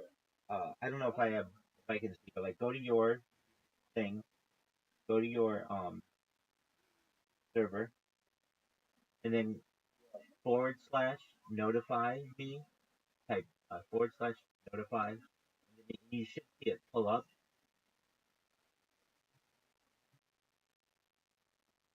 Notifying me. Do you see help? Yeah. Click help, and then in there, there's a link to their dashboard. Their dashboard.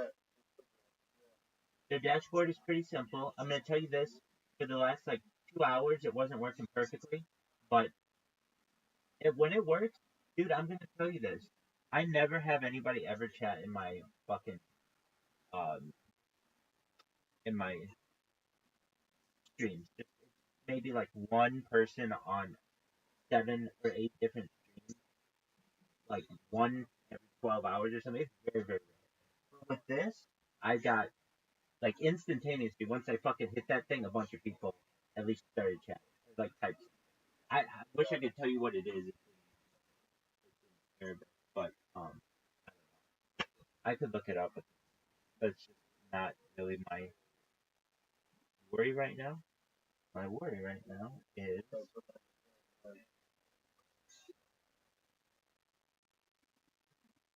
okay. So the absolute fucking biggest Discord I've ever seen is the Daddy Discord. Now a lot of people don't like this Discord, and I'm not streaming it, but if you look at it, there are so many fucking people in it. It's like they have over 200 VCs going at any time, and they have it's been going for 7 years, and so my goal it's very difficult to be able to stream in it. You have to do a lot of chatting. So I set up bots that are currently working at the experience point. It's just gonna take a while. But once I can, I'm just gonna turn on one of the streams with my Discord link in it, just like I have been, and just leave it, not really pay attention to it.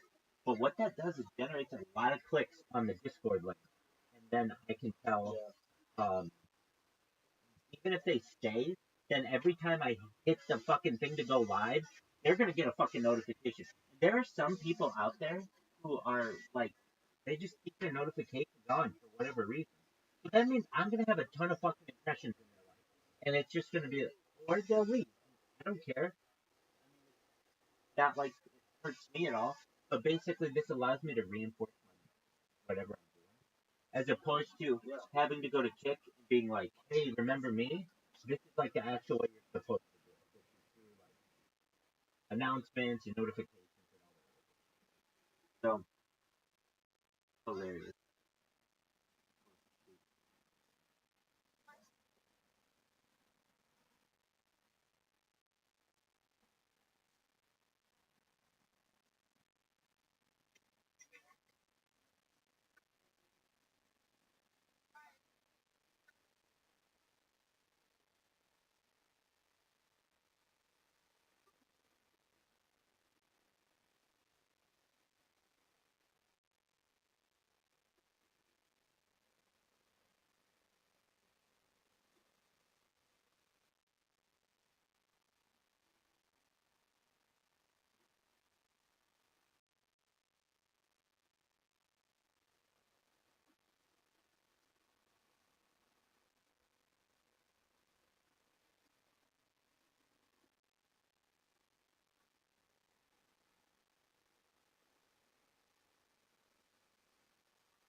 Yeah.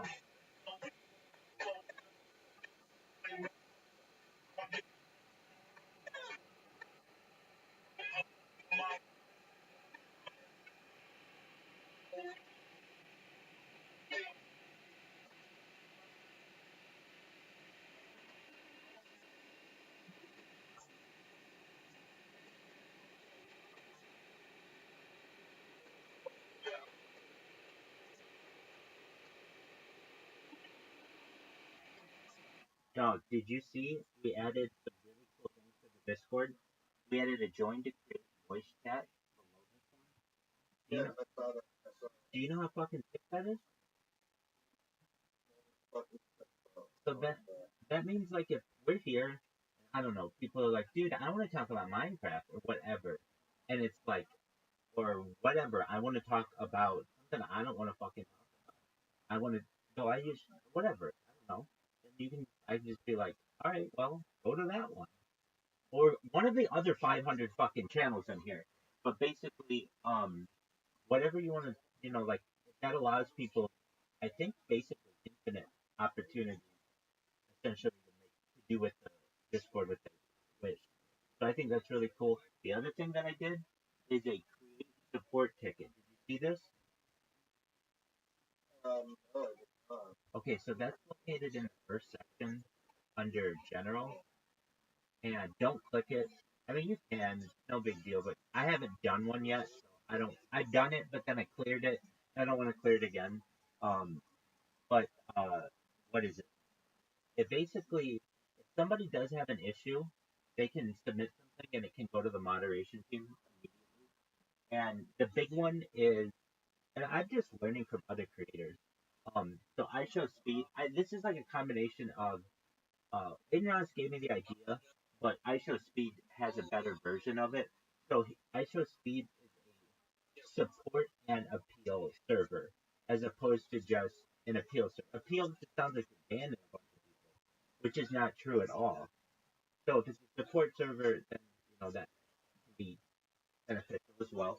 Um, and I put a support ticket system in there too, because I know that eventually I'm gonna have to ban someone. Someone truthfully gonna want to come back, and um, I'm gonna like we've had people who are like I had one guy. Here's a great example. He's 17. I didn't know he was 17. This was around the time of the Olympics. He was turning 18 like the next month or 2 months or something. And I just told him like, dude, just come back in 2 months, and he did, which is really cool.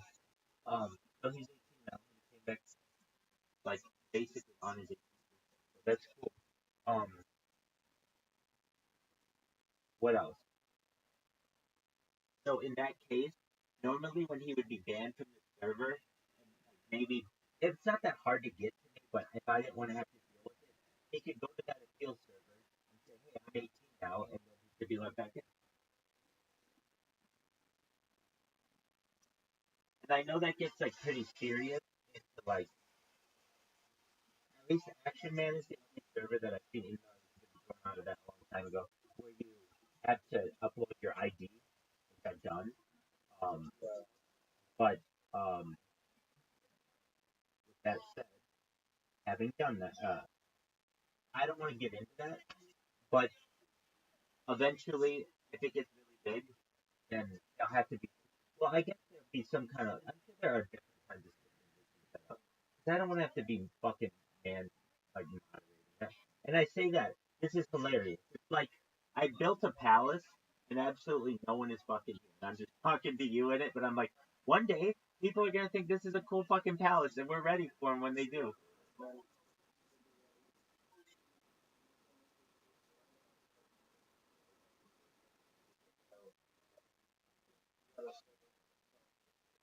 Yeah, exactly.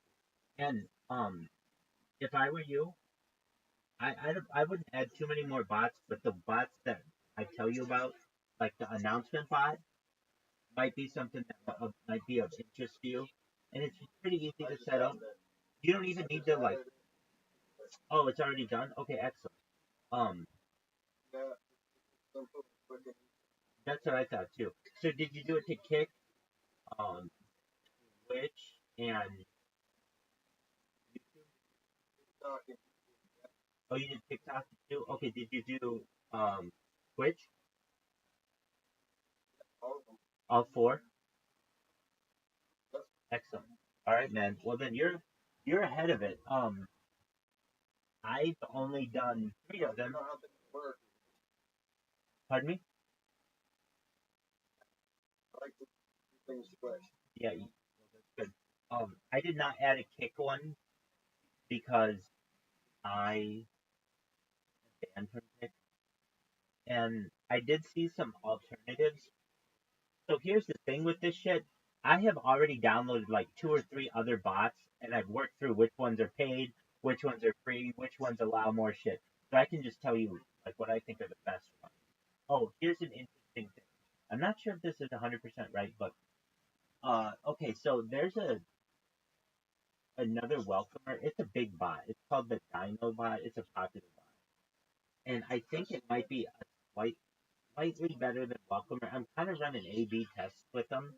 Um, and the reason why I think Dino's a little bit better is when somebody they're like basically exactly the same, but when somebody joins with the Dino bot, it gives a notification because it mentions them. Somehow it's able to link it, and while I haven't really gone in depth in the welcome reply, it doesn't. And so it's not really a big deal for you, but I'm just making you aware. I think that the Dinobot as a welcomer is slightly better because of that. So if you wanted the best, what I think are the best spots, Dino maybe slightly better than welcomer, but I wouldn't get rid of your welcomer yet or anything, because welcomer does have a feature that's better than Dino, and that's this: you can run a test message. I'm sure they have different shit. But you can run a test message pretty easily with the welcomer bot and Dino. Okay, another thing, I just want to make you aware is I told you it took me like 2 hours to get all of the links to work and everything with the when it sends a mass notification. I do want you to know, uh, their server system or something was down for like an hour of that. So when you do yours, if it doesn't work, don't think it's on your end. It might just be not fully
Hey, if you ever stream on Twitch, I want you to make me aware if you ever see a guy who every single time you his name is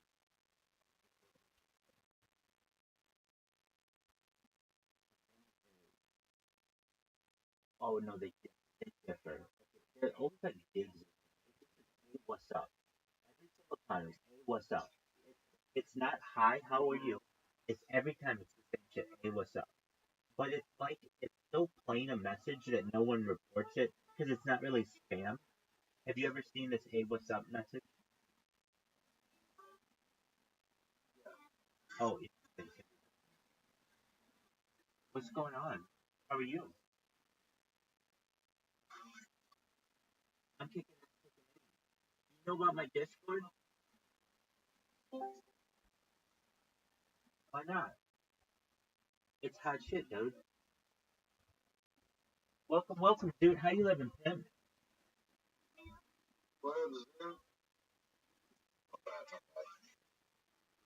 Yo, Bennett, you don't care about my Discord. Why not? Okay, well, dog, I eat, breathe, and sleep Scroto all day, every day. I'm the biggest motherfucking thing of all time. I'm the greatest person ever. Okay, so do you want to come to the Discord? We've got 2 members of Frodo here right now. I'm going to send you the link just so you have it. And if you want to up your game and elevate your life, you can enjoy things in our Discord. And I want you to know as well that nevertheless, I will also support you in everything that you do. How can I help you? I hope your coin is doing really well. I hope your wallet is doing really well. Hell yeah, man. It's coming right now. I need a rim schwab.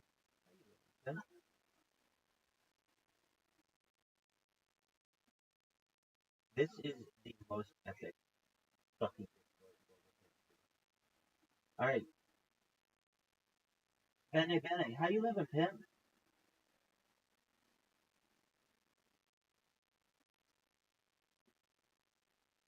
Bene Bene.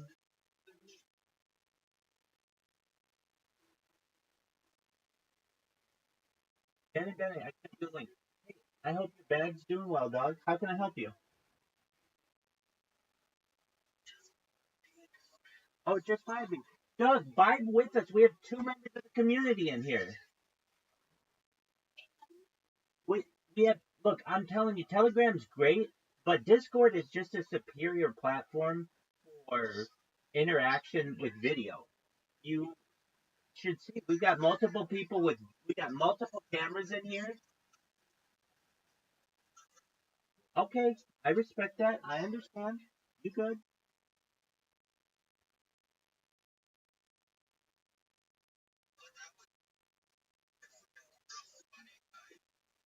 Oh, thank you so much. I love that. You're amazing. Benny Benny, you're such a sweetheart.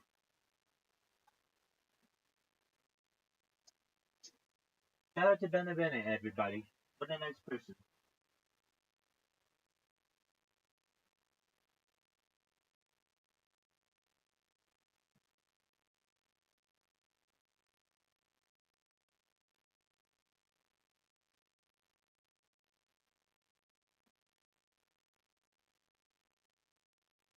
Fine, go for it now. Okay. Practicing. Alright.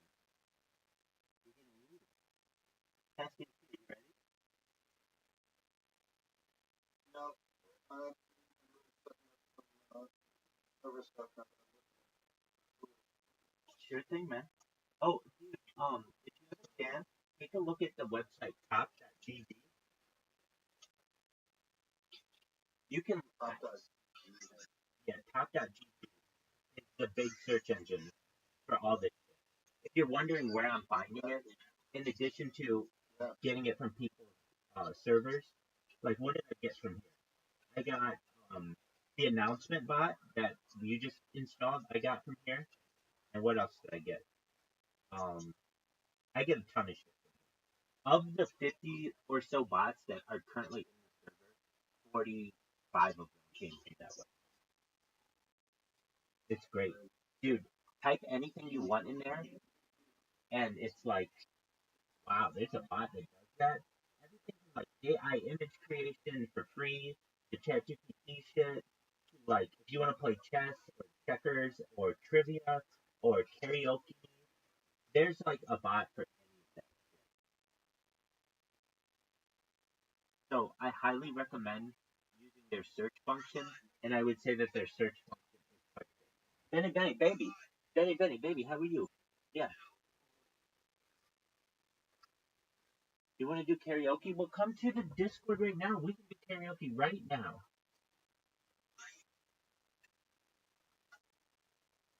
We have 2 people from the community in the Discord right now.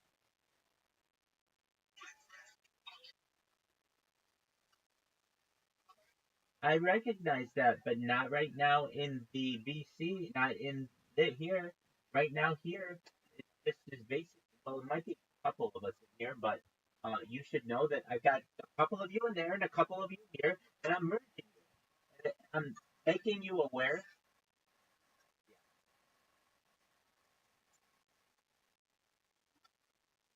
We broke an all-time high. Did you guys hear that? Hey, Zook, did you hear that? Dude, Benny, you're the man. I'll send a message right now for you on that.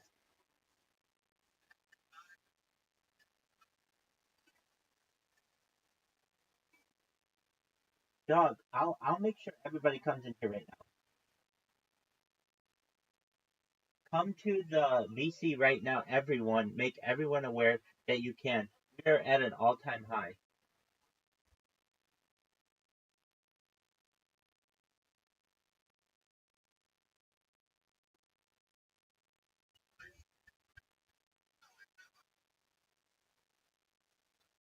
World peace?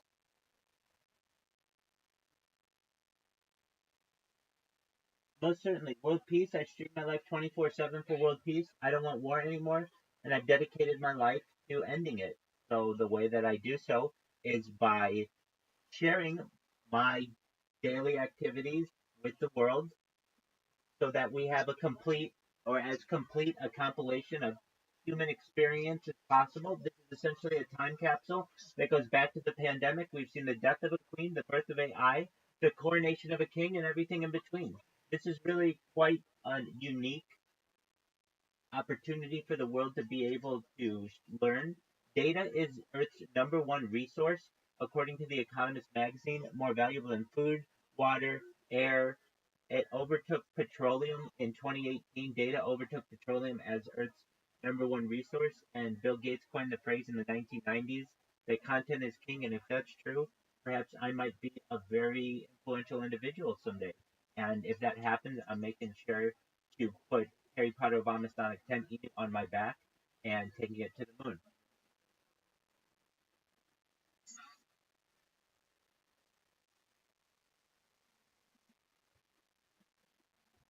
Excellent. Well, that's good to hear, dog.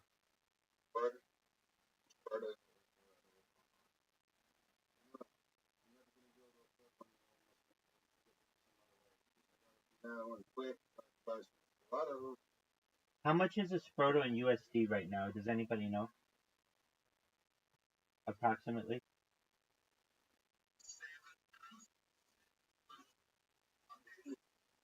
No way, $7,000? Shut the fuck up! It's gone up 10. It's gone up 10 times since I fucking. Wow. It's only free of them. There's only 3,000. It's going to be a splash up. Are there? Wow. If I told you next time they'll probably be trading for about $5 million. Yeah. I would say that's gonna be low. I think that the Sproto will be the #2 most valued NFT in global history ever of all time.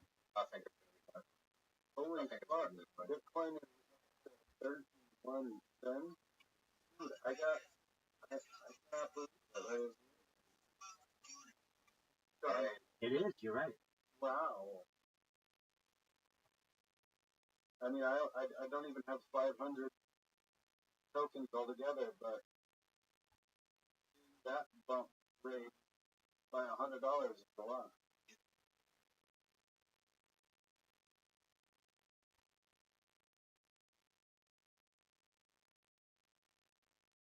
Well, that's absolutely phenomenal. I can tell you that I'll take all the credit for it, and I think I deserve it. So, kudos to me and the rest of the community. Like, that's a group effort. I have no idea what's controlling it. I just think it's phenomenal that the coin is. What do we? We have a saying. It's like the coin that lived or something. What is it? How about that? Yeah, Coin that lives. the coin that lived. Like, it's a people's Bitcoin, exactly. But it is. It is the coin that lived. And when I say that, I mean it survived its first year. It survived a lot of really like negative comments about it that aren't at all true. When people are like they just make up stuff about it. It has survived this long. It has an opportunity to really be a Right. I mean, I really think it will be I mean this. If you want to know my prediction, and it's simple as this, it will be what real Bitcoin is in the future. Meaning, like, we got Bitcoin that's worth like whatever $70,000 or whatever, and this one that's worth 31 cents. But I mean this from the bottom of my heart. When my stream goes viral, everybody's like, "What is this motherfuckers wearing all the time and all these photos and all this shit?" They're gonna just hockey. And essentially, what we're gonna do is um, traditional Bitcoin go by the wayside eventually. Maybe not. I mean, actually, I shouldn't say that. It'll still be very valuable. But Harry Potter, Obama, Sonic, and will be when people reference in the future what Bitcoin is, it will be our coin. And when people watch old video of things, when people are referring to Bitcoin tradition as OG Bitcoin, people in the future won't know that and they'll just assume they were always talking about our Bitcoin. It's brilliant that the person, exactly. And the reason why I think that we have a very good shot at it is I have more data online than anybody ever. I have the life of this coin, so we're able to track it. Exactly.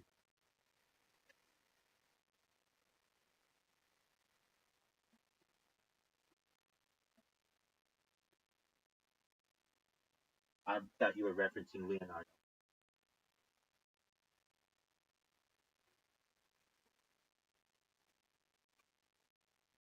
Oh wow, that could be. Well, can I tell you how I explain it and why I think that is right? If I were explaining to a first grade class, all right, everybody, you can invest. I'm going to give everybody a little wallet of money, and you can all invest in any kind of coin that you want. But really, at the end of the day, none of them are backed by anything. Okay, what do you want? And you could go to some kids and say, well, some want the BTC, but that isn't cool. Ours has Sonic the Hedgehog and Harry Potter and Obama and quite a few different things. And on top of that, if you told that class, oh yeah, and that one, its whole story is on video, I think you would get 30 out of 30 children who would say, that's the one that I want because it's on video. And on top of that, it's tied to something that's very memorable. But even if it weren't our coin, if I just had a shit coin or a meme coin that had a memorable meme, whatever it is, versus traditional BTC, which is really not that memorable. It's just basically a bean with like a dollar sign. That's why there are so many different things. Like if you just said, what do you like more, BTC or Shiba Inu? Well, Shiba Inu is a dog. That's more memorable. And long term, I think that the memeability of a coin gives it a lot of power. And so when that Da Vinci said that BTC perhaps is dead and meme coins are the future, there may be more wisdom to that than one may think. Yes, I got. Da Vinci,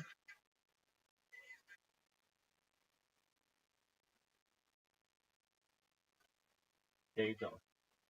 Doug, welcome, welcome. So we're at an all-time high, 31 cents. And if you've got a hard on because of that, that's phenomenal. And just keep it going, keep it pumping. If I had to tell you anything right now, buy big. Why? Because this thing's only going to continue to compound, and I would say any kind of profits that you take, put them back into Bitcoin. Why? Because it's 33 cents right now, but we've got the whole fucking story on video, and it's going to be, I mean, the next big number for anyone who knows anything about this is $1. And then we're going to the fun one, $69.42 and all that other shit, and then to the moon. And when that happens, it's going to be very exciting.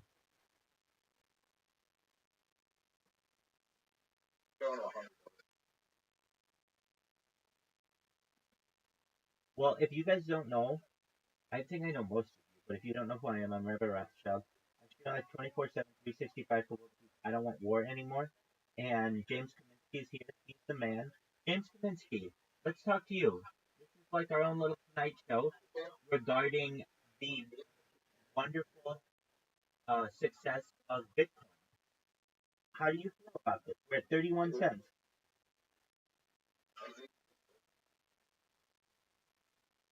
Excellent. And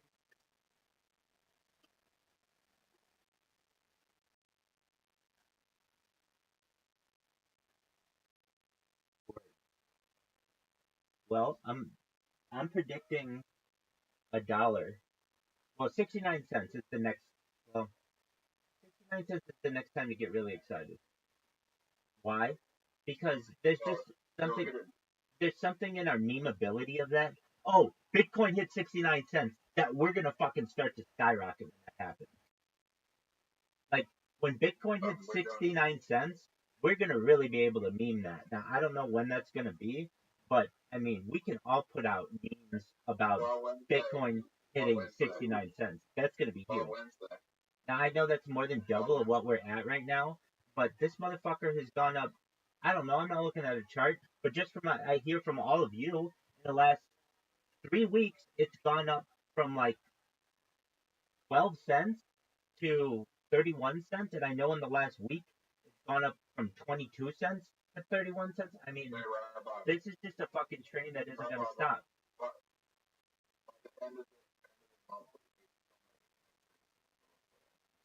So Zoot's saying by the end of this month it's gonna be somewhere between $3 and $6.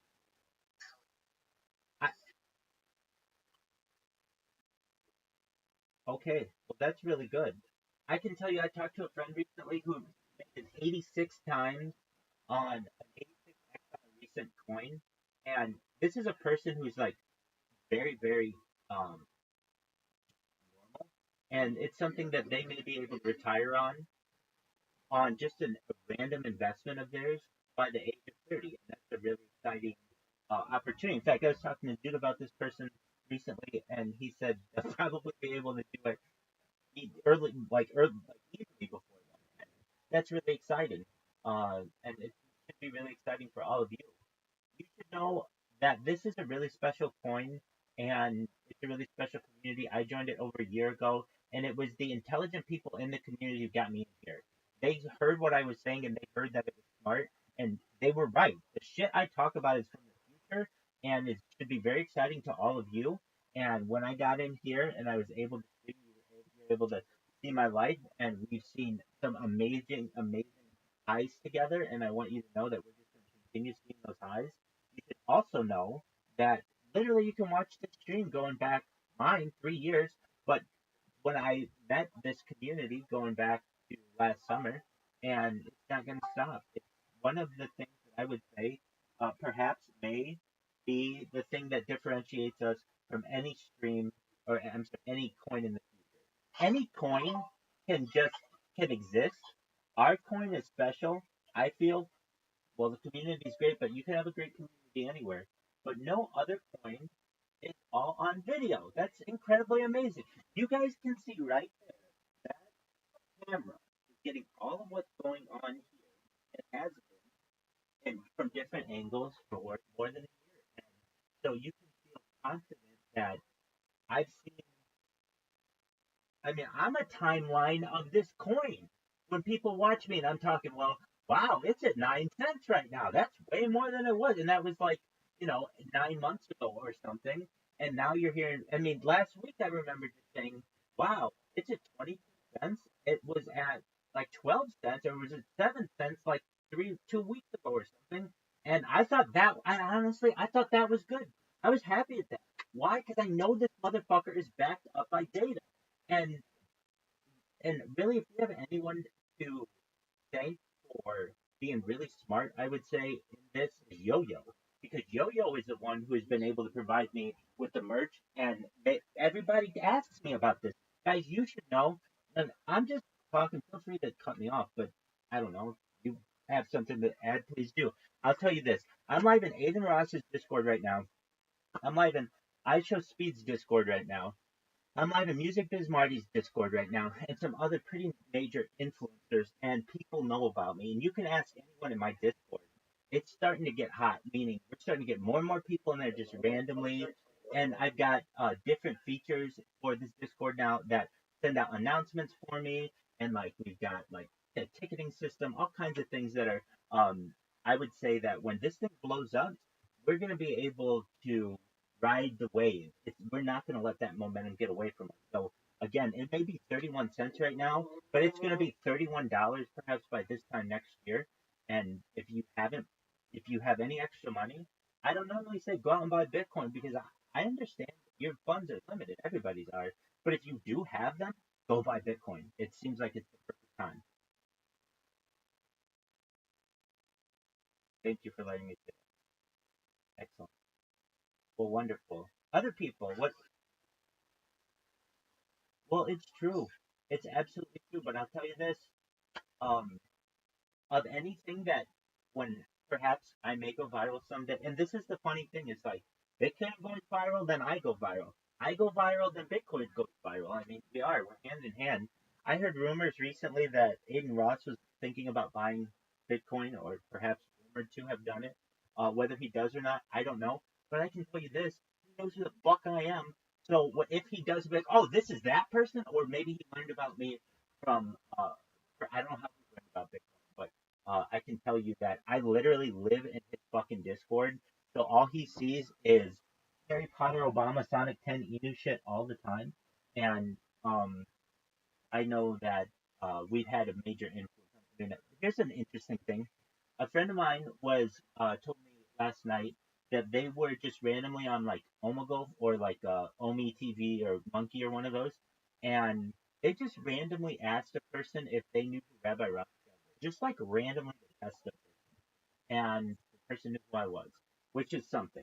And I'm telling you, we're starting to grow, we're continuing to grow, and it's going to be really exciting when this thing explodes because I don't have to go out and be like, all right, well, let's find the best cryptocurrency. It's like, no, the backbone of this stream has been Harry Potter, Obama, Sonic 10 for the last year, and the community has been exceptionally supportive. We've been able to see some really exciting things happen within the coin, and we're just kind of riding the wave right now, and I think that's definitely great. I'll be honest with you, I don't know anybody else who has. I think what I'm doing with this coin is really unique. No one has ever literally just been like, okay, I'm going to immerse myself in the crypto world 24/7 and be as involved in it as possible. But having done so for a year, I can tell you that this is a very, very special coin. I've seen other coins that do well, but they don't have this kind of community. This kind of community is something that I mean this. I could see us, in fact, I do. I see us all still being a community 10 years and being very rich individually. And I will be happy to be the richest of us all, but I will tell you with as much money as I think I may have someday, I'm going to share it with all of you and your friends and your family with the expectation that you'll do that with those around you. And it will hopefully be a trickle down system based off of Bitcoin. And that's the people's Bitcoin. That's what we want. And but in addition to that, really at the heart of this project is the developing world. And I talk about it all the time, and I'm proud when I'm interviewed by people to talk about Harry Potter, Obama, Sonic 10, and the good things that we do, including the building of wells in Africa and sponsoring soccer team.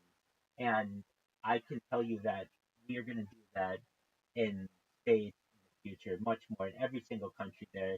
I know that the heart of Harry Potter Obama Sonic 10 Inu will always be in Nigeria, but we look forward, I know the community looks forward to being able to help other people there.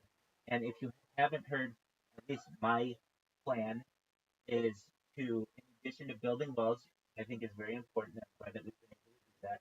I really want to bring publicity to the fact that we need to use smart straws there for to be able to contaminate water instantly. Desalination plants where we take the water off the coast, pump it onto the land so that it's potable. And really, I want to end world hunger. And I have basically a 6-point plan to do that. That's through agricultural drones, that's through saltwater greenhouses and floating greenhouses, that's through vertical farming, hydroponics, and cloud seeding. Like those are things that aren't really being utilized there. And when we have the opportunity as a coin to be able to fund some of these projects, I am going to do my best to influence the coin in working in those directions because I think that those are real, tangible solutions to what has been perhaps mankind's greatest challenge thus far, and that is ending world hunger and world thirst. So with that, you should know that we are doing more than just making money. We're changing lives, and that's a very exciting thing.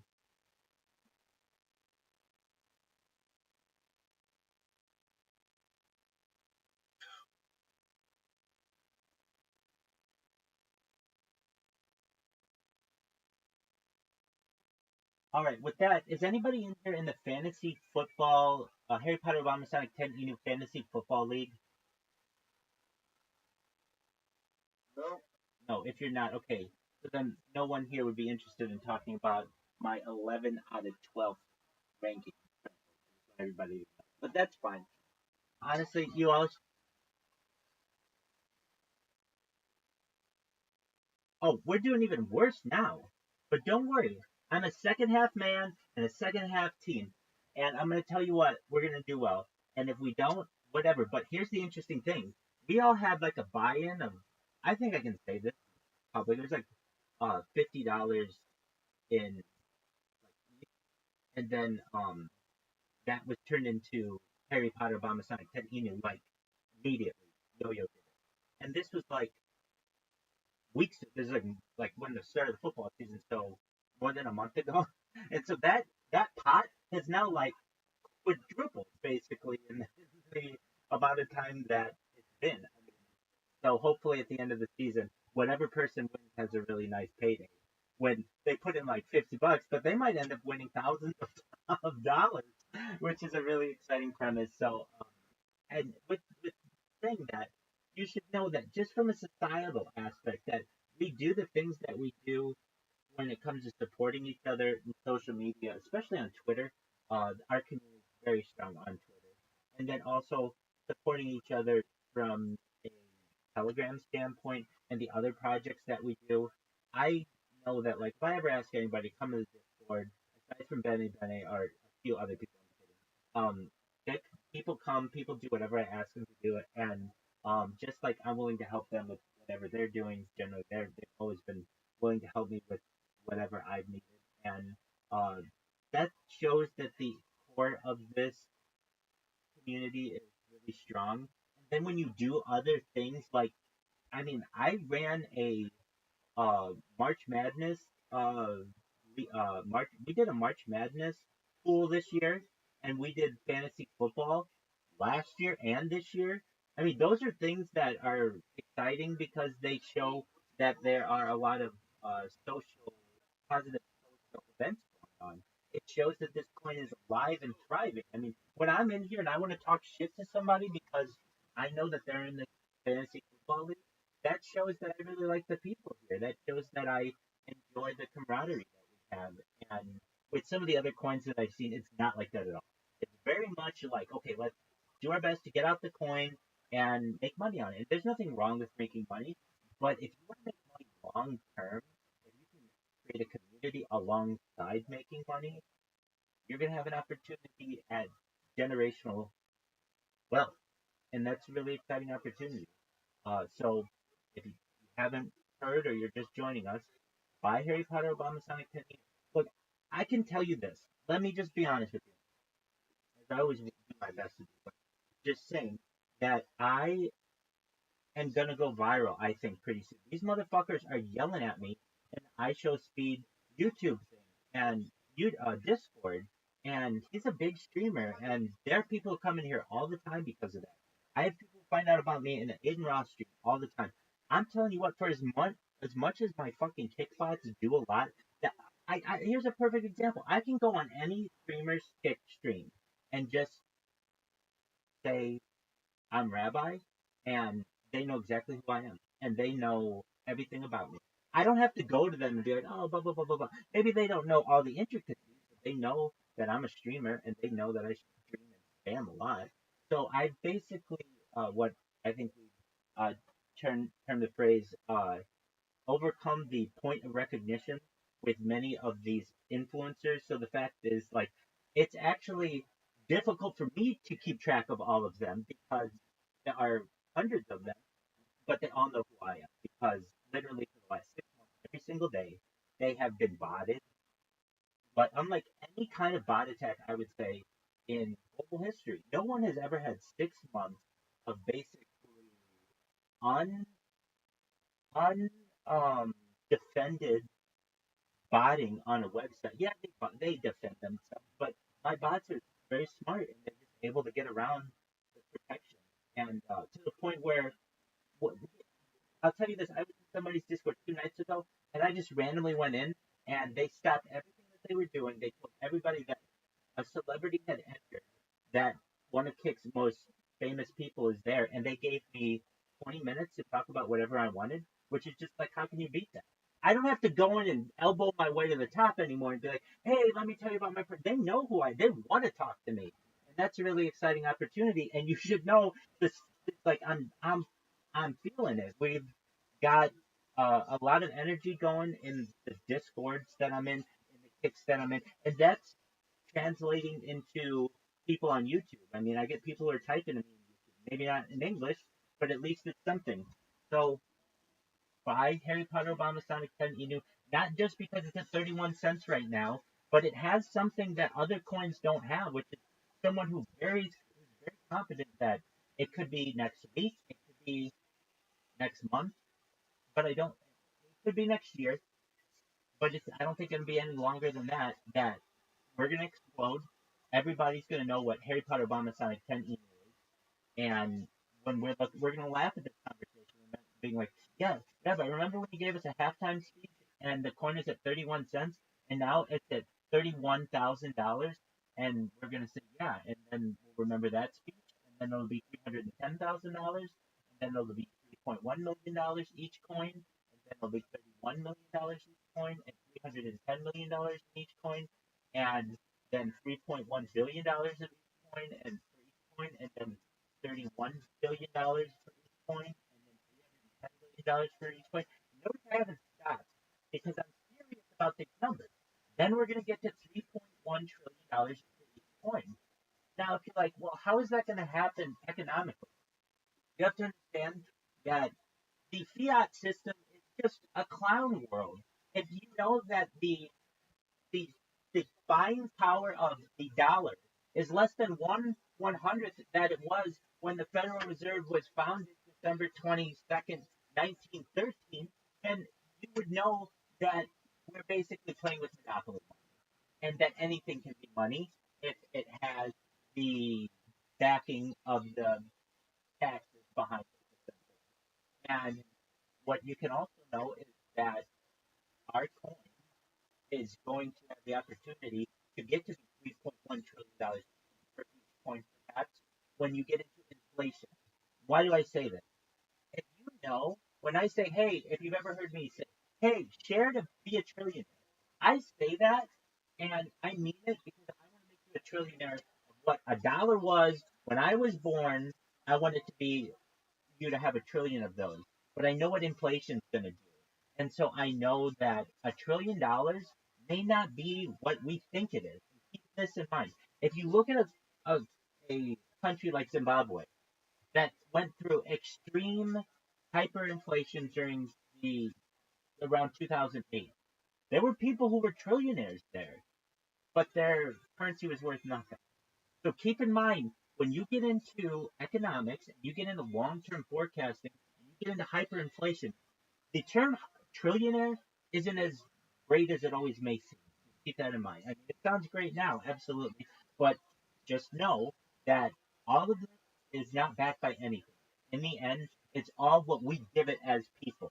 And I think we make a really good argument as a cryptocurrency that the Federal Reserve note hasn't been backed by gold since 1971, so it's backed on nothing, fiat. The same can be said of your other major currencies.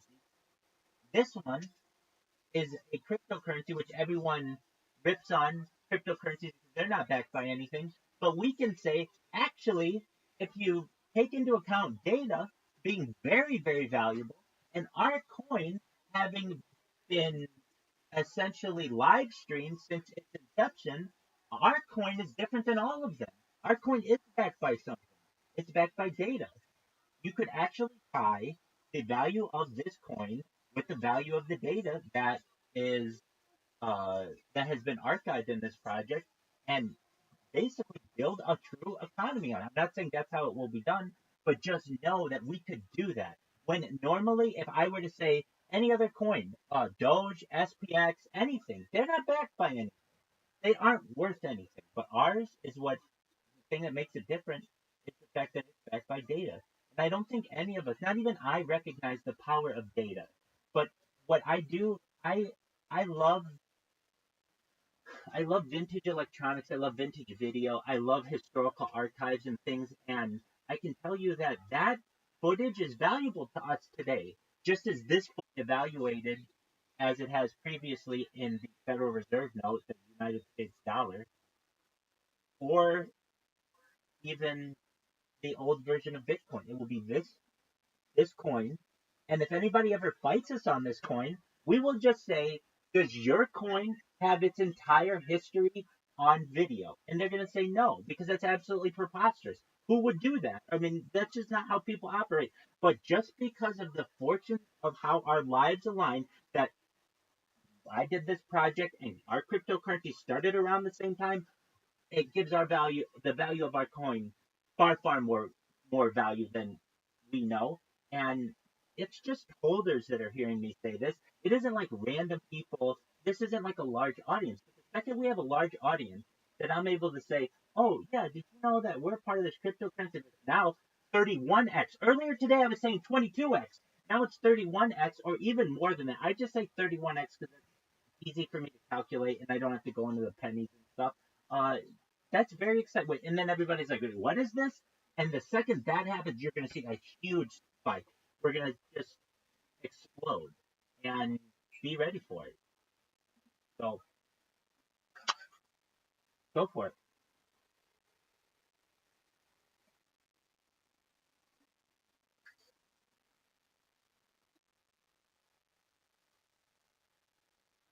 Yeah, probably. Um, let me say this. I think I will probably, well, yeah, let me say, like, for sure, I will go to the $1 billion yacht party. I think, I, I think though, that my life at that point will be like viral at the same time. So it will be like an event that I'll have to plan within a huge calendar of things. But yeah, and I hope to, I mean, at that point, I know, I know the kind of confidence that I already have and the type of confidence I'll have when I know people have seen this project and everything. Not only are we going to have $1 billion yacht party, but we'll buy the yacht when we're done.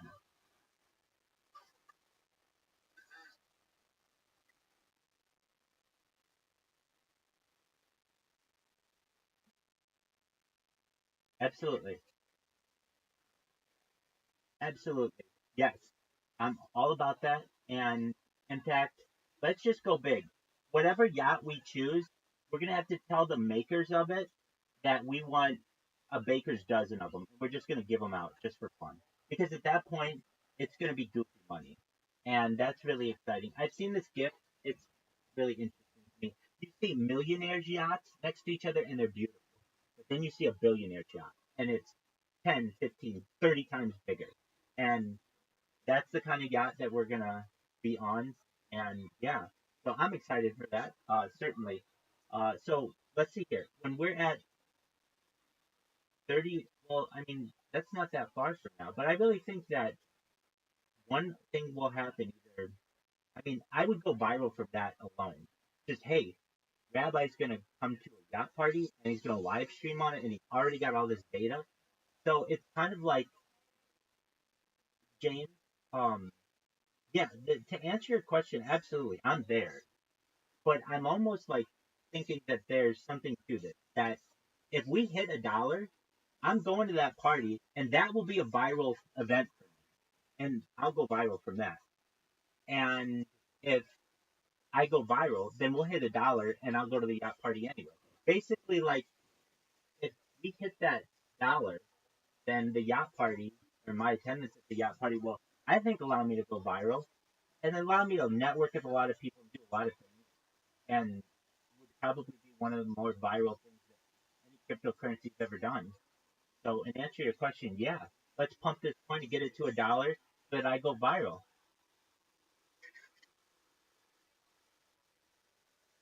I, I'm in agreement with you. You know, James, I never thought of it like this. Like, I could never judge, like, well, I can judge how viral I'm getting by the people who are interacting on my stream. I get that. But, um, the thought of that the coin may go viral, or something about the coin may go viral, which allows me to go viral. Like, I always thought I would be the one making it go viral. But there's a chance that the coin could do it, which is great. I'm not complaining. As long as it happens, that's what we want. And it could be a tag team. But yeah, so in answer to your question, I'm there, and I want to make sure that we're able to buy the yacht, and then we're also going to buy 13 more yachts, and we're going to use them like they deserve to be used. We will race them. We will do donuts in the ocean with them. We'll do everything. If I may ask, is this the yacht party in Dubai?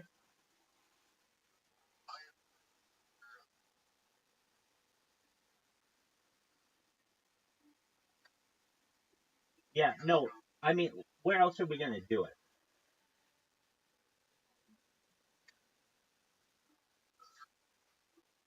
Right. Like, it's going to be disappointing to do it anyway.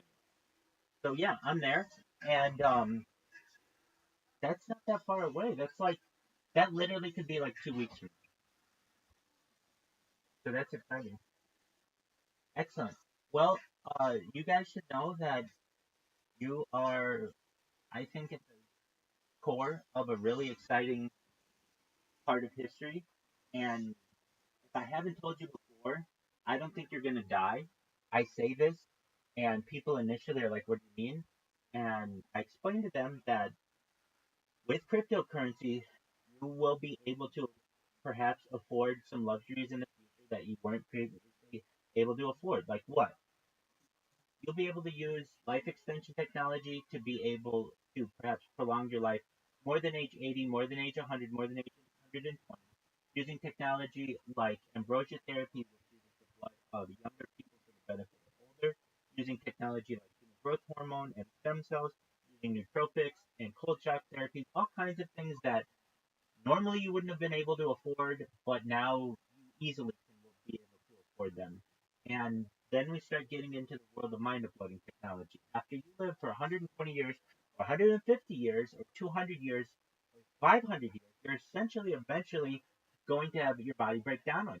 And what we're going to do is be able to scan your brain into a computer, like a CAT scanner and MRI, for later download into a computer as an android, an avatar, a clone of yourself, a cybernetic being, a robot, an ethereal being, a cyborg, whatever you want to be. You could be an animal if you wanted to be. You could be a younger version of yourself, an older version of yourself, whatever you want.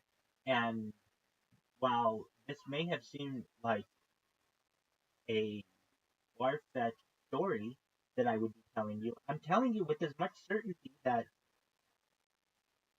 this just makes sense to me. And if it doesn't make sense to you, that's okay. I just don't understand how you think as well. I'm saying if I give you all the money that you're going to need in the future, given 40 years, all of you, I know the community really well or pretty well. No one in here, very few people in here are like 75 years old. We're all younger than generally 50 years old. Not everybody, but generally. Okay, so what does that mean? That means with the nootropics and the cold shock therapies, all other stuff that I said, you'll at least be able to get to 90 within the next 50 years. Science is going to be able to bridge the gap between living and perhaps life extension technology and moving into mind uploading technology. It would be as if we were on the ocean and I just had foresight to be able to see land. And while everyone was suffering on the boat, I said, hey, we got land. It's just a matter of time. Hold on for dear life as well as you can, but we're going to get the land. And once we get the land, there are all kinds of opportunities. And so basically, you should know that you're going to be able to pay to finish this journey, I feel, with your profits from Harry Potter Bomb and Sonic 10 emails. And I know that sounds not what normal people talk about, but I don't really care. This is what I feel in my heart that will be an opportunity for you. And thus, you have some really interesting things to comprehend. If you really let that sink in, when you hit in your head, hits the pillow, and just thinking like, you know what, if Rabbi's right, that is the coolest fucking thing anybody's ever told me ever.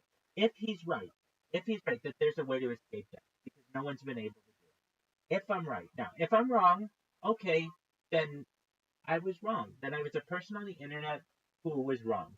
But what I'm saying makes sense to me logically. I don't see anything that is getting in the way. Basically, if you look at where we're at with the technology of mind uploading technology, moving away from hypothetical and into the real world and into real world applications, especially combined with AI and especially combined with robotics, it may be only 10 or 20 years before people really have the opportunity to prolong death and perhaps avoid it.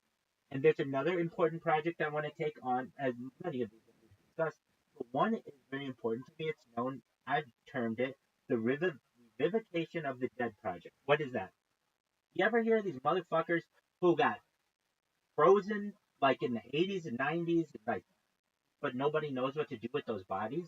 I want to come up with a project to be able to thaw them out and either perhaps we won't be able to use. I mean, maybe we use their bodies, but if we can, we have some really really great specimens that have basically decades ago said we want to be revivified. If you ever can come up with the technology, we want to be brought back to life.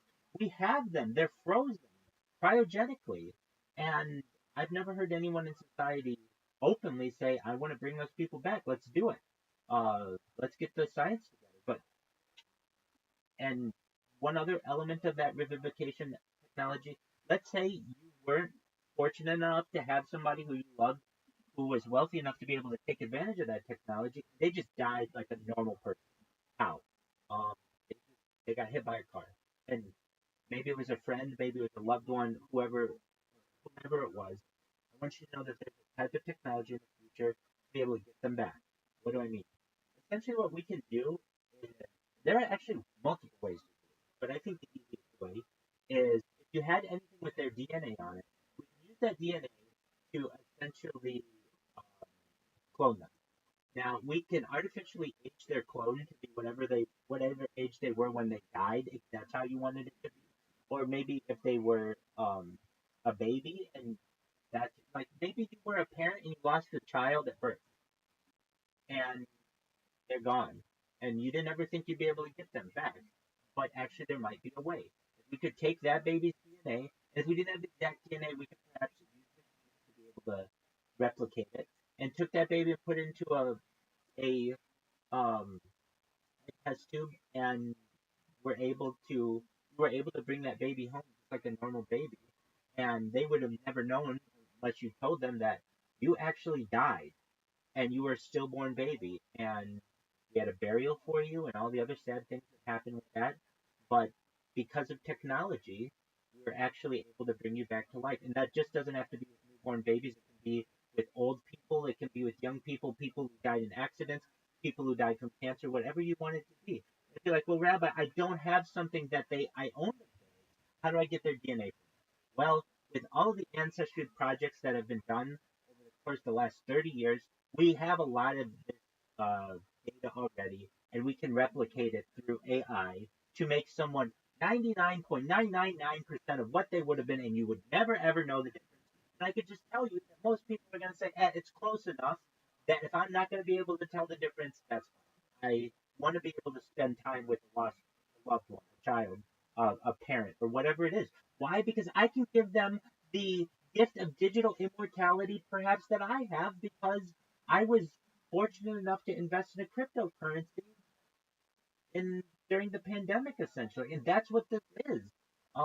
Funny enough, your investment post-pandemic may give you these types of opportunities for the future to bring back people from the dead. And if you're saying, look, I lost this person, they were cremated, so I don't have their DNA, I don't have anything about it, and how are you going to get me the memories, Rabbi? That's the important one. How are you going to get me their memories?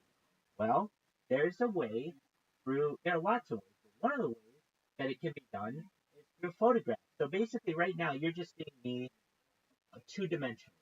But using a futuristic camera, we'll be able to zoom in, we'll be able to remove different layers, you'll be able to use augmented reality to know how many breaths I take a minute, how many blinks I have, how many times I swallow a minute, everything. You'll be able to look at me using infrared and x-rays, and you'll be able to know everything about me. Eventually, you'll be able to use layering technology to remove different layers, to be able to remove my epidermal layer, my skin, then my muscle, then perhaps my skeletal layer, and then you'll be able to see my organs. And perhaps you'd be able to map someone's brain using a photograph. And if you're like, well, Rabbi, I don't have any photographs of this person. I don't have any photographs of this person. They were cremated 2,000 years ago. We have nothing from them. Okay. Well, I can tell you there are other ways that we can get them. There's a way to travel faster than the speed of light, and there are actually a lot of different ways to do it. But one of them is using that I know is you can use essentially gravity generator, and by doing so, you can bend space time to be able to essentially travel faster than the speed of light. Okay, so what does that mean? If we're able to do that, we're able to travel faster than the speed of light. All we have to do is travel faster than what visible light is at, and then create like a reflector, and we could actually watch everything that happened on Earth in the future. Uh, or I should say, we could watch it from a very far distance of what happened in the past. And that's just one idea, without even going into like extraterrestrial. The people's Bitcoin for a reason. All right, folks, I'm not going to take up any more of your time. Thank you so much for hearing me blab, and I just want you to know that it is a very exciting time to be invested in Harry Potter Obama Sonic 10 Emu. The people's Bitcoin, it's the Bitcoin that lived, it's the coin that lived for a reason, and buy Bitcoin. Thank you all. Take care, big dog. Peace.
Caspian Sea, are you there?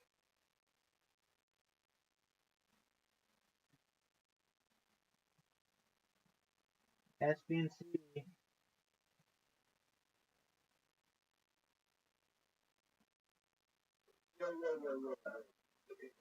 Yo, can you hear me? Yeah, I hear you. Did Hang on you? 1 second. You're good.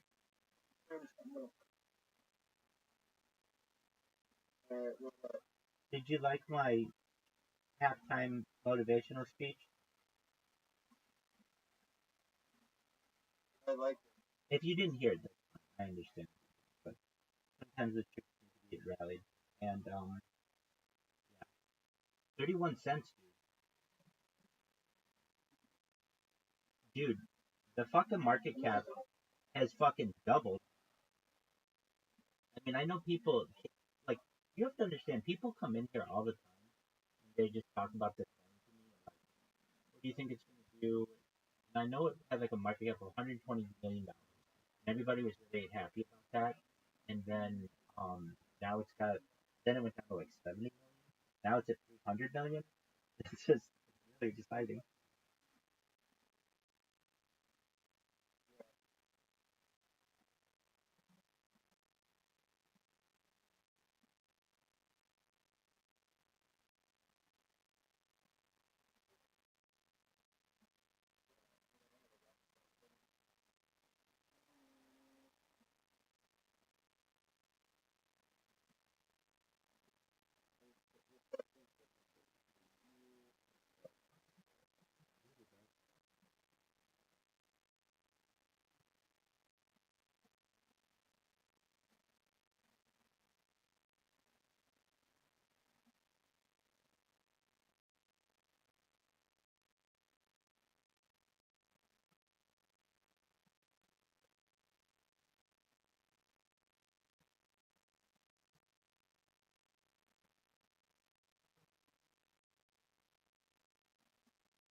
What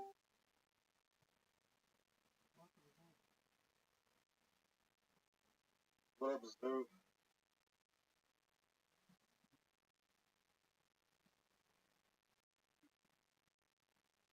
Has anyone heard the class? I have. What do you think?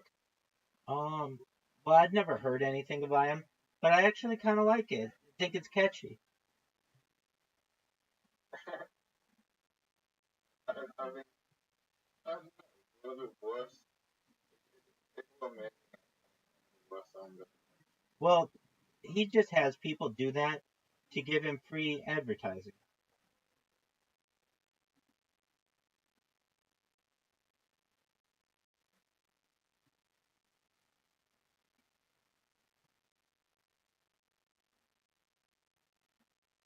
Yeah, not bad.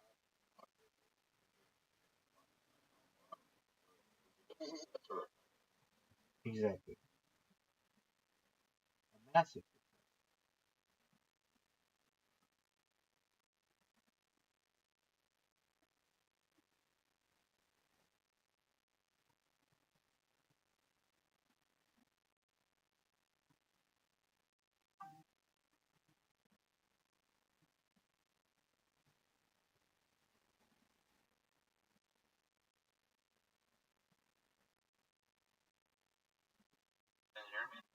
Yo,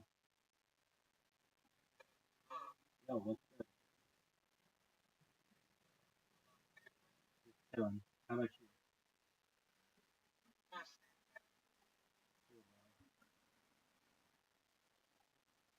I feel well. Right spot.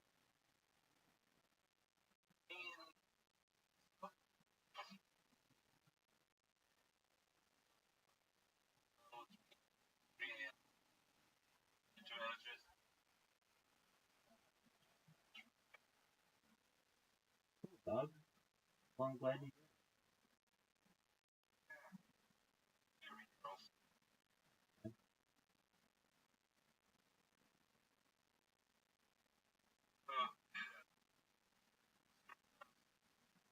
I just listened to a podcast.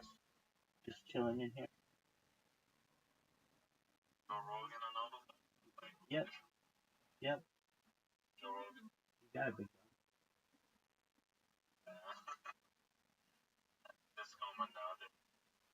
doggy.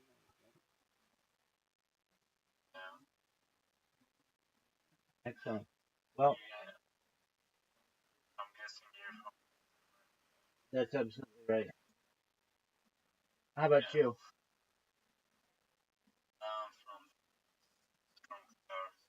Shout out to Qatar. Shout out to your country. It's amazing. So let's see here. Let's see. Is that Doha? Yeah. You guys had the what'd you have? Right? World Cup. Yeah, that's a big deal. Big deal.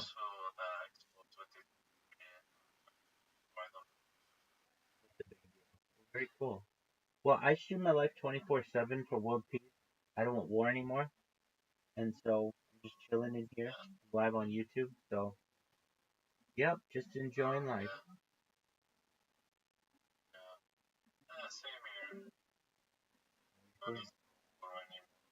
Agreed, man.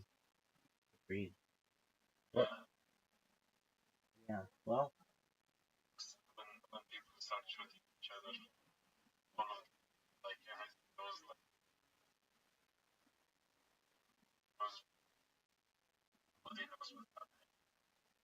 exactly. You're 100% right.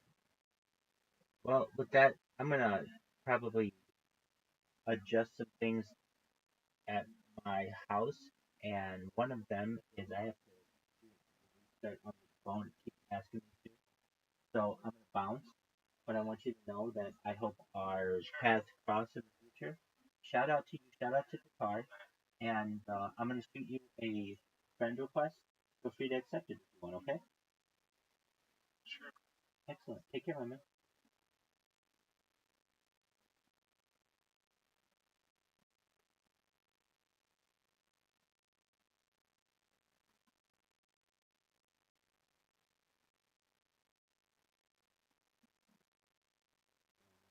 no offense, I might want to talk with you. Things. Sorry for spamming. Very nice.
It's so funny.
Doug, what is this from Caspian Food?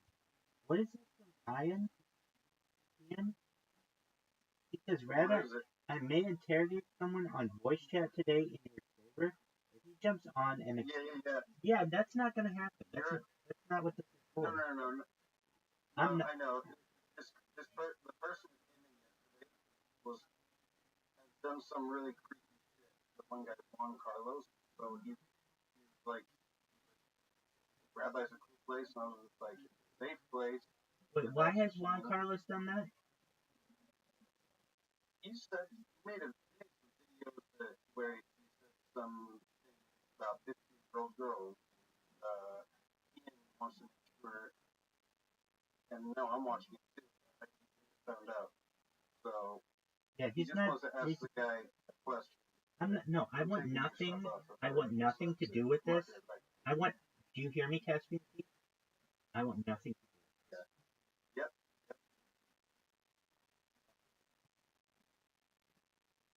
I don't like it that this guy has those kind of comments, but I also don't like it that you have to be vigilantes about it either.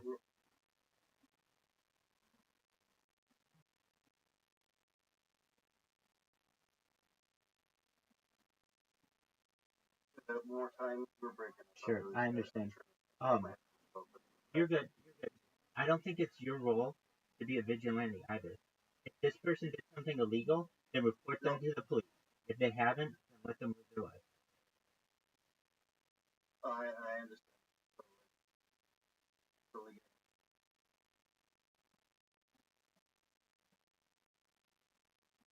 I would ask you the same thing, Captain. If this person has done something illegal, then report them to the police. Only because this person followed us, followed us here to the rabbi thing. That's the only reason why it's affecting us. Because from he watched our thing and then he followed us here. So now I'm like, I shouldn't probably have. There's people watching us. This is all just now popping up right now. He's like, whoa, this. And I'm like, whoa, okay. Here we go. Right. What did he say? Did he say, I think that this 15-year-old girl is super hot?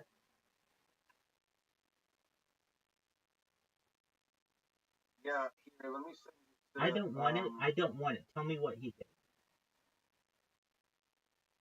What did he say? He said that he thinks it's okay to date 15-year-old girls. And he has a brand new channel that he just set it on. He's only had this channel for 2 days. He thinks the guy is doing some weird troll right now. He doesn't know. No, guys. No, I don't want anything to happen. This isn't what I do. I can. Yeah. Hour was getting stoked. Sometimes. The reason why is just I look at it if I'm in his shoes. Not that I think that's cool, 15. But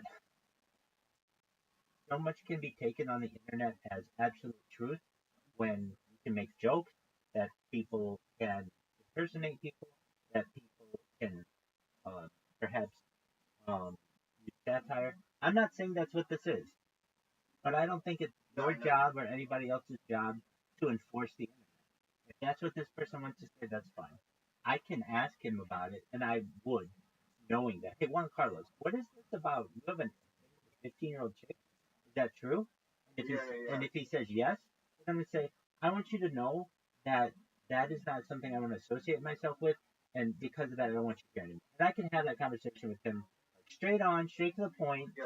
But, and I know that now. If I see him come back, and that's what I would do, because I'm aware of this. But you can get into, you could literally spend your whole life in the police of the internet. And I don't think that that's beneficial. You can be wrong, and if you're wrong, you can really fuck someone's life up. I don't think that's right. I know. Like, if and so that's why people pay taxes, to have law enforcement. Anyone who they think has done something illegal, they should report it to law enforcement. Anything that they is it legal in the United States to say? I think that's legal. Um, I'm not sure. I'm not sure. I think So it's. Ian I, exposed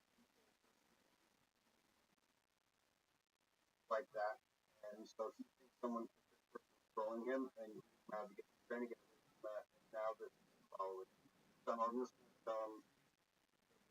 or also he only thought Rabbi because I told him that the guy followed us,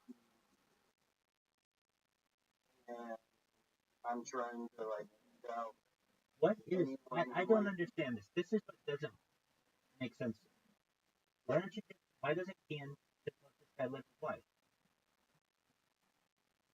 Well, this guy's reaching out to us, so it's like does this have to be something where we have to tell somebody to reach out to us? Well, I mean, it's very simple. What you do, I key know. in, say to this person, I don't want you to follow me, and then block him. And then move on with his life. He shouldn't be doing vigilante justice. He shouldn't be, you know, I mean, that's fine, but like, if he wants to, if that's what's interesting to him, I just don't think that's beneficial. Um, what is beneficial, if this person has broken the law, then call the police and report them. That's what needs to be done. Where we get into this gray area where we get, and it's usually this is the story. It's middle-aged men who want to protect young women, like teenagers, and the police are This there. is really just kind of like us wanting to protect ourselves. If there's somebody like that who's trying to do that close to us, it's like you don't want You confront him. that. You confront him. That's all I'm That's saying. not. Yeah, I know, and that's what happened. I think that's the fairer way. And I know that this is like cut and dry. Like that's a weird thing to, but like, um, I think the person deserves the opportunity to be able to defend themselves.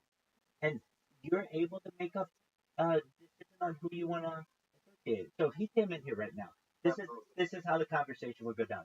Hey, Juan Carlos, I heard something about you. You have a second to address a question? Yes or no? Okay, yeah, sure. Apparently, I heard this through the grapevine. XYZ happened. Hey, Kian, Kian, how are you? I don't know. Brother.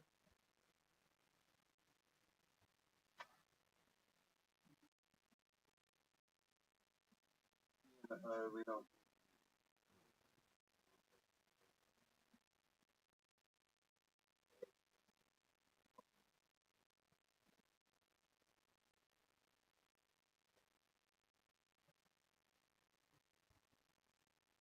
Hello. Hi. Hey. I'll come back on after Rabbi. I just wanted to fucking apologize, man, about Carlos character. You're fine. Don't worry. I have been made aware that perhaps he has some questionable content, and I'm going to ask him about it if he chooses to return, and I'll make a decision based on his response. If he said, hey, it was a joke, it was taken out of context, I have a 48-year-old wife, I don't mean that, I still think it's kind of creepy to say that, but at least I'll give him an opportunity to be able to defend himself. Look, I'm sorry because I sincerely promoted you on my YouTube channel. I know I've got a lot of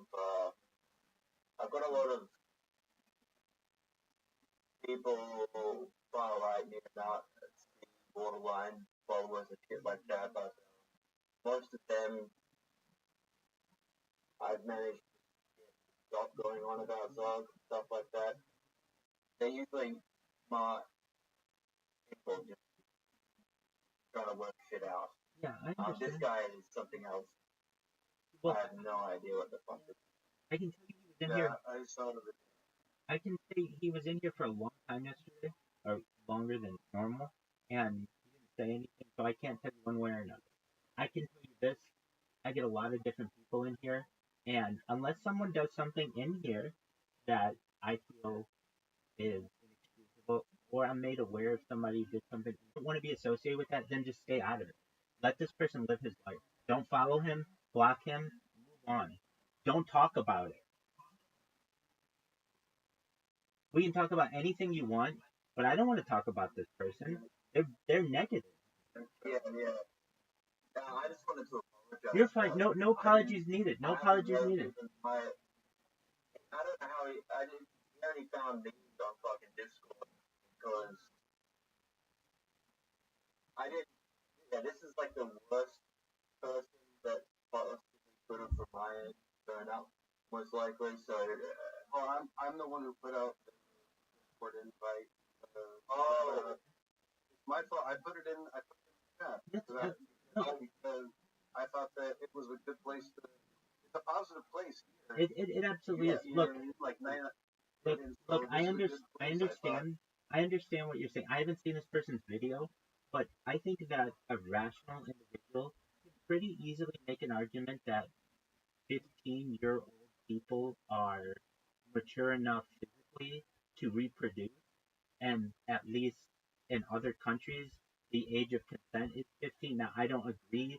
In this country, I'd like to raise it to 26 until your brain has formally has finished forming. But I don't think I win that argument. But for someone to essentially be called a pedophile for making an argument based on the argument might be jumping into conclusions. But again, I understand where you're saying that it is not necessarily excellent content that you want out there. But I think that what we do very very quickly is we say that you have to go by the laws of the United States, and some countries 15 is the age of consent. Why can't this guy say that? And who are you to say anything about this? You understand what I'm saying? Like, you don't know the whole story. I mean, I know he's saying it's a 12-minute video, but in some countries, 15 is the age. And so, in Japan, they changed the thing on very.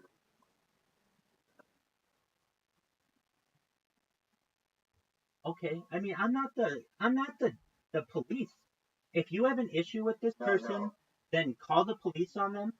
If you don't, then leave them alone. No, I'm apologizing.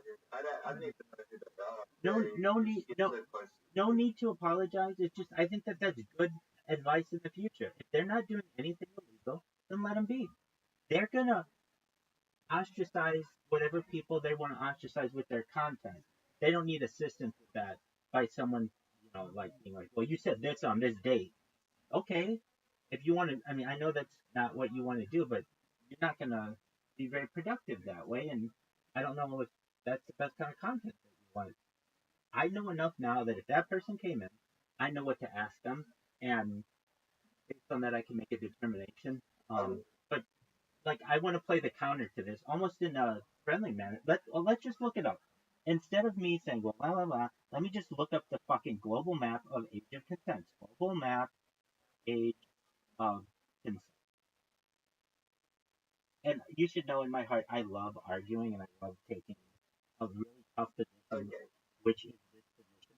Okay, so I'm looking at the map right now, and it is very varied, but it goes down to 9 in like Oman, and it's 12 in some places, 13 in some places, 14 in some places. I mean, it's like, let's see here. In the United States, it varies, and in some places there's no law. But basically, what this guy is saying, I don't know what he's saying, but like of this map, he may be advocating for some of these, like basically the countries that are 15 and above to legalize the age of consent. And it looks like most of the world already agrees with him. China agrees with him. China, you have to be 14. So look, that's a tough position to take, but I like taking tough positions, and I'm going to at least say this. If you were to take a poll of the whole world right now, I think you're looking at this perhaps with Americanized glasses, that 18 is the age of consent, and of course that's what we want it to be.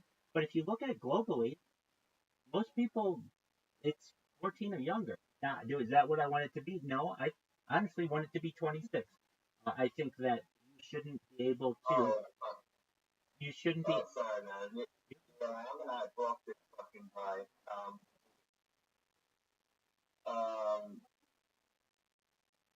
wanna, I, I can't deal with Chicago to be pedophilia.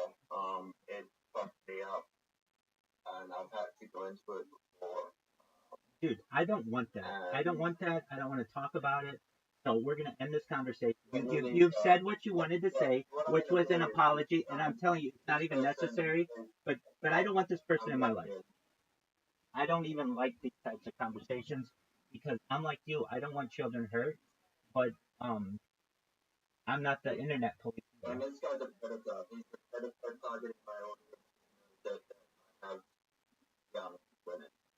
Okay, then Like, Kian, call the then Kian.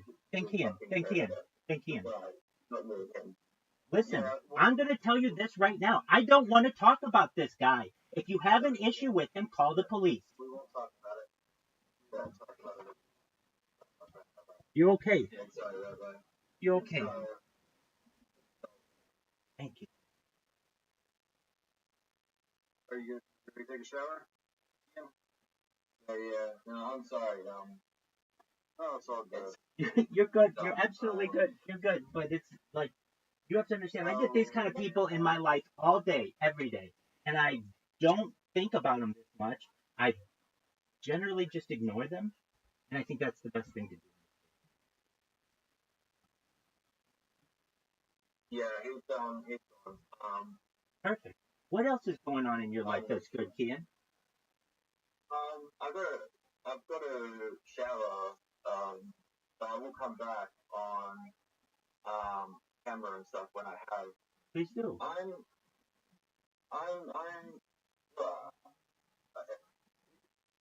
Being on the stream on my birthday was really nice. Doing the yeah, whatever. Definitely, dude. It was really nice. Yeah. To I like people that are positive energy. They can have something to say and doing something and not mediocre. And yeah,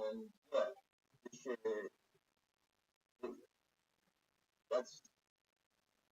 But other than that, I'm alright. Like it's been a bit of a difficult time for me, like for complex reasons. Well, but you should know that you have an excellent, you have an excellent partner in Caspian Sea. He is, I'm telling you what, getting like a boot camp, but also going through a boot camp of his own and figuring out a lot of things when it comes to social media and really being. I think we're both helping each other with being better broadcasters, better multi-streamers and such. And you should know that you're excellent. You have a really good partner. So that's exciting. I was watching Eddie from Eddie Craven, Eddie from Steak, his stream, the guy who owns Kick this morning, and there's just a lot of positivity I think about a lot of people in the streaming world, and I think that in your stream, along with the topics that you discuss and the networking that you have done and that you're continuing will allow you to be very successful. You should be very excited about that, and think about the positive things that come from your stream and the people that you're able to influence in a positive way. I'm going to tell you this, and you may not realize it, but I looked at your message a few times, just looking at that chemical and googling it and finding out as much information as I could. I mean, when I talk about nootropics and such, and when I think about the people who are using it in their daily life today and getting positive results. It's you. I mean, I don't say who you are, but I say that this is currently being done. But for the people out there who say, "Oh, this is all futuristic technology," and we're never going to be able to get there. Oh, Well, you haven't known you Kian. stopped me at my name with I've well, thank you. I have attended. I've post-traumatic stress disorder. I won't go into everything, but tendency towards the darker stuff. So having a positive outlook is something important, and I appreciate the encouragement. Absolutely. I've got a whole list from the laboratory, and they're not underground. I'm talking about an actual pharmaceutical laboratory that makes it. If you want, I can come back and bring my Please do. new topic. Absolutely. I want you to talk about that. That is really interesting to not just me, but to the people on the stream and the people on your stream. You know why? Because you are a trailblazer in this field, in this industry. Not everyone has the opportunity to get their hands on this. So I want you to be able to speak on that. I know you're going to shower and you're going to get ready and everything, but when you're comfortable, come back. I want to hear you talk about that, and I'm really going to listen to you about it because it's really interesting. Thank you. I've got AUD and I can tell you which ones I've done. Excellent.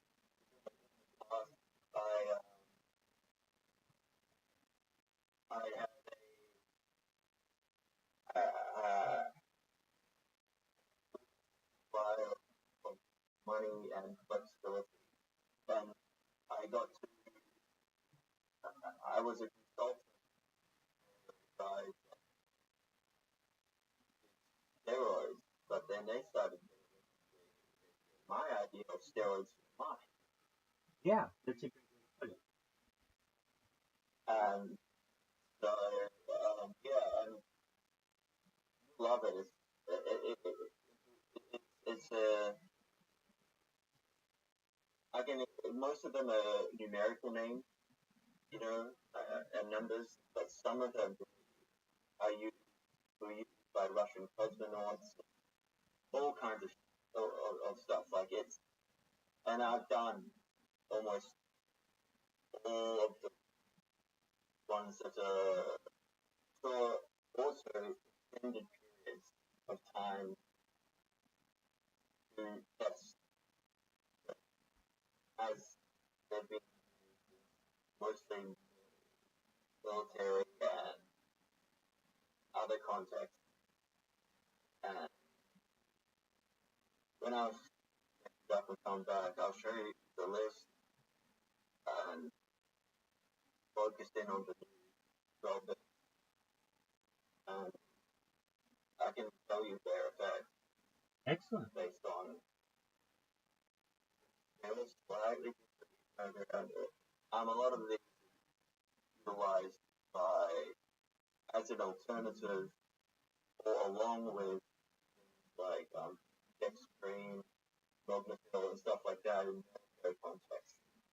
And also they found, yeah, as I said, by Russian cosmonauts that utilize it for brain injury, actually people who have Alzheimer's. But yeah, it's quite incredible. And unlike amphetamines, these work in different ways, addictive quality, and it's there. It's incredible. So I'll come back and thank you. Absolutely. Please do. We'd love to hear from you. We want you here. We want to hear all the things that you know about this, including, all the other things that you know about positive things. This is a place for positivity. We even say that in the welcome message. You're always welcome here. So go get that shower and go get your mind clear. And then when you're done, come here and we want to hear specifically about nootropics. Okay? Excellent. Sounds like a deal. We'll see you soon, Kian. Take care, man. Peace. You don't normally hear me yell, but I'll analogize it just like this. It's like somebody walked into the house with muddy shoes and I tell them, okay, I understand that you have mud on your shoes, but get out of the house. I don't want that in the house right now. And they're like, no, I understand, but there's mud on my shoes. I'm like, I know. You have to understand that I don't want mud in the house. It's fine that there's mud outside, but I don't want that. With that, Yeah, I don't. excellent, very well. All right, well, and he said to something that I should have given a little more benefit of the doubt. You know, he's dealing with some stuff, and when people say that, I understand. Yeah, exactly. I get it. So I get it.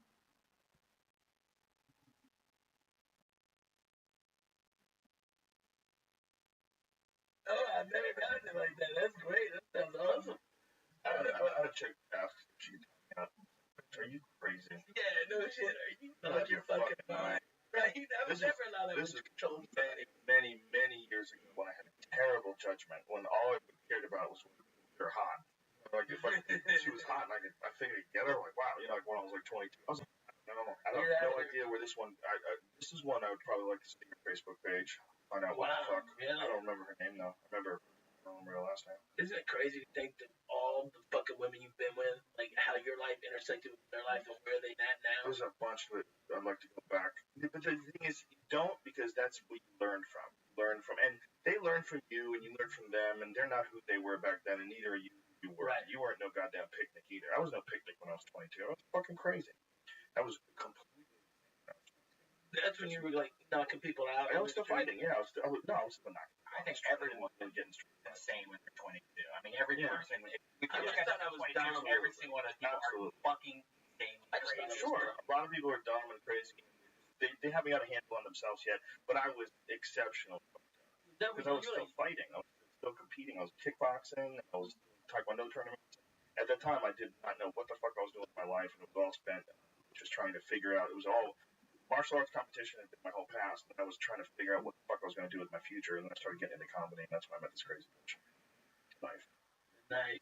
What was it like coming to Boston with Dennis Leary being around in the corner and hearing about, you know, Bill Hicks and that stuff? Well, I was I a came up huge in Dennis Houston. Leary fan. Oh, really? Huge Dennis Leary fan, man. I came to see Dennis Leary once. I paid to see Dom Herrera, and Dom missed his flight. Something happened, or they rescheduled or whatever. So, and Dennis Leary was the headliner. This guy, where's Dom Herrera? Shit, I was like bummed out. But Leary went up and lit that fucking place on fire, dude. He destroyed. I heard he was a beast. And I remember thinking, oh, like, I never saw this guy before. And I was like, I think I'd maybe gone on stage once. I was like a total raw open mic. And I was paying show on a date. And I remember I told all my friends, I brought my roommates who went to see Dennis Leary at Nick's Comedy Stop, and fucking, like, holy shit, this guy's killer, it's awesome. And then, it was like, a month or two later, Hicks came in, and everybody's like, oh, you gotta see this guy, like, Barkley, who's one of the owners of the comedy, but he's a real comedy connoisseur. Love good comedy, he's got great writing, you gotta see this guy. So I take his advice, and I go to see him, and I see I've heard a couple of them. Yeah, and like there's like holy shit, guys like stuff that like the same premises about like Jim Fix dying of a heart attack while he's jogging. Like a few of them, they were like, I don't remember if that was a specific one. There was a few of them. They were like really the same jokes and the same bits. So I asked like the local comics, like, oh, what the fuck is up? And their response was Leary steals. They're like, really, Leary just fucking steals. Thief. I was like, wow. So he's stealing from this guy? This guy was like this the most unique, weird, introspective, really intelligent, like guy who like really was looking deep into shit, taking mushrooms, going on peyote trips, trying to find himself. And then I guess some people just being. I know in Houston, he let me open for him once at the last doctor. Yeah, because I've been doing stand-up. What year was this? 91. Wow. And that's like. So Dominique put out a record. Professional studio musicians had done both sides. Was it released the I record don't know. in Sam Canada. died in 92. That made me cry this morning. Into the swing of That made me that's cry. why I wish Howard Stern talks about him in such a way. I have a connection with a couple of radio guys like that. Where he talks about we had Sam over. Like we knew he was out of control. You know, we knew that it was fucking, you know, it was crazy. He was out of control. He was gonna die when we was on the road. We were gonna give him a home. We brought him home.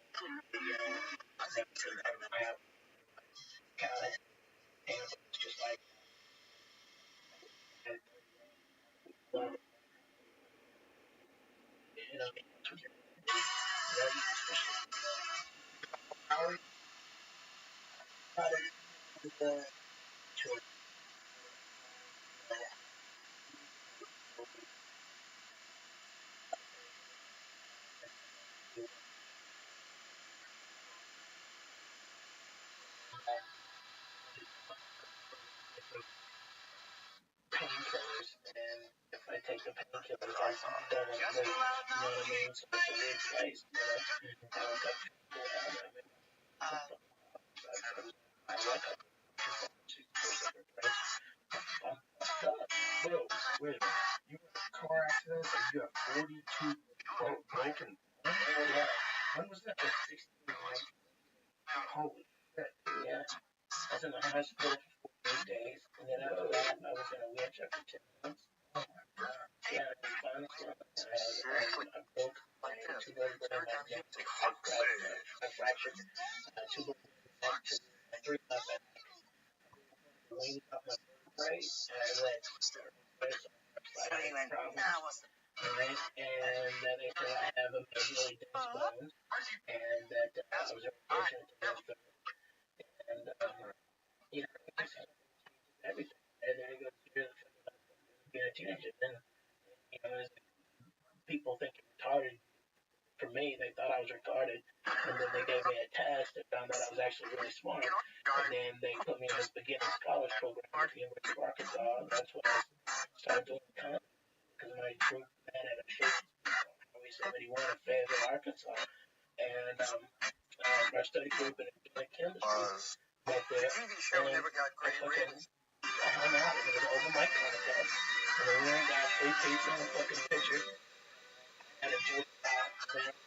Never got great ratings, which surprised me. It was the records that were really big hit. They got most of the notoriety. What was making it work was the size of the machine, the market.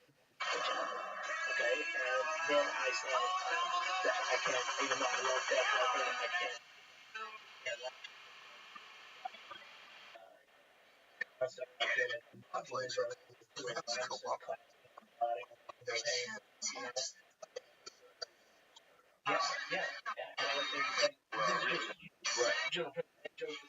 and I've seen enough that I have this, and I want to stand up comedy contest. And from there, I moved from Shakespeare to Ramada. Furthermore, Can you hear me? Excellent. One time I saw this documentary on the monkeys after watching a Gilligan's Island documentary on YouTube. I really like documentaries, and I just remembered there's this quote that I'm gonna find that is one of the most profound things I've ever heard, and I don't want to ruin the quote, but just know if I find it, it's gonna be amazing. I'm gonna add it to my little quote list. And you wouldn't think that you would find this type of genius in a fucking monkey documentary, but you'll see. Just one moment, I'll find it. Oh, it's the governor of Arkansas? I know, right? That sounds kind of fucking worked out, man. Yeah, man. It's a Little Rock. Little Rock. Yeah, but now actually probably it's consolidated them into two cities into one megalopolis. You go down there? You work?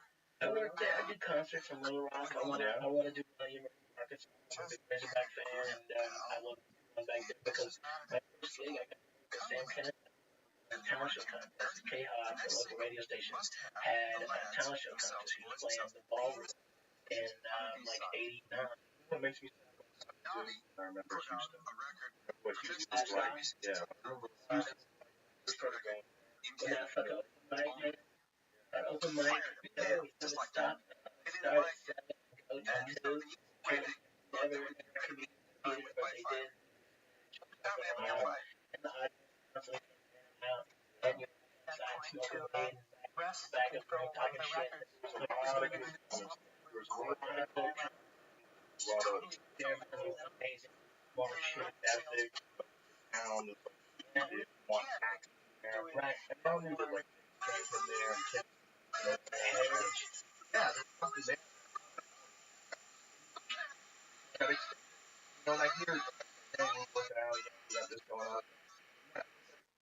that you don't hear about guys coming out of Houston anymore. No, and there's so much There, much weight down. Brian Hersey, genius. It's funny as fuck, man. Just college stuff. No, the quick comedy. That ain't cool, man. It's weird. It's like that place, like had a flower that was growing, and then from another clouds, and the flower fucking died. It was right there, man. I think comedy was about to evolve. There's a bunch of places. 40 comedians out of there, and I'm only giving you like maybe 10-15% of the actual comedy communities. I mean, there was one open mic that had literally over 100 comics. Yeah. Okay, and not everybody got to go on. The improv there's doing it now? They don't do it their level, and they don't foster local talent, and they don't. This improv is too clean, man. The last stuff was dirty. Marty Babbitt was running it. It was fucking chaos. That place was chaos. Crazy. Nutty to the extreme. That's what you need. It's the only way to get the real comedy to develop, especially developing. Yeah. There has to be chaos. It has to be like a comedy store. It has to be like.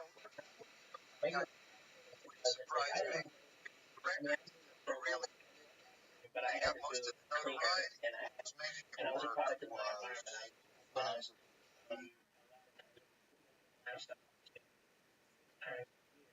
It was work. I was working every weekend at this place for a comedy showcase. Go and few quick, and it was owned by a very smooth comedians I've ever seen. As far as like in an hour, go in and out, just one conversation. A guy named Danny Martinez, and his club, he taught comics like he would have Wednesday through Sunday and 15-minute spots, and it was just a showcase club. And then also I'd go and play the big black, the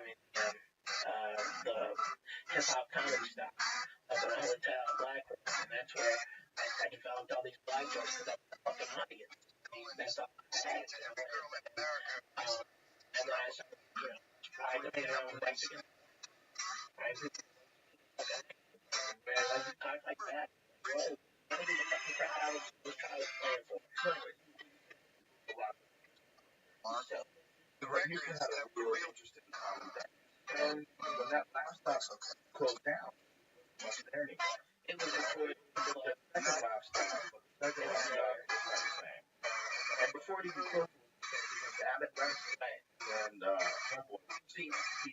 Yeah. He was a good guy. I like, but Pete was like, straight up content sort of book-looking sort of guy. Right. And you need weirdos running comedy clubs. Yeah. You need guys like our friends and and there's a guy in Seattle, a couple guys in Seattle, and also Dude, we had a good fucking time, man. This is not an enforceable fucking great, man.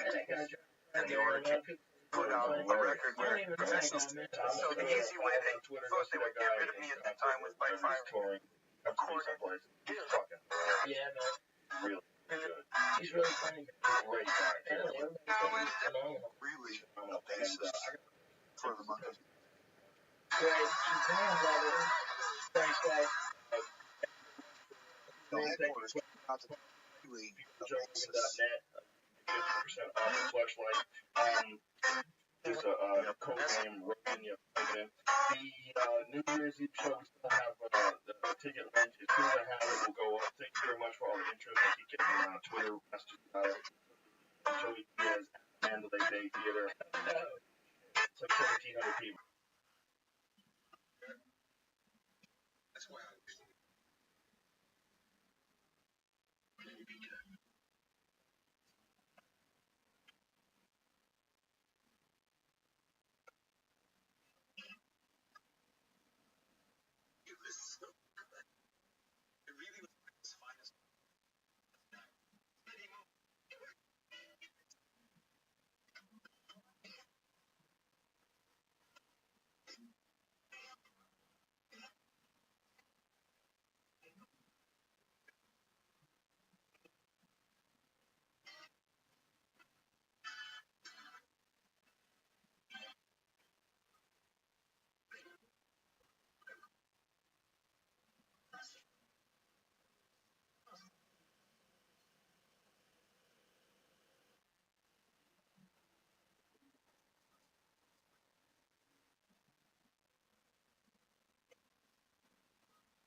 There you go. I'm still finding this quote. The important thing about this quote is and when I heard this quote, quote about California is so polluted by show business. It's hard to really recognize, to really understand how bad it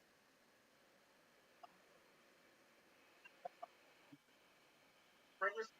It's crazy. I grew up in LA. Right? I mean, in LA all the way up until last year, basically. And the only 3 years I wasn't in LA, I was in Boston for a lot. I've only been in big cities my entire life. And when you grow up in LA, there's no other place. It's like growing up in New York. There's no other place that exists in the country. And then you leave. Whoa. The rest of the country. And people are there. Nicer. Nicer. In LA, there's a thing you do where you walk down the street. You're not driving. You walk down the street, spot somebody you don't know. You kind of lock eyes with them. And you just move away, right? You don't touch eyes with them. Kind of business. In LA. I know.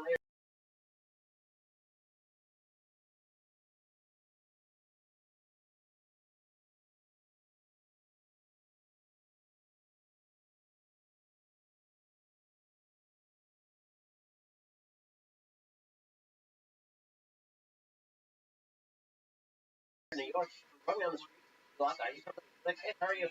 Yeah, they have. It's crazy. It's like a crazy thing. But this thing that happens.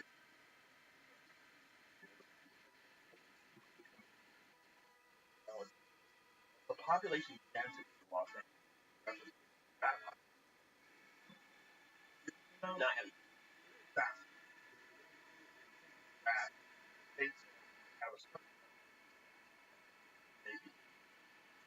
As they increase the population of rats, you start seeing what you see in the large cities. You start seeing rats like huddled in the corner nodding and shit. You see like mental illness, you see violence, you see all kinds of stuff that you see in populations of humans, and it's just they become a factor and a negative factor instead of obviously rats are community where it becomes community. You look forward to seeing those people, but they have some sort of a communal relationship with each other. I mean, it feels like there's sort of a background level of threat.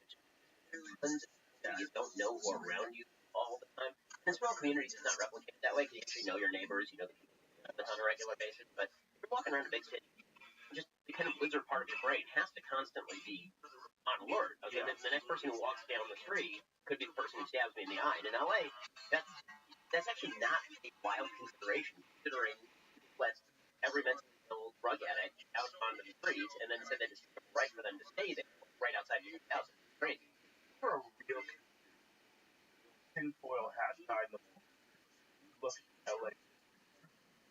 What the fuck is the plot city? I mean, is this like China hired this guy? What is going on? That Between that and San Francisco, yeah. Between that and San Francisco. Wild. By the way, not doing anything good for the people watching that ill and addicted. They're not on the street. Sending the thing on the street corner is the highest form of freedom, and definitely lying around on the streets while they keep on a corner. It's just unbelievable. And at some point, you can imagine people in New York,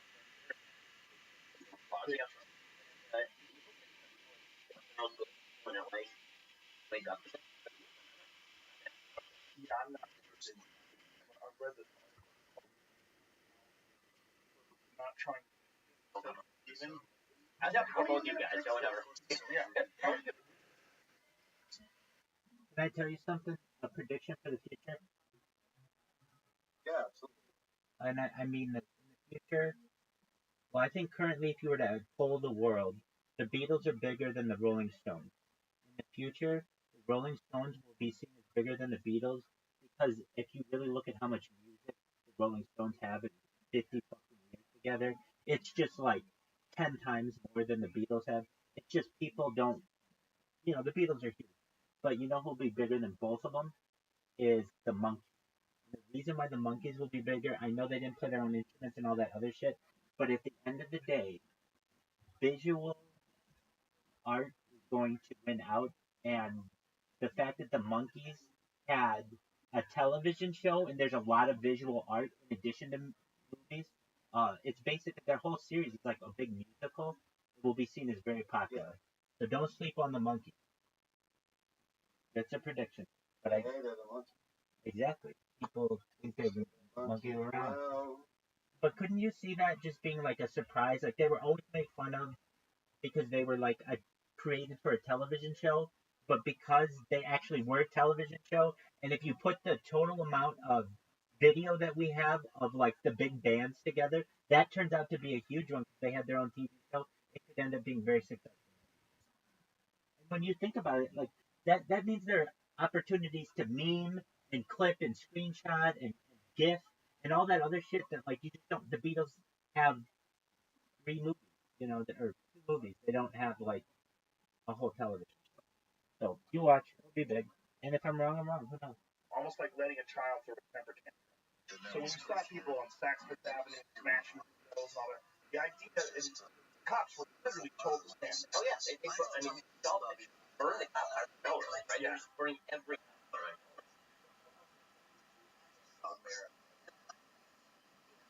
Tell me, when I see him talking, he's like, what? Cheeseburgers talking about the vaccine. You can get a free cheeseburger.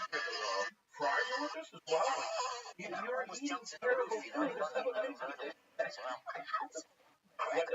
won battle, they had like 1 year in Seattle who was loud and jazz chopping, and they said in LA was one where I mean, running. Who's it? Yeah, I know who's better. We used to make fun of she's right there with the bottom. Well, she let me. It's like all the work was about plus. I'm only going to do guys. He lived in the house in Malibu. Yeah. How do you know? And the 4 guys was crazy. No one followed except the she's absolutely. And it's just, you hear about the fight that happened in Chicago. But that was what you wanted. Because it was so out there and so alternative. Or not, long hair at that time was synonymous with crimes against nature. 70 rounds. So 70 shots apart on a fucking street. Conventional kind of comedy. And they turned us loose on it. We had to go and spend a night in a haunted castle, spend a night working in a restaurant, or whatever. So orthopedic to our character. There is some difference here. Potential job requiring no training and no experience. I applied for a job, orthopedic to our character. There is some difference here. Applies for a job and is interviewed by a machine. Cook County explained to prosecutors that the evidence was felony charges. Gunfight. 70 rounds.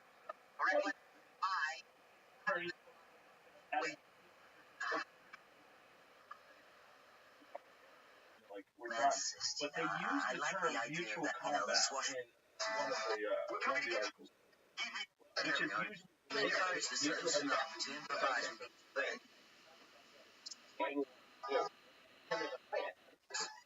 I think one of the successes of the show was the fact that the comedy was not topical. Mutual combatants was the reason. this is where we really had Mutual combat is a term used to try to fight or struggle that 2 parties willingly engage in. That's a fist fight. That's 2 people hitting each other with a It's like the fight of the last duel right here. It's a safety danger. When you have a fist fight, there is very little danger that your fist is going to fly through the window and kill a person. Sing to every girl in a You're just shooting guns. These fucking people are criminally incompetent. I felt that if I had Nicky Dolan's singing to every girl in America, I saw your face and I'm a believer, would be #1 smash. I mean, right now,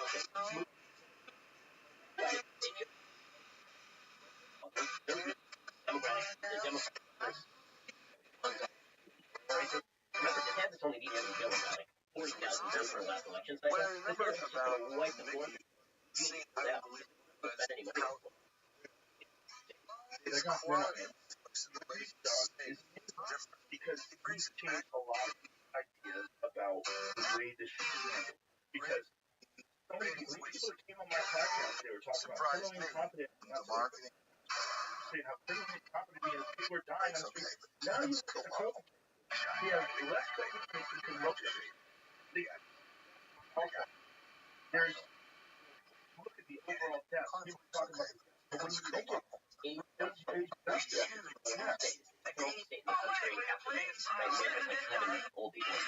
this is, by the way, coming from somebody who got COVID. I got COVID. And you're dead? Unbelievable. No, it's okay. I mean, you took the horse for everything. You look like a horse now.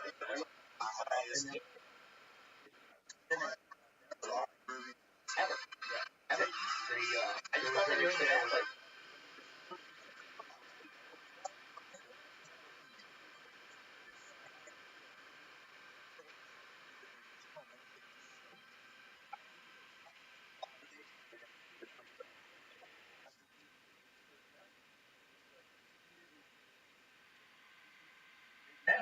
yeah. The headline was the equivalent of, Joe Rogan just had a swig of liquid used to wash cars. Yeah. Right, well, you drink water over there. That's liquid used to wash cars. All these things bragging. Meanwhile, in the middle of the when I'm not 54 years old, and when you see someone who's better in 3 days, making a video, and then tested positive, or tested negative rather, later. I was working out a day after that. Fine. I felt fine. I did 10 rounds in the bag 7 days after I tested positive. And I was fine. Like, really fine. Like, didn't feel anything. But I've heard, though, that ever since then, Shane, I heard that. Apparently, it's Scary stuff. Yeah. You had to run all the way to Texas just to unbelievable. Yeah. Your cowardice. I kind of like this. It's a strange time because I don't know why people are why they are not just actively engaging in conflict, but encouraging it, nonsensical conflict, while people got so tribal that they branched off into groups that, our group can do no wrong, that group can do no right, and we've abandoned this idea that we're supposed to be all in this together. I thought the pandemic was going to bring people together. I really did. I thought it was going to be like 9/11, that people recognize, like, hey, this is a threat to all of us, and let's all try to work together and figure this out. And I thought that people got better. People took a certain medication and it helped them, or they had certain lifestyle choices that were better, like things like vitamin supplementation and exercise, all these different things that I've always been talking about. That maybe look at that and go, hey, we should probably look at it. Because it seems like there's some people that get hit really hard by this, and there's some people, like Aaron Rodgers, who just brush it off like it's nothing. I mean, total shock that Aaron Rodgers, one of the healthiest human beings on planet Earth, best fucking quarterbacks alive. That I can't believe COVID didn't. He was a 75-year-old man with diabetes, so clearly COVID was going to kill him. Well, the amount of for Aaron Rodgers so far outweighed the amount of upset for a member of the Las Vegas Raiders allegedly running a person over at 150 miles an hour the next day. But the amount of public outrage, kind of insane. And again, like every in America, I know every child in America has had the opportunity to get vaccinated. Get vaccinated, right? I did. You did. I don't care. I don't care. Once everybody's had the opportunity to protect themselves, we're done. But I think this goes to something deeper, which is, I think there's kind of two. I used to think there were two types of people with regard to what they thought of human nature. I think that's still true. But I think there's another distinction that the pandemic really exposed. There are two kinds of people. People who are okay living with a certain level of risk, and people who just are not, and think that if they delegate all their power to people who make decisions for them, that all risk is mitigated. That means controlling all the people around them. That's totally fine. Because it really is, I think all of our society is built on the notion of risk taking. And people who build societies tend to be, people who build companies tend to be risk takers, and people who are willing to fail, right? Most people who take a risk in business fail. They don't succeed. Right? There's always the guy who features, guys like you, people like me, or like Jeff Bezos, people who build companies and win. Those are the people who make the covers of magazines or get ripped up on CNN for the. But the people who fail, I mean, that's most of the people who try to take a risk. Risky. There's a whole group of people in America who no longer want to take a risk. They've been sold a lie. I saw a really good piece by Scott Alexander, who writes piece straight for Slate Star Codex before they outed everything. Asshole. Reading a book. since the beginning of the 20th century, there's been a big problem. That is, there are authorities, and they live in Washington, D.C., or in your city, and they have a big button right here that they can hit that solves all your problems. And if you just hit it hard enough, it's going to solve all your problems. And for a long time, the media kind of went along with that. I'm free and clear. And by the way, I can get a mask if I'm all that. I'm free and clear. And by the way, I can get a mask if I'm all that worried about it. But there's a whole group of people who never want to think like that. They want to mask up forever. You're starting to see it more. Okay? It's like we can't give each other flu. We have to make masks forever. I'm not doing it.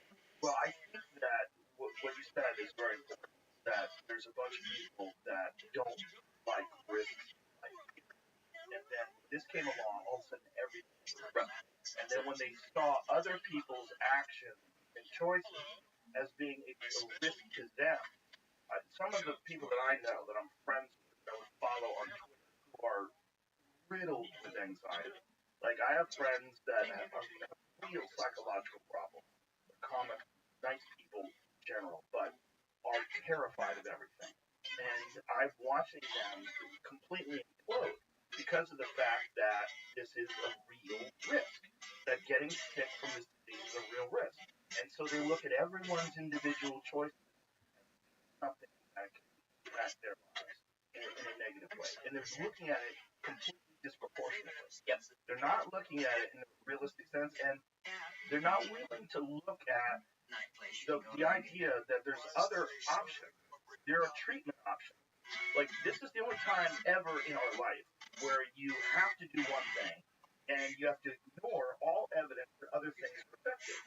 Monoclonal antibodies are radically effective. I took them. I was better in 24 hours after taking them. I told a bunch of my friends, including Aaron Rodgers, like, the news is talking about all this crazy shit with Aaron. What they're not talking about is exactly the same thing they're not talking about with me. He got better really quick. Yep. And he got better with a drug that's approved for emergency use authorization. That's what it is. But if you take that and you're sick, then you don't need a vaccine. And that is driving people fucking crazy. Because they took the risk to take the vaccine, and they know that a certain percentage of people do have an adverse reaction. I don't know what the percentage is. There's underreported. The Harvard study that said it was 2 1. I don't know what that number. I don't know what that is. But the reality is that there's some sort of a risk. And people took the risk, and they're angry if other people don't take that risk. And then they want to point out that there's also a risk of COVID. And you're fucking up, and you're making a poor choice, and they make a good choice. Because their choice is to take this approved vaccine, and your choice is to just take your chances with this virus because you're worried about the risk of the vaccine. So people like Oberman will call you a coward. Like, have you seen these unhinged rants from that fucking man? One of the things I think really is important to note also, so when it comes to risk calculation, we're really paranoid about COVID. People live more like me than like you. What I mean by that is, you're a guy who's been in the fight arena, you do physical conflict, right? You put yourself in physical risk all the time. Most people are deeply afraid of COVID are people like me. They're in air-conditioned offices, they have security, like they spend their whole life in a bubble. And if you spend your whole life in a bubble, then any risk creating that bubble looks just unbelievably outside. And the human brain, we're not set up to calculate relative risk, right? We just tend to think of things as risky or not risky. We don't tend to think of things as like, it's a 1 in 10,000 chance. How do you calculate that? Every 10,000 what does that mean? We just tend to think that one of those binary categories.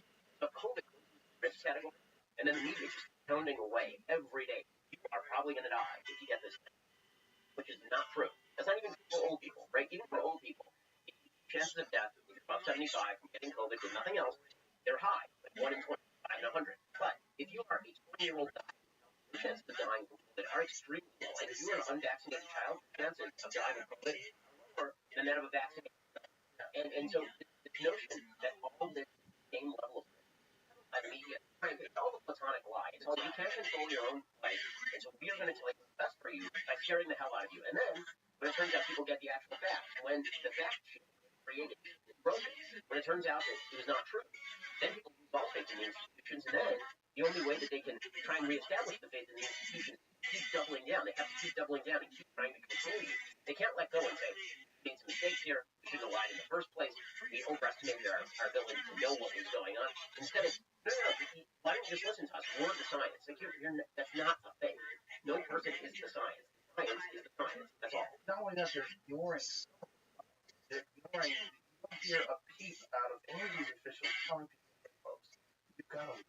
This is very important. No, If you look at the numbers of people that are obese who catch COVID, it's very high. Hey, what's going on? Out of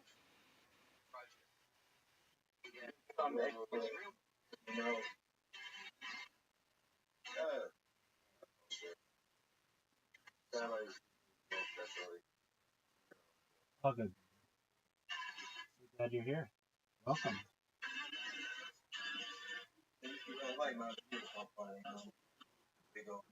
Heyo. So I've got Ian Coke, whatever we're gonna name it. I need to make sure that the pharmaceutical company is not details are not shown in my paperwork. So let me just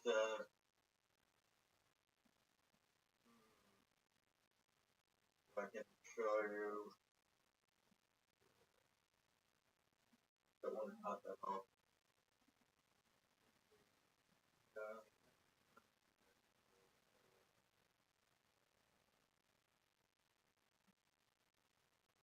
inquire there we go.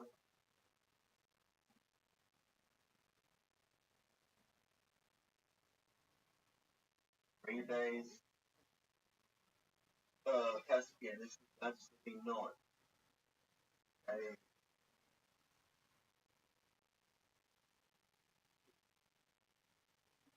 this is the same laboratory that made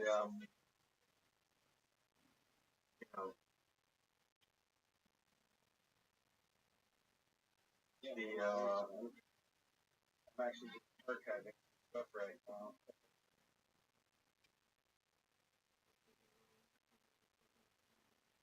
Where? Keep forgetting it somewhere else. Free. Yeah, but it's always got it right. Before I start, how do you do it? Do you sleep or? Well, of course I sleep. I sleep on stream. That's amazing, man.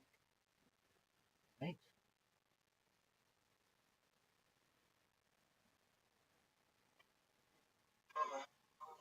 How many people are watching? I am not very well versed. Depends. I'm not sure. Nobody's. I'm not sure. Some camera angles might pick you up, but I don't think anybody will.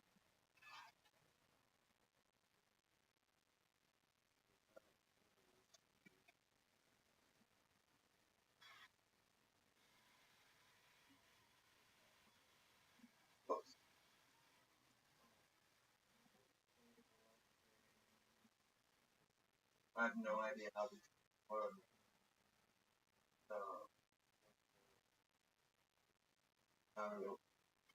For watching.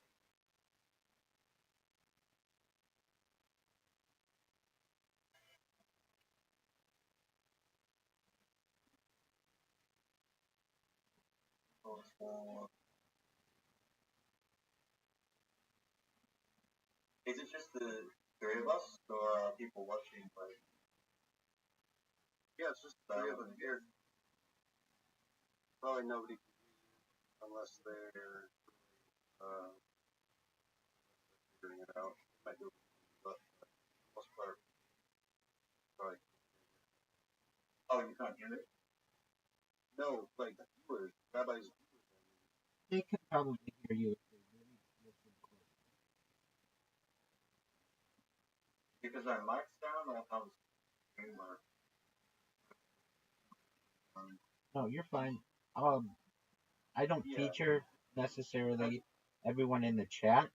It's just if it picks up on your voice, great, or if that's good, or I don't know, whatever you consider it. Sometimes it'll be overtaken by a podcast or music or television or something, but I mean, you can literally go to YouTube and hear yourself if you want to know.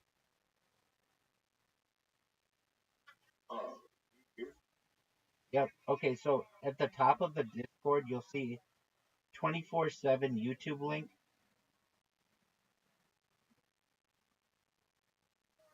It's like maybe the sixth thing down at the very top of the Discord. On the left side, you'll see 24/7 YouTube link or 24/7 YouTube streams link. Do you see the word shalom? All right, go down like it should say 24/7 YouTube stream.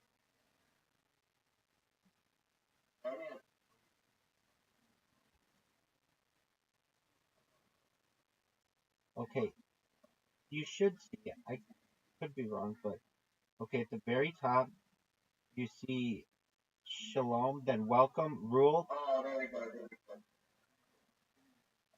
Maybe I have access to something. I don't know. Let me open. It's working now. Okay. Rothschild family. Wikipedia. Rothschild family is a wealthy Ashkenazi Jewish noble. Thank you. Yeah, I know Rothschild. Dog, I'm not telling you who the Rothschilds are. I'm sending you my stream. I know. I mean, I kind of funny. Ah, yes, it does. I find that funny too. Apologies. I thought you meant I was sending you the Wikipedia page. No. If you want to see the Wikipedia page, you can see. Did you know that Sonic hit an all-time high today of 31 cents?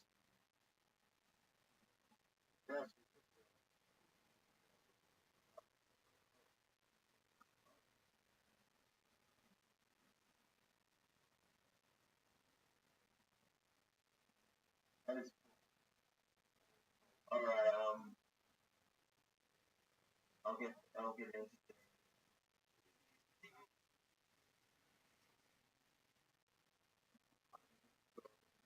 I'll be right back.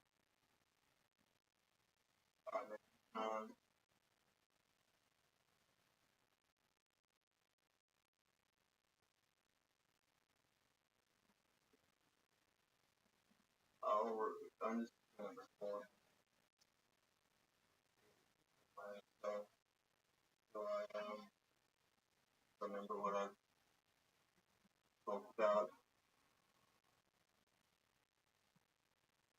Alright, so I got the laboratory.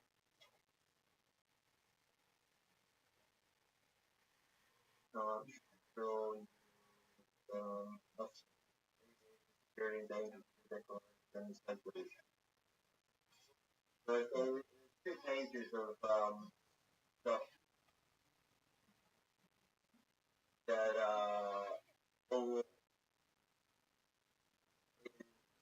some of it's general boring health food supplements. Most is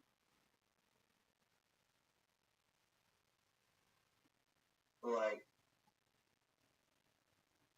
I would have to look up a lot of these. I can get it's in USD, so it's in USD and so I just slightly out of date. However, the laboratory so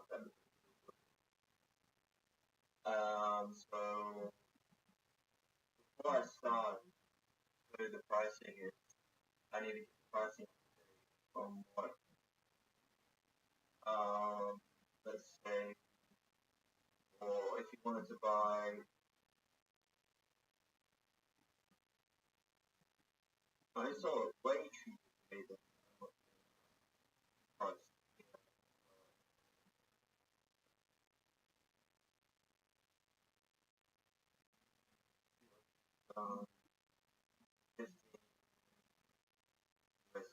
15 $15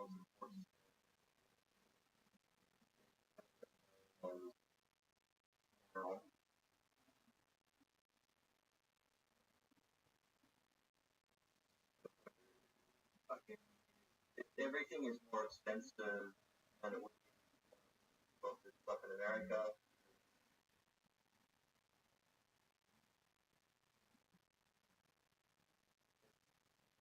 Much more freely available. Australia has to be made in the country, otherwise it won't get customs. Even though it's legal, it's so right now, $15 cents, 22 Australian dollars. Wow, okay. Wait,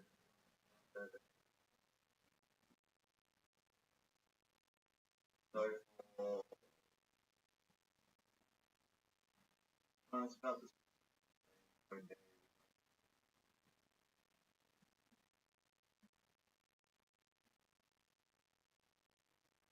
You guys don't have to worry as much with customs. Like a lot of this stuff to absolutely in America, it's mostly banned. Reason. If you want to start a supplement company, I mean,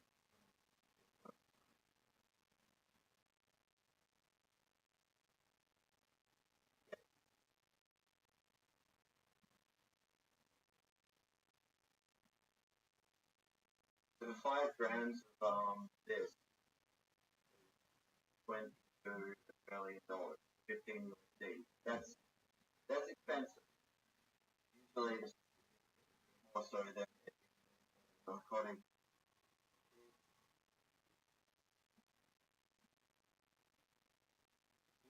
Spend like $60 for a nootropics bottle that will have like 5 milligrams.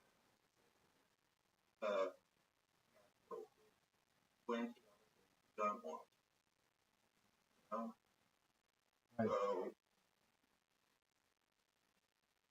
So the average dose of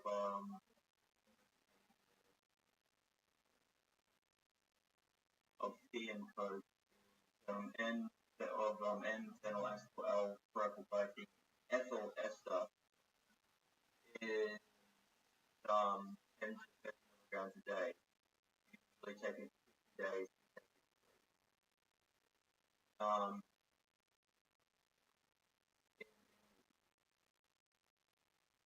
Russia, it comes as a it's available.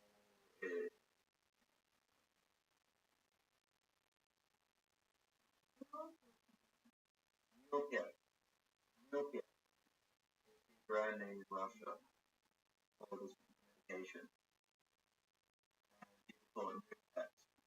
Also known as DVS-111 or RabbiRothschild. It should be called that because it's not a racetrack. Racetracks are nothing nootropic. It's like similar in how it operates, but it has very different classes. Peptide, whereas race trans are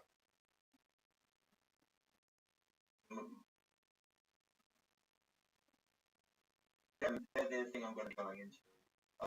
The original was oh, by the way, I have dyslexia, very badly, so if I mispronounce shit, I'm not being hyperbolic. You're good. I always thought price gram, Piracan, Caspian. I'm going to send you.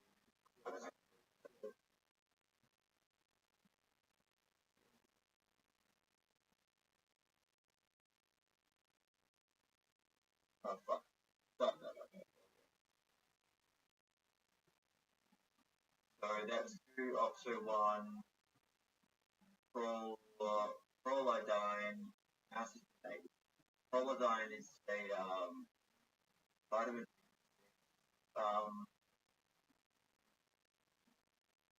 It's a that's interesting. It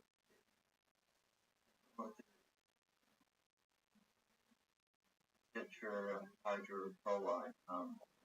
Well,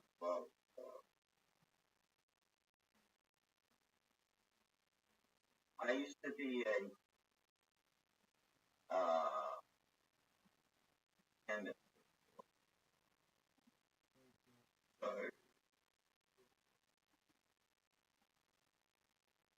well, more like a laboratory for to fund my past heroin addiction. Best way to Alright. as a very close friend of mine was a chemist and also a heroin. And so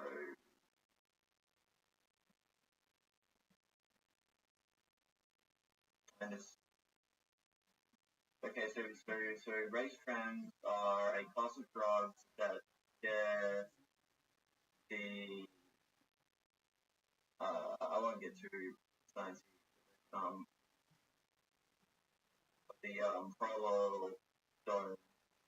prolodone nucleus race trams such as price tram, ano race tram, oxo race tram. I've done all for extended periods.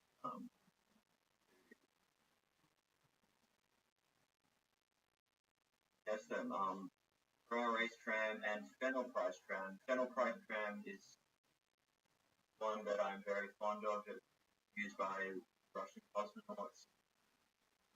There are also tropics. Phenol price tram is also a stimulant. Phenol price tram feels very much like Adderall.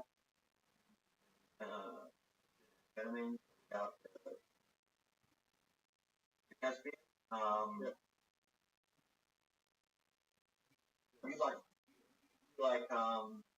You have ADHD problem, right?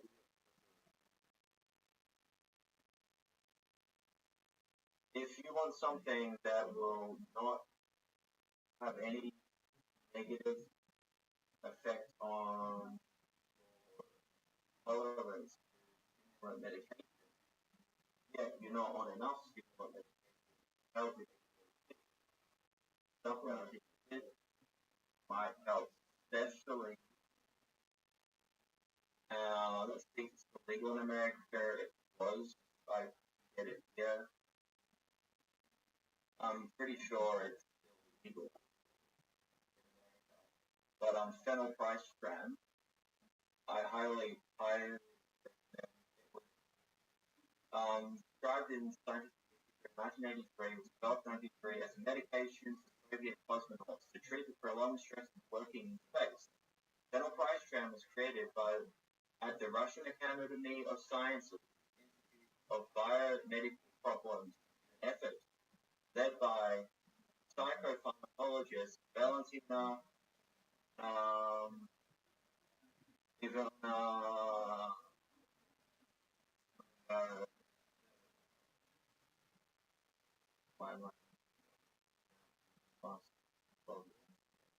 name probably.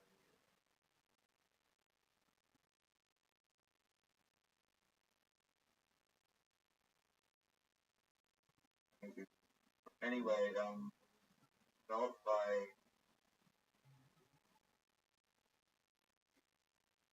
in Russia, if you have a heroin addiction, they don't put you on methadone created by the Nazis.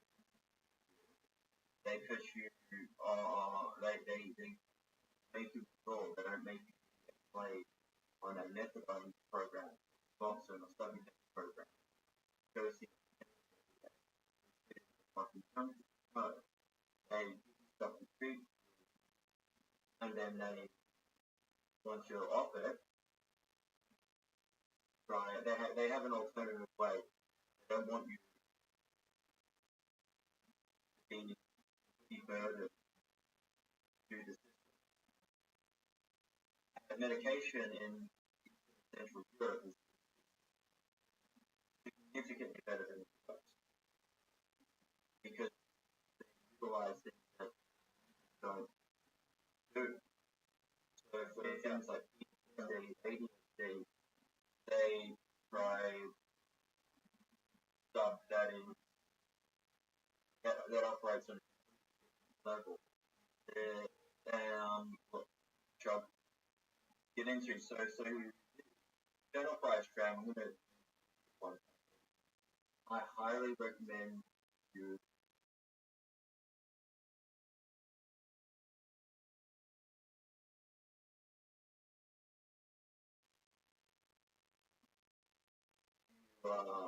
try this. As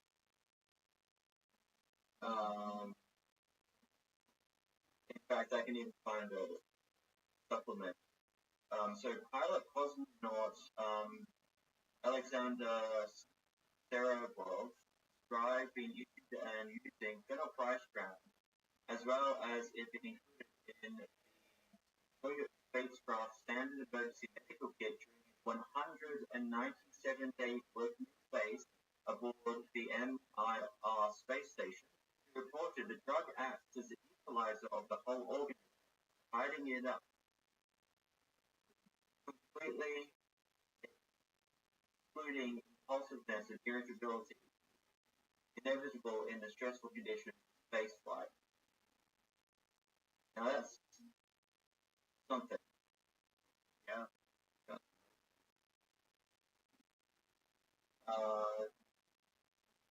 The thermal price tram has a stimulant effect and has been used as a doping agent before. This is why normally this stuff is getting cracked down on in the US, because athletes, ephedrine and amphetamine, things like that, to as performance enhancers, and then they're trying to find ways, ones that have not been detected yet. But then these get banned in the West for their actual medical purposes because of sport, which pisses me off as someone who's not a fan of sport. Having actual medication, possibly better medication, can be utilized medication is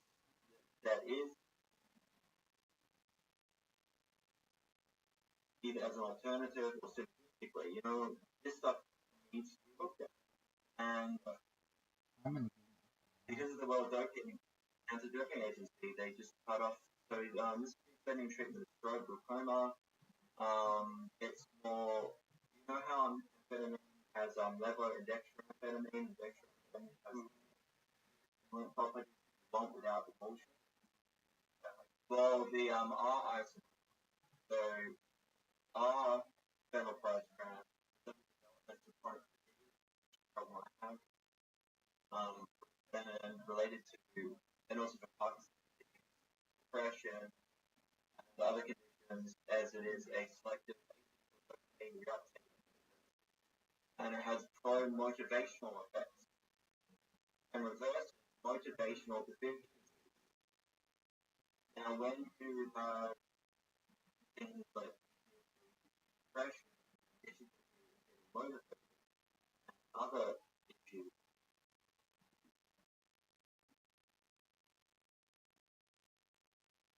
stuff like this is one thing. This stuff gets you motivated in a way unlike fuck yeah, let's do something all over the place on March. This stuff is like, hey, wow, it's kind of colorful. It's quite vibrant day today. I'm going to sit down and get this done. It has a stimulant effect, but it's very, very different. It's also it's the same with Lucas, Ian for they work on the receptor,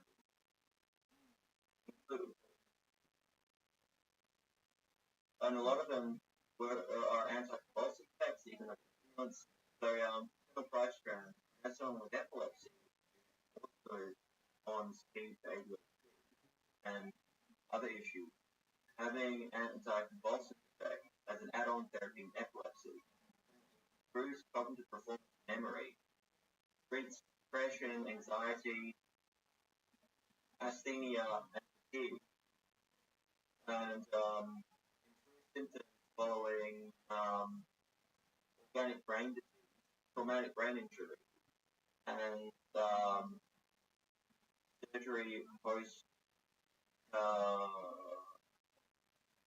brain tumor, treatment for cerebral vascular disease, depression, apathy, attention deficit, and memory decline, all having a permanent effect on the brain, where when it actually, some of these things, they interact with the nicotinic acetylcholine receptors. They improve physical, mental, and cognitive. This one in particular, phenylprastran, is the strongest that I've done, and the only side effect can be either getting some supplement, some shitty amphetamine in it, or it can drain. It's best that they can give slight headaches if you don't supplement a basic choline supplement. Diethycholine, another nootropic in and of itself.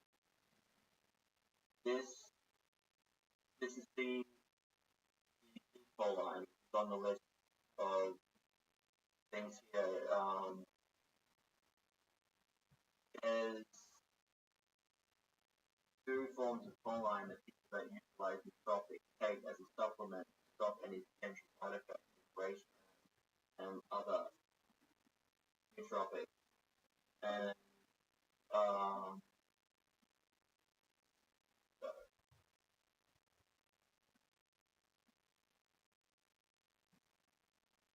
this one I find it has this one is really good by itself as just a basic supplementation. CD choline, tridine diphosphate choline, which is an intermediate in the blah blah blah blah blah. It is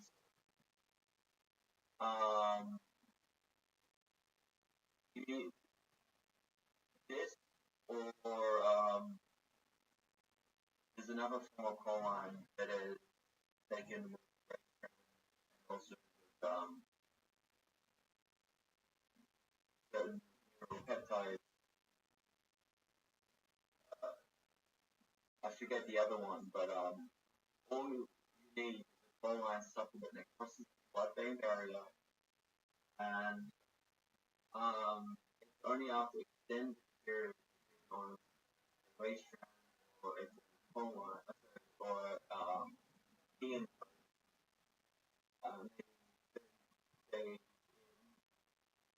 will the only side of the diagnosis and taking all these different race strands that all have different effects, right? Is that if I didn't supplement choline, I could get a little bit. That's it. I've taken when it comes to nootropic work from the racetrack family, I have taken for extended period mostly phenylprastran, anti-racetran, which is incredibly stressful, appointments, things like that, instead of bars and things. Back in the day, that's how effective it is. Yet there is absolutely no addictive quality to these substances. You not get withdrawal. You don't become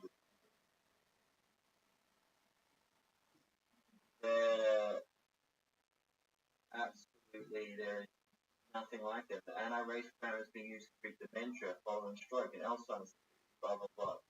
A variety of psychoactive effects, improving learning, memory, and nootropic drug and because they all work off the AMA receptor, the AME 3 hydroxy 5, oh, that's out. Methyl 4, isoxyl prime acid, and then which also, this one in particular works off GABA a lot, and it's anaerobic. Gamma amino acid. You do not need to supplement it with GABA, and it does not have effects of paradoxical reactions as a fine, where suddenly suddenly depressed or incredibly energetic, like that. So they pretty much all are a derivative of GABA. There are other nootropics that are legitimately have recreational value. However, yeah, there's just nothing like them.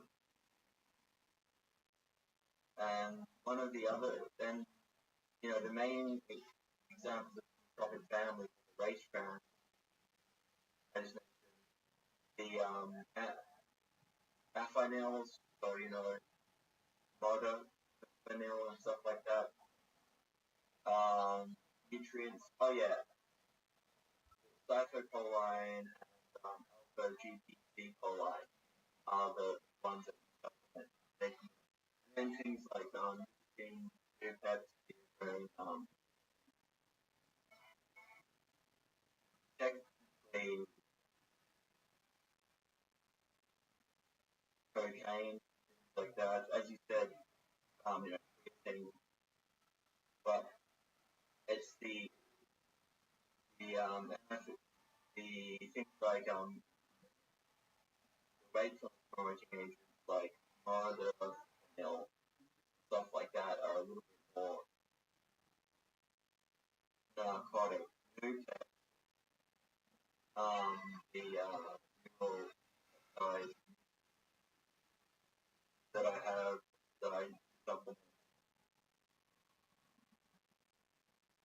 It's still legal in the US.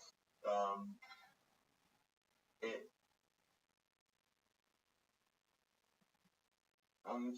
it is, holy shit, I didn't know that. It is structurally similar to the nucleotide cyclopolyglycine, which Newport drug. That is something interesting. So this modulates acetylcholine system, and yeah, so this also has some NMDA receptor involvement, and other than this and phenylpristram are the strong tropic I've done that are not narcotic in nature. Like non-addictive. The tolerance develops after prolonged use, but this stuff is not new. It's been utilized for a very long time. In these none of this stuff. So now this is only they do that to make sure no one can get it anymore. So yeah, dosage wise, like 5 to 40 milligrams a day for the encoded via I got the heroin spoons or laboratory spoons, whereas things like phenylpristram more like the also people who like things like LSD and like that. This is nothing like microdosing. So I remember I was having 100 milligram capsule dental price brand. I was getting it from Russia. No, not just, I was actually getting all of the stuff from Russia.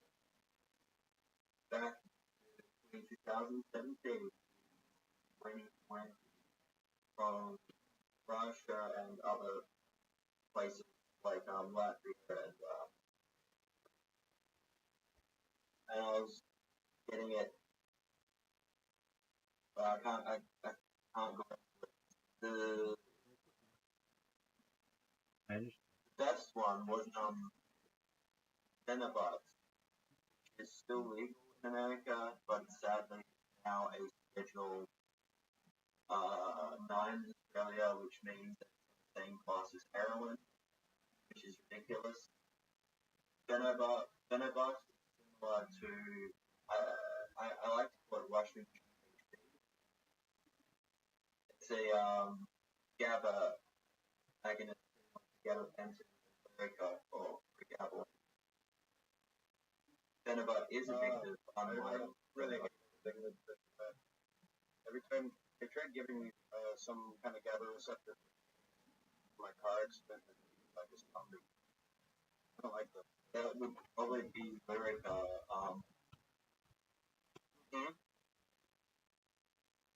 It may, let's see, GABA B receptor. Have you taken GHB? Is that what they use to roofie people? Alright. I don't know, but yeah, that's definitely what they put in girls' drinks. GHB, that's what they put in girls' drinks to drug them and do bad stuff with them. It's like that's one. Yeah. It's like roofie. It's like roofenol.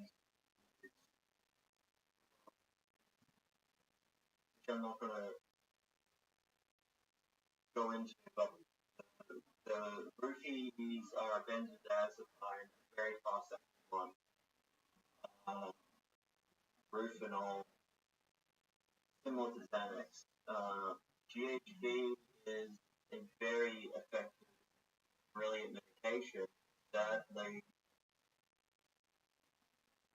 But yeah, bodybuilders found increases growth hormone, increases and so when they banned GHB, which used to be bodybuilding stuff, the bodybuilders are smarter than.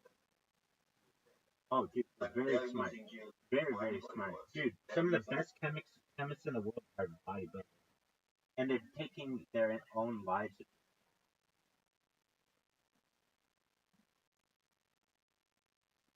Yes. But they discover stuff. I don't know how. I think because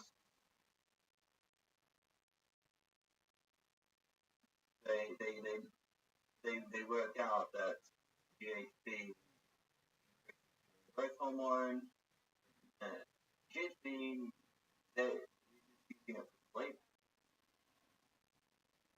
And then when GHB was banned, they brought in Phenibut, which is fantastic. The only problem with Phenibut is it's illegal in America. Phenibut is B-phenyl Y-aminobutyric acid. It's just GABA with a phenylalanine amino acid attached to it, makes GABA across the blood-brain barrier. It lasts if you take a low dose. The Russian medication Russia. It's also a nootropic, unlike the other GABA receptor ones. Phenibut actually does have legitimate nootropic effects. Oh, they lowered it to a Schedule 4 in Australia. That's good. In America, I believe it's one Schedule. Unapproved use yet in diet. The only problem in America is Phenibut is poor quality. So I got it from Russia. That yeah, Ukraine, other countries. I was getting full prescription Benevite, and it was fantastic. I still have Benevite. I use it as a. I don't drink alcohol. Alcohol replaces sometimes, but its effects are. It either lasts for 3-4 hours in low doses, or in high doses, take it will last for around 16 hours. So you can't OD on it or sleep. My only warning is Cinnabon.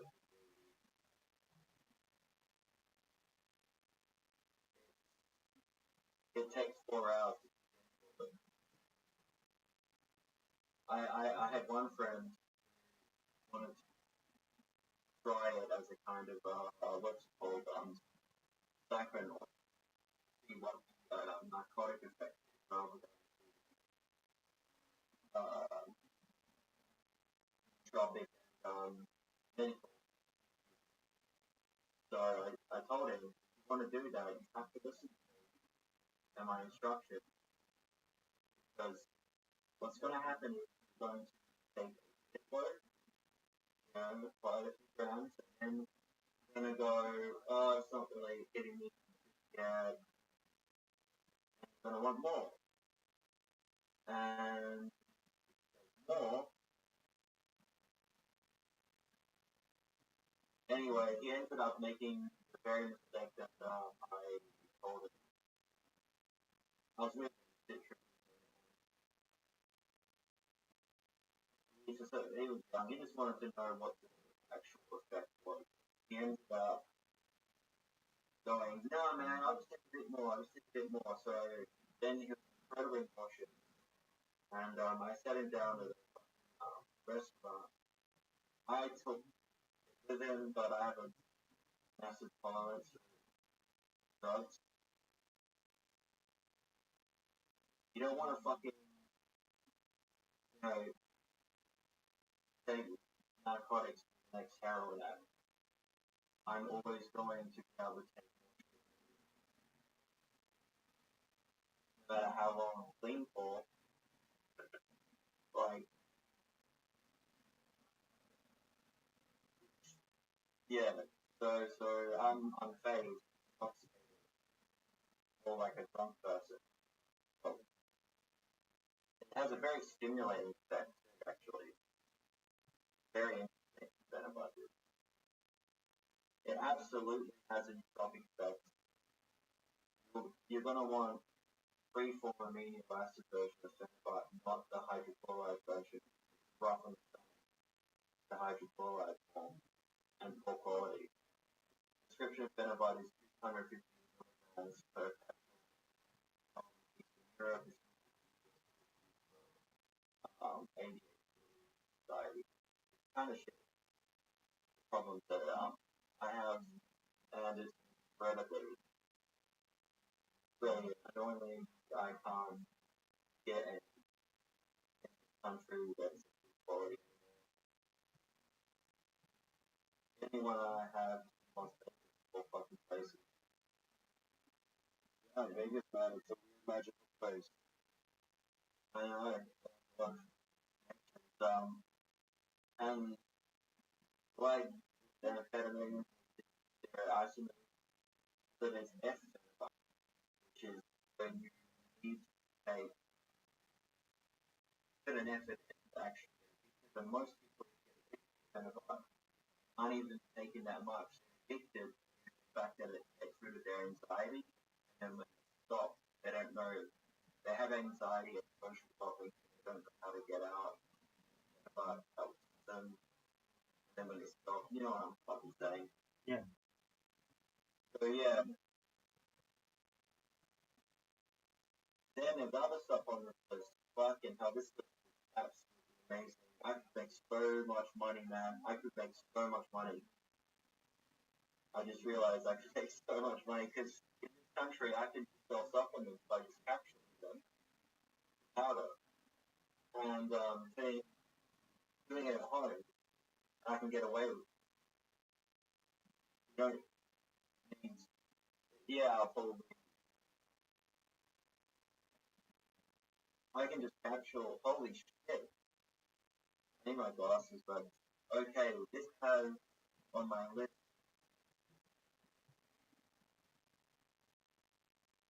Stuff that is sold for 188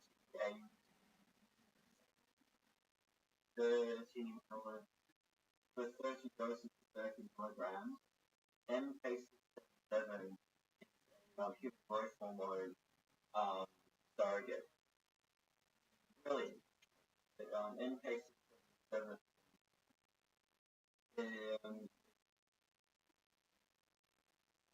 I have taken that for a year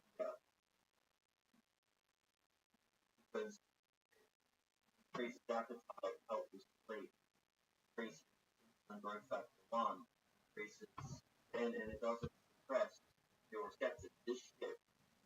Holy shit, I can get 5 grams for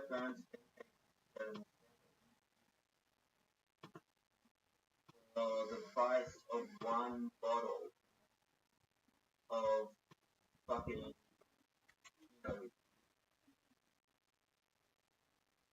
they sell the MK on the song, like an Andrew website, like that. It's not a song.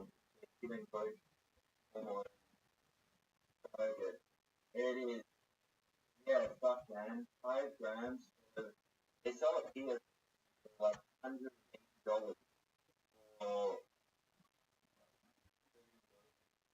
for a month.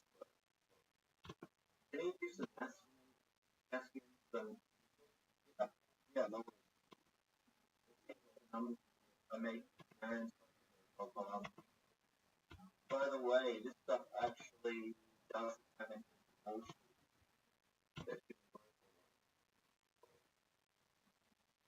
And someone like me can't keep on weight. They alternative like software. Sleep culture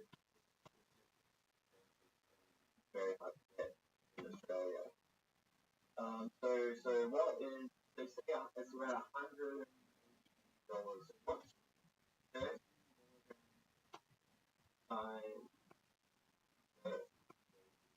How many milligrams is that?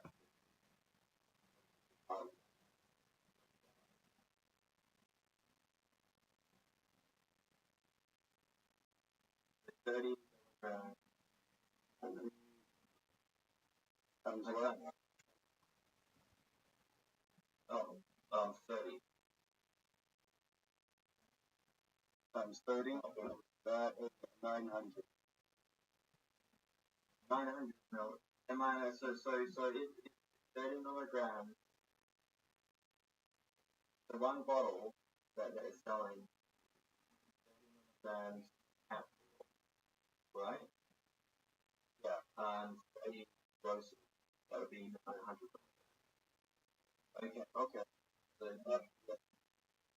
that would be around $180 Australian. Up to 190.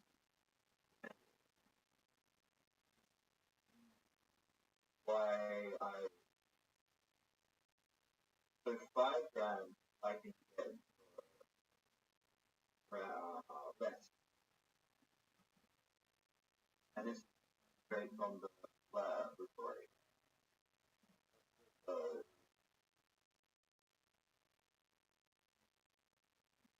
Asking supplement company, right? So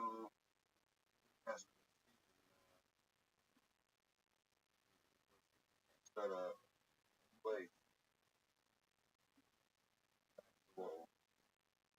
Place. Yeah, that makes sense. Okay, these guys have done it. Selling.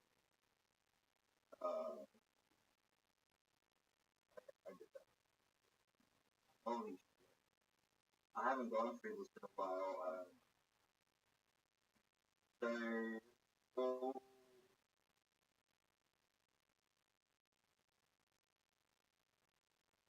I would have to actually help some of them out.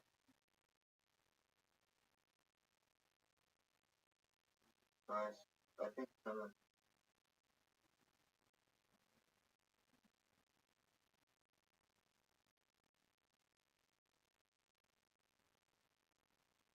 oh, good. They got final price.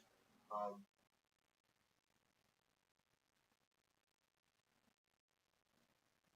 uh,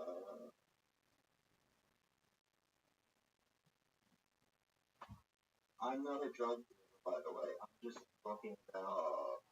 You're talking about nootropics, whether or not they are at the moment classified as drugs or not. That line is always moving. That depends on current legislation and things. At any moment they can decide. I mean, I know that I take a herbal supplement, lemon balm, what's about $50, and it's legal in the UK. But I mean, grow it, you're not supposed to have it as a supplement. So depending on the country, depending on the border, depending on the current state of mind of the people in power, that affects people. And lemon balm, honestly, is innocuous. Somebody extract or something, perhaps, I don't know. I can't imagine what it is. I take 4 times the amount that it's in the bottle. So, you know what I mean?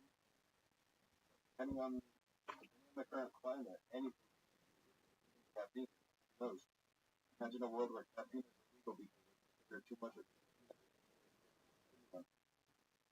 Could happen. I mean, yeah. Understanding political structures doesn't necessarily make anybody bad at all. That guy Hamilton Morrison, he goes around the world and he tries chemical structure. I know who that guy is. That guy's Travis Pop. Exactly. What's that, Ray? I know who that is. That guy's Travis Pop.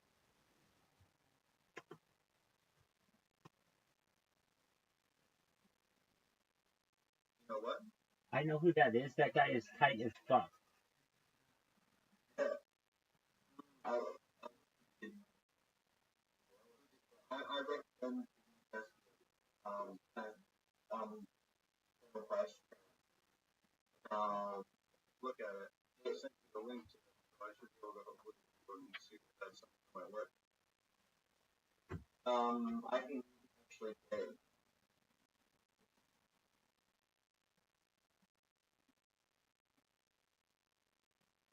Oh, I can pay. That is only.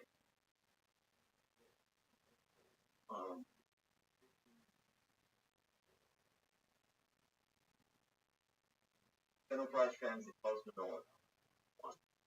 That is very much funny. So it's kind of like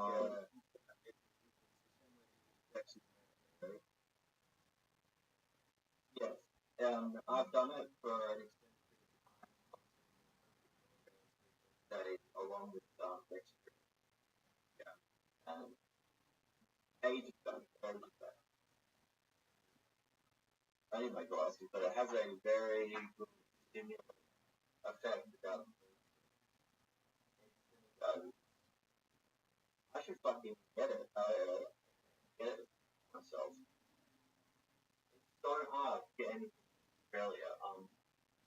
That's without paying insane amounts of money or getting it taken to customs.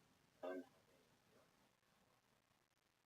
because even if it's not illegal, I won't go into it, but general price around.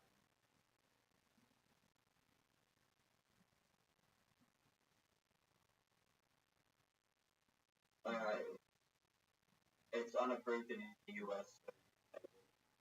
Here, it's now scheduled out there. Yeah, things they're never going to actually utilize as medication, but it makes it unable unless you some of my dates. Full disclosure, I am a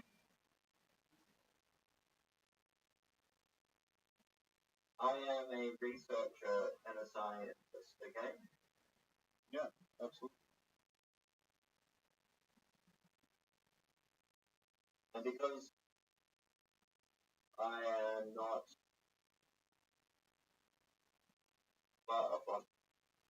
my fiance. This is my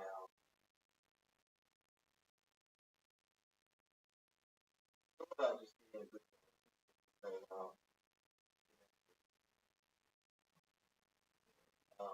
pharmaceutical, and they'll make whatever the fuck you need, as long as it's very area, you know what I mean? Pharmaceutical, right? What they people in peptide and agents, they do, and they sell it much more expensive. But I mean, you know, I'm a entrepreneur and a researcher. I'm not selling Jesus Christ. But all I can see is the fucking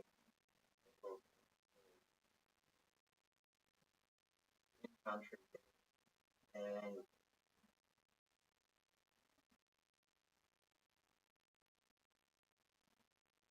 but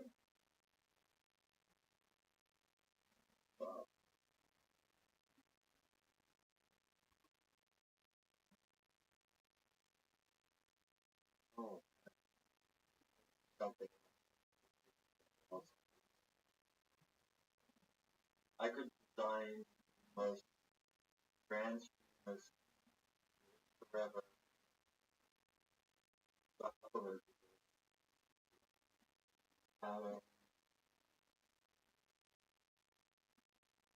fucking hell, and it's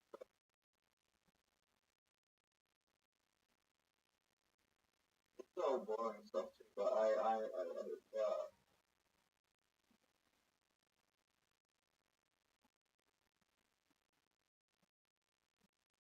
all this stuff is for like whatever this fucking brand source is from, captures it and sells it to very good getting back what it does. Relationship. It's all about network, man. Yeah, man. Just about anything. Just about any industry, any field, you know. Everything is so restricted, Elliot. Like it's so anyway, I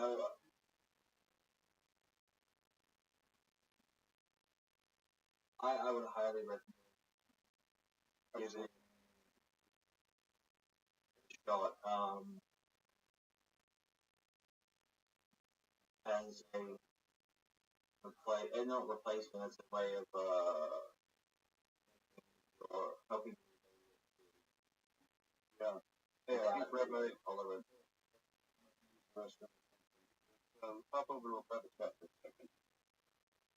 Yeah. Thank Rabbi for me, and I had my little I will, and lecture. no worries. Not that lecture. Fun.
bribery is rarely why people in government suck at what they're doing. But it's not.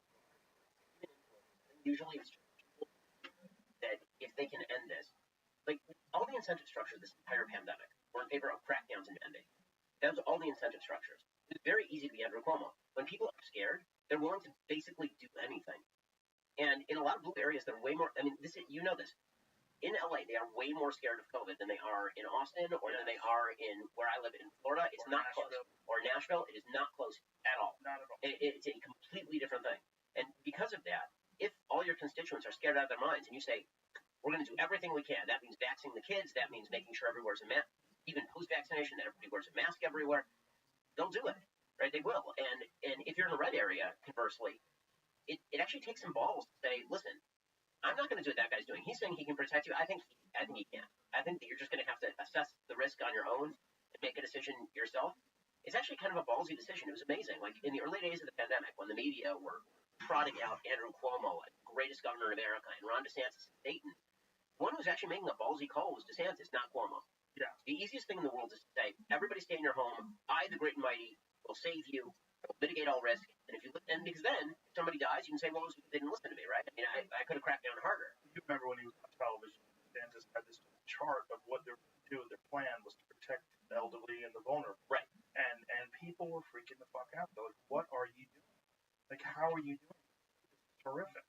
And the problem was that it didn't jive with the actual results of the virus itself. Like, it didn't, like, the reaction to the pandemic, it didn't make sense. Well, from the earliest days, when I felt like everybody else that they would take 10 years to get the vaccine, right? That was like the going wisdom for months. That it takes a long time to get a vaccine through the process, and then they generate this vaccine, which again, I'm in favor of. But I started thinking, like, what do you do if there is no vaccine? How do you re-enter society? How do you get back to something resembling normal if there had been no vaccine? And the answer, if there had been no vaccine, was you tell everybody who is, say, 65 and up, you need to stay home. Then you tell all the school kids, go back to school. They're very, very low risk. And then they get natural immunity, right? Then you transfer in the next healthiest group of the population. But the fear was the parents, and the fear was also the people that work with the kids. Right, understood. But you could zoom the kid, in. The parents could wear N95. What? Zoom the teachers Zooming the teachers in, you leave that fucking class full of children, no one there to supervise. Yeah, you have like an 18-year-old supervisor. All the college students were off. Oh. They could have done that. They kept. I have a question. How is it better? Jamie's. How is it better? Listen, I had kids who were being I had kids at home. So did I. Right. I mean, like, there are a lot of people who had jobs. Listen, it was their jobs. It was the worst. Like I sat down and my kids went to a nice school, private school. I watched the fucking lazy ass teacher teach the Zoom class, and I was like, this is bullshit. I can't believe I'm paying for it. It was so bad. A lot of parents felt that way, by the way. Oh my god! But if you just sat and watched, and the teacher didn't know that you were in the room, like I did, you'd be furious. Like this is. I mean, some of them were good. Some of them were trying to engage with the children, and they put forth a lot of effort. But my god, there was a lot of late teachers that liked to teach in their pajamas, and they were worried about coming back. They did everything in their power to keep from coming back into class. Well, that's why there's that huge. I mean, the revolt over school is like a very, very real revolt. But the point is that if you were going to do something rational without the vaccines, what you'd have to do is help your percentages of the population back in. Yeah. Even if you don't start with kids, you start 20-year-olds, start 25-year-olds, under 30, right? And that's what Sweden did essentially. Sweden was like, okay, if you're above 65, you should stay home, you should wear a mask, you're young and you're healthy, you should probably just go about your life and live like normal. We forbade that from the outset. I mean, I got just ripped up on Twitter for suggesting that we ought to treat people differentially based on age with regard to COVID. Yeah. Because I was saying, like, it's kind of absurd that we're treating 20-year-olds the same way that we're treating 80-year-olds. Like, the risks are not the same. And to treat this as a society that's as a disease that's supposed to shut down the entirety of human society because you refuse to treat people differentially based on age is totally crazy. But people were unable to do that. Well, in the beginning, we weren't exactly sure how this was. But now that we're 18 whatever months in, we know. And like, we have an understanding. By the way, when it came to age, like 2-3 months in, we knew. When it came to age, it was very early. We knew that if you were old, if you had diabetes, if you were fat, you knew you were more vulnerable. But there was all these anecdotal stories about young people that got really sick and were hospitalized and died. And you still see that. Usually it's people that were unvaccinated. They love to show those. know, they didn't believe in the virus. Now they're dead. Well, the media does take that angle. I love that. They do love to take that angle. Yeah, they don't like my angle. Right. My angle's not good. I'm vaccinated, better in 2 days. Not a fun angle. No, I noticed that when you got better, they stopped covering it. Well, they just covered the ivermectin. They're saying that I'm pushing a dangerous conspiracy theory. It is amazing how... Which I wasn't. It's unbelievable how it is a thing. Like, it's almost like there's a pagan god of COVID out there. And if you appease the pagan gods by listening to your health authority, then even if you get it, truly are you to blame? But if you don't get it, and if you do get it and you were unvaccinated, then, man, the world just deserves to... I made this point on my show and people lost their minds because they're talking about, maybe we should just make it a standard that if you're unvaccinated and you have to go to the hospital, we won't care for you, or you have to pay for your own care. There's some people talking like this. And I said, okay, well, first of all, welcome to libertarianism. Second of all, I wonder if you would apply the same standard to, say, obesity. Right. And obesity-caused diseases. And people were like, how could you compare the two? Like, how could you not compare the two? You're saying that my failure to get a vaccine would mean that my health is in my own hands. And I'm saying that if you have avoidable obesity, then your health is in your own hands. One of those things is very unpopular to say. Obesity. Unless you have some sort of severe genetic condition, as far as I'm aware. There's no severe genetic condition that makes you take calories. They don't exist. Again, you're the expert on this stuff. I mean, look at us. Clearly. Like, this is not... Just, there's obviously the people that have a higher... People that have tendency... There's people that have real issues with their immune systems, real issues with their endocrine systems, real issues with thyroids. It's easier for them to they have a slower metabolism. All that's real. But it doesn't force you to eat. And it also doesn't force you to take medication, take care of yourself. So it is similar. You're saying to people that, you could have taken this medication, you could have avoided this problem, so we're not going to treat you. Well, same thing could be said for obesity. And even easier because, exercise is free. Just walk around the block. There's a lot of things you can do. I'm not saying that you should not be treated because you're obese, but there are so many fucking problems that people have when it comes to risk takers, when it comes to alcoholism. There's a lot of injuries that could be avoided if you just stayed home. If you're a BMX rider who's had 15 broken bones, why the fuck should that hospital take you into the emergency room? What's up, Doug? Who are you? Oh, nothing. Doing all right. Where is Ian? I had to run off a couple.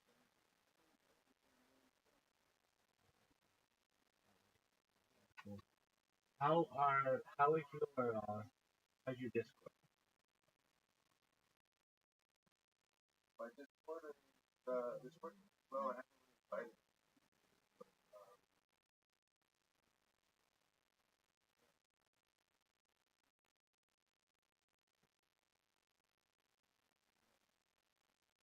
Yeah, no, it's working well. I like stuff. Like the water. Well, from there, I don't really.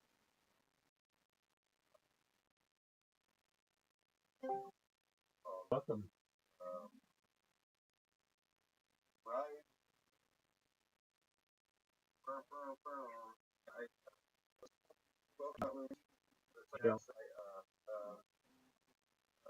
I have a question. Hold on. I'm going to fight you on this. You don't need it. I understand. Why don't you just put your TikTok? Why isn't that your welcome? Why isn't that it? That makes sense. Yeah. Right. I'll do that. It does. It doesn't have to be fancy. I understand. I completely. You could tell me, Rabbi, I shut it off because I don't like those things. I get it. But it's like, you know what? It's just a free opportunity for people to have your links and to follow you. It's an extra follow and all that shit. What's going on, Riser? But, Dog. Dude was in here earlier. And do you see what Harry Potter Obama Sonic 10 Eno is at right now? It's an all-time high.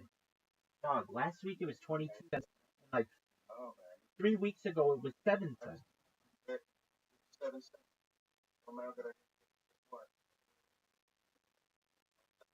Caspian, you got it at 7 cents? Yeah. Excellent. I had like 45 bucks. Dog, that's great. Now it's like. Dude, I love hearing stories. I'm gonna go before I crash. I know someone who's 70 on FTX and it's $6 grand now. I don't even have enough eat. So anyway, so I guess I'm in hand. No sleep around.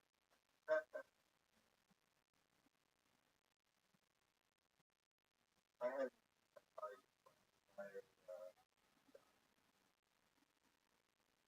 Dude, did you know that Sprotos went from $800 or something like that to $7 grand now?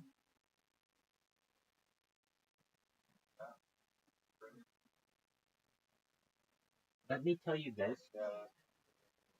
Let me tell you this. I could be completely wrong on this, but I can feel confident. I don't own a Sproto. Nor do I have very much airtime on the side. But I know that the community in the future, I know that there will be someone who will, number one, give me a Sproto if I wanted one. Even though they're going to be like, Rabbi, you've been along for the long haul. I've got 6 of these, and this coin they've been made. Here you go. I don't want one, but I just know the community and how they've talked to me before. And sorry, I got this fucking piece of shit phone that is in a Discord right now of people, and I can't shut them up. Anyways, and also like Harry Potter, Obama, Sonic 10 Inu. I mean, because I'm like the thing's mascot. Like basically, like I never had the ability to buy a ton of it because it wasn't available when I had a lot of money to be able to buy it. But I still have been given some, and I feel comfortable with what I have. That it's going to be worth a hell of a lot. Even what I have, I think would be worth a lot. And Caspian, you getting in at 7 cents? That's already a. Let's just play one. Let's just play one. Let's just play one. Let's just play one. Just one. It'll take 5 minutes. These games. I'll do one. I gotta start a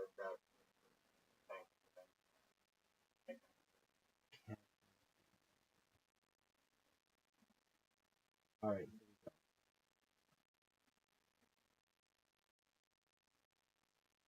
I have sent the invitation, but I'm not blocking. I'm already. I see.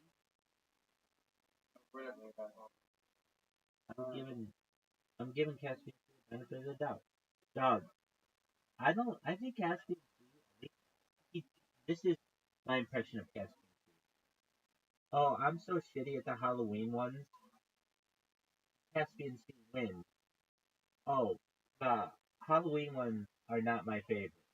Caspian C wins. Oh, the Halloween ones are not my favorite. Caspian C wins. And this motherfucker still doesn't win. He is. It's not my. I get it. That's perfect. Exactly. He almost pitched a perfect game yesterday, and he almost joined the game today. Wow, I see. He's up. He's ready. Let's see what you got. This may be one of the best shots in history, man. And one. And people. Caspian, you know you're up. Now he does. Ooh. All the way up.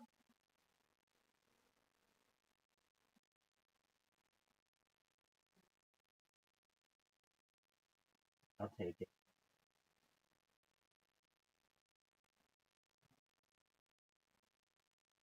Not the shot you want. There we go. Water. No way. That's not the shot you want, though. That shot is actually. You're gonna find Riser. You don't want to be there. You just don't want to be where Riser is. I've played it from there. It's terrible.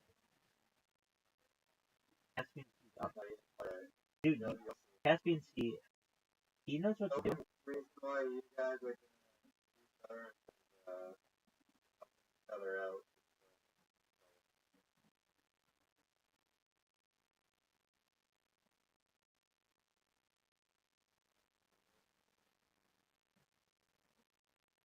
Dude, you're gonna go in the water. Dude, I told you, the bounce off those things is serious, man. I'm serious. I'm not kidding. I know I bust your balls in this game all the time. Oh, that sucks. But, oh, that sucks.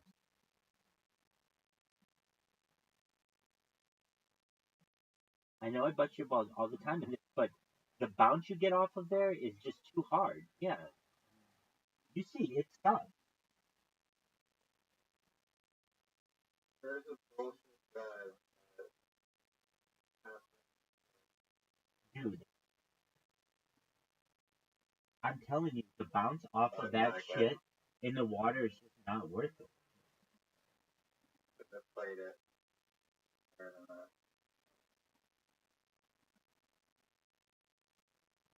Someone drove the ball yesterday and it went like going towards the ball and then the ball disappeared and the ball just went straight through unaffected. Completely unaffected. I remember hearing this. Are you sure it wasn't a ghost or something? Ghost ball. That's in that other game. Ghost ball. In whatever it's called on Discord. Ooh. Oh man, that's a really good shot, Caspian, because it fucked me up. Thanks, sir. Very good. Take out that fucking thing. No. No. No, no, no. Oh, what? Are you joking? In the black shit. You're in the black shit. How did that not go in? Never did that right.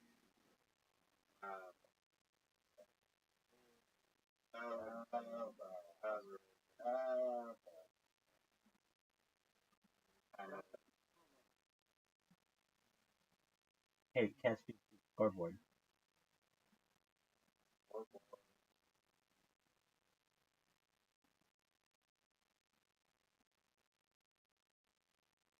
Why?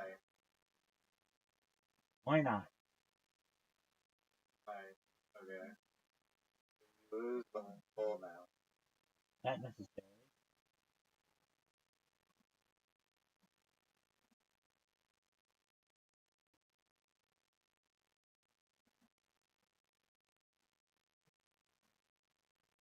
I could just straight up make it. Like this. Just like this. Just straight up make it. Oh.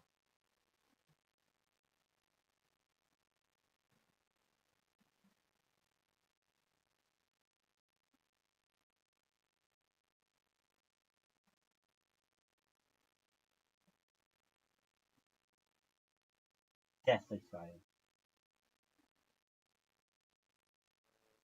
The arrows are low. Yeah, they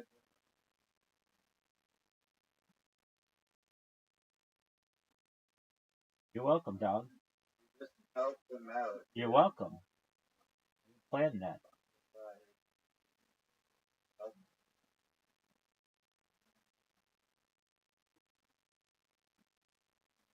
Get in the water.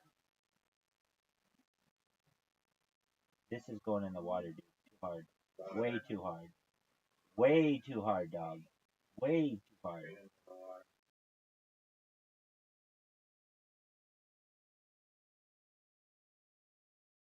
Bye. Oh.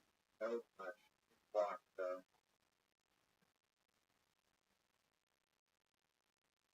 Boo. How about the men? Boo. Boo on all this. Hit my ball, B. Hit my ball. Hit my ball. Oh.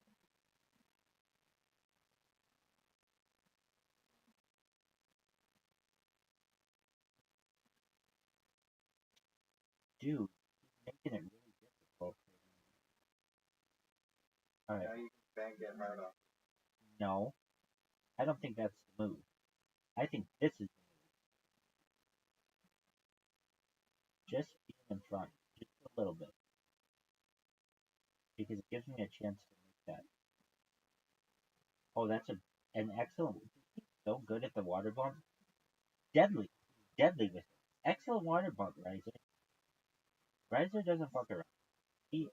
Oh, that was an excellent shot because it fucked me up. I had a pretty clear shot.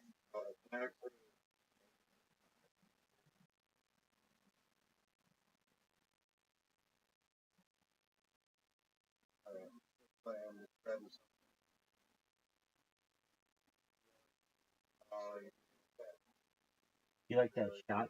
Kids, you like that shot? In the future, people will look at this and be like, you are so mean when you play this game. I know. Look at that perfect. Riser hates that. Riser would rather anything in the world happen. I would too. I would hate putting your ball in. That's. Oh my god. Riser. Ooh. Good job. Four. Worst game. Dude, did you just fucking see that? Goes back. Oh, that makes sense. Riser, make it 3 for 3, dog. 3 for 3.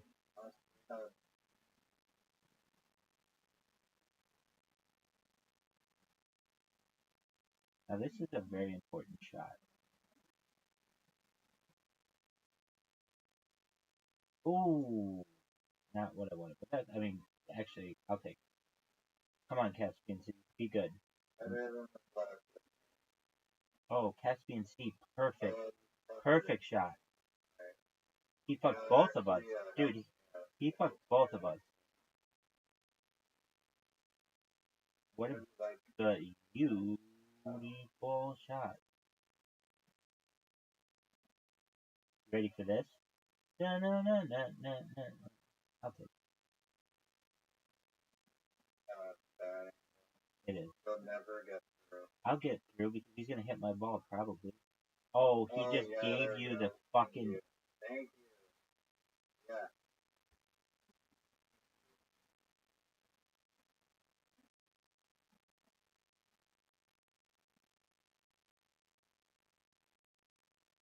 Go the wrong way. Be the wrong thing. Fire up. Oh, that's a really good shot. Really, really good shot.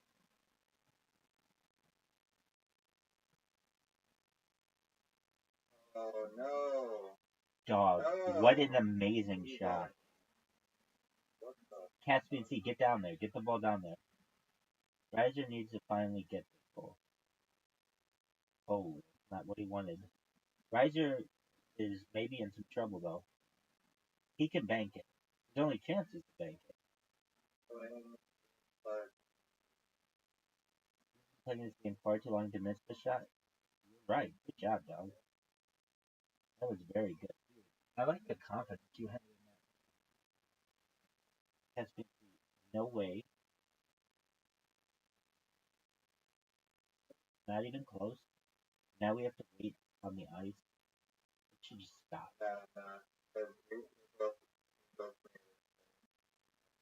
Yeah, wait for the ice. Alright. Here we go. Fucking hell.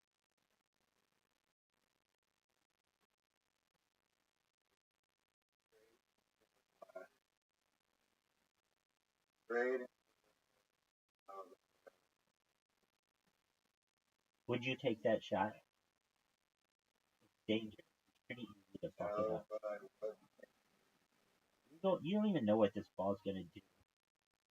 You would take that shot over my shot? Obviously. Okay.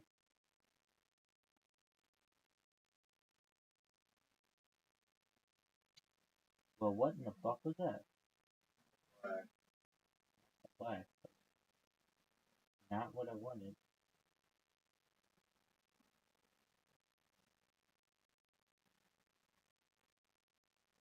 Oh. Oh.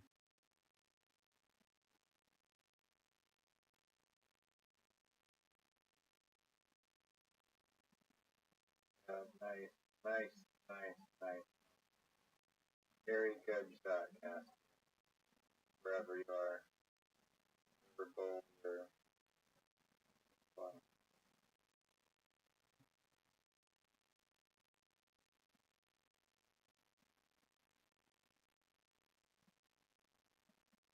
SBNC has an interesting shot. I don't know if that's a move. He put me in the black though. What a fucking shot.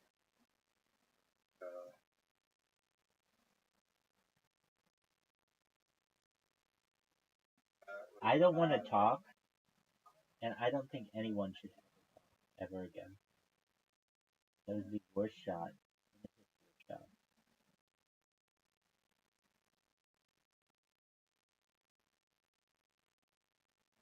What a beaut. What a beaut. What a beaut.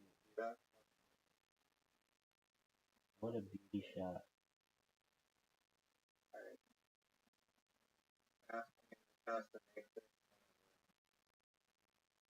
That's correct. Miss it.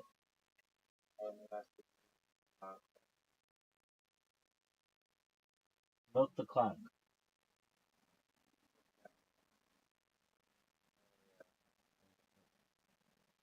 I'll let you win.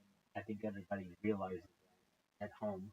You're keeping track at home. That was one of the most obvious throwing of a matches that we've ever seen in the history of mankind. Let's go through the great match throws ever. We have Liston Ali, Rabbi Riser,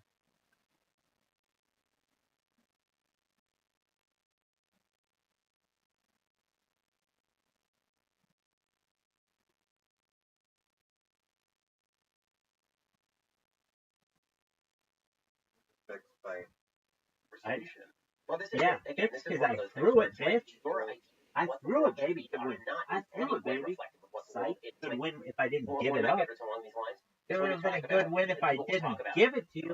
Women, What the fuck happened, men, Cassie? they really have exactly. First of all, have you ever met a woman? Have you ever met a woman? Right? They'll say the fact that there are not enough female engineers is evidence that there's discrimination in society against female engineers. Does anybody actually say that? Yes. I mean, this is why they have essentially affirmative action programs for females in places like Google. Is there not enough female engineers? This is active discrimination. It must be rectified. And then when Larry Summers says, well, no, it probably is not about that. It probably is about job selection, whether women want to go into engineering, maybe test performance. Then he gets thrown out as president of Harvard University over that. I was there when that happened. But the stat that I love the most is that if you go to the much vaunted Nordic countries, right, where they have all sorts of great social welfare benefits and all of this, the gap in earnings between men and women is larger than the gap in earnings in like a developing country like Latvia or Lithuania. And the reason is because when women work in countries where income is highly prized and you don't have a big social safety net, they choose the high income job. More gender specific roles.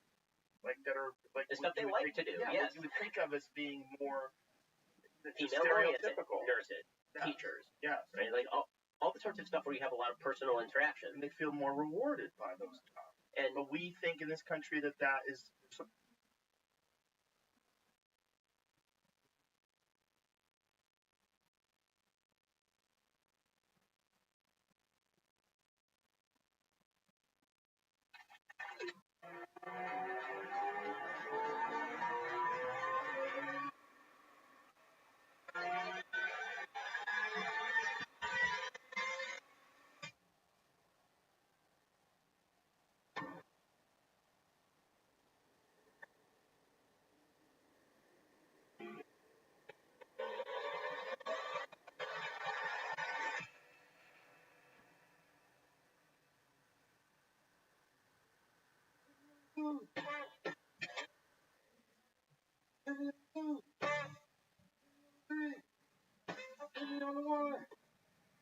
Yeah, yeah.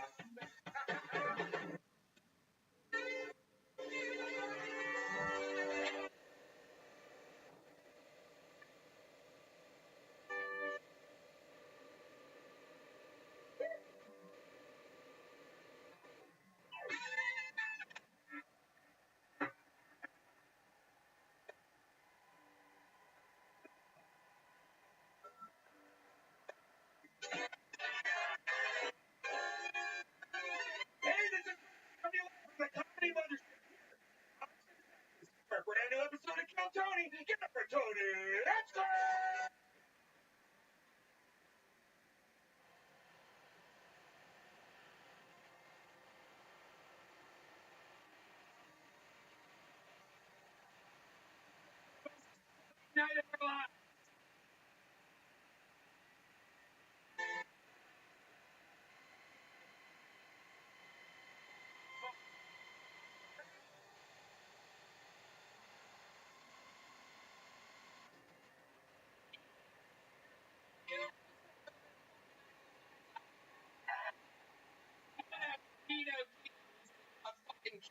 The volume on the main mic's off. Bunch of cards here.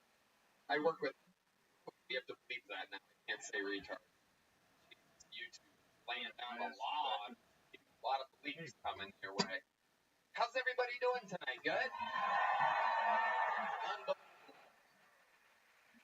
Unbelievable. Mixed with the Brian Red Band, ladies and gentlemen. One more time. Land. Carlos Sosa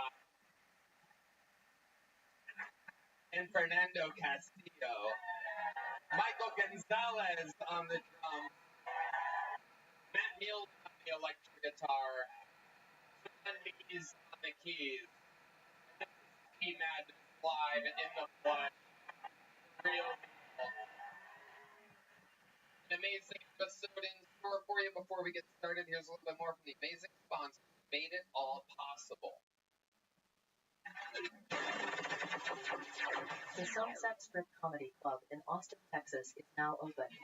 Check out Red Band's secret show every Thursday. Go to sunsetstripatx.com for tickets.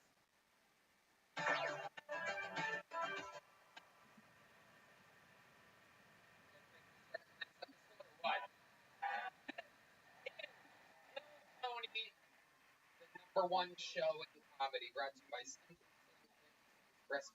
You know, every single week I bring on maybe one, maybe two funniest people in the world. Tonight we go with 3. This is very, very exciting because these are indeed our brothers from another mother. For over a decade, we have had a synergistic relationship. We do their shows. They do our shows. We do their festivals. They show up to our crazy shit. Forever. These are our brothers from New York City. Ladies and gentlemen, I present to you the long-awaited return of a very special week of Skankfest. This is the Legion of Skank. Jay Gomez.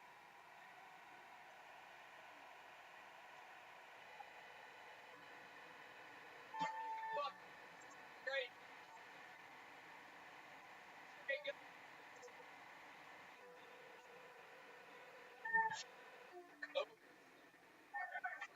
Favorite human beings, 3 legends of the show, and it is incredible to have you guys back. Hi, Louis, one of the record holders for all-time appearances on the show. Louis J. Gomez. Thank you, Brian. We're very happy to be here.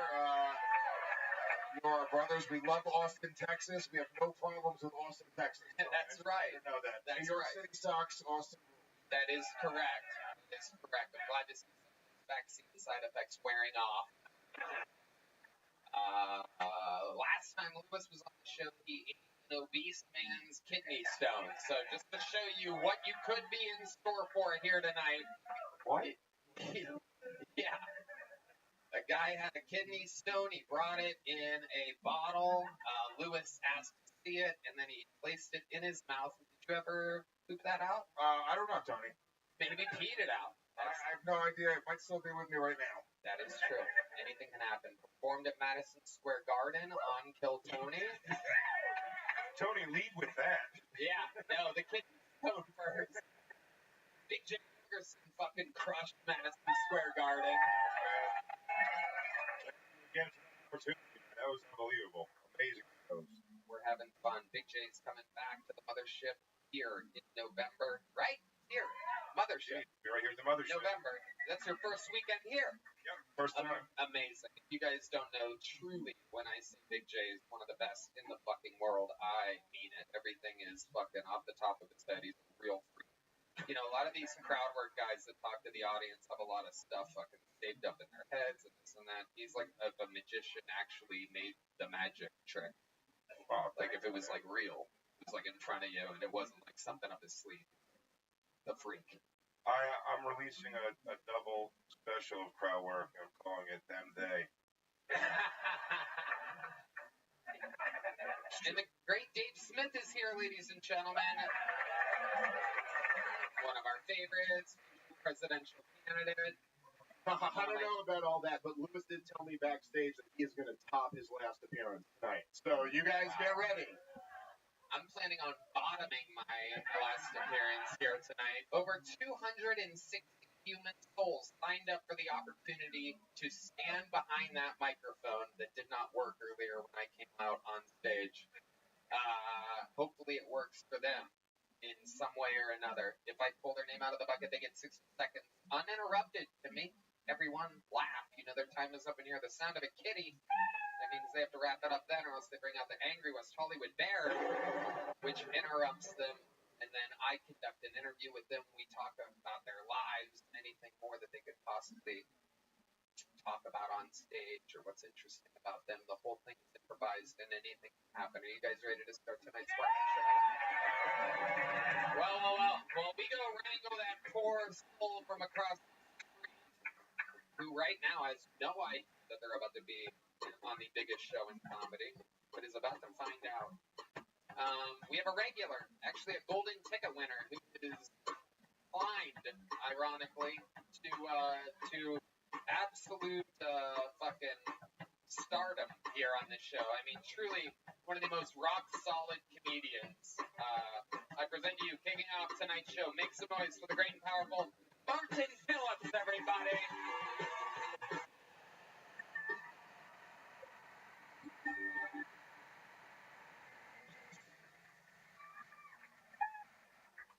What's up, man? Ready to noise if you're into having unprotected sex. Support my parents. I'm actually gonna start incorporating magic in my act. I don't know what the fuck is that? Oh my god. That's the magic. I made that.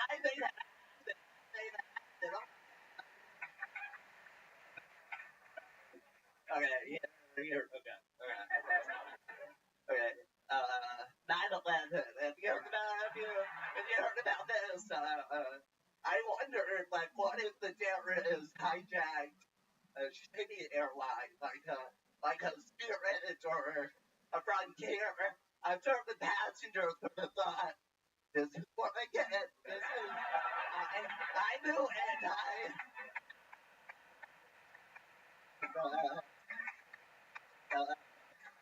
The terrorists would have been like, whoa, this is really easy to do. Oh my god. No one would think it was a terrorist attack. They'd be like, yeah, a shitty airline crash. Every flight's a hijacking. Okay. That's it, man. The great Martin Phillips, showing how it's done, yet again, kicking ass, breaking glass. That's what happens when you make the waitresses goes haywire. Martin, you did it again. Great, rock solid. Thanks. Did you paint that shirt yourself? It's the shirt, man. It's the cat shirt. By 6, do you mean the shirt has been vomiting all over itself? This is a thrift shop vibe. Okay. All right. But yeah, I guess it is kind of looks like shit. Yeah. Not like that. I love how defensive you were. It's a cool shirt. It's all a leather jacket. It's so original. Oh my god.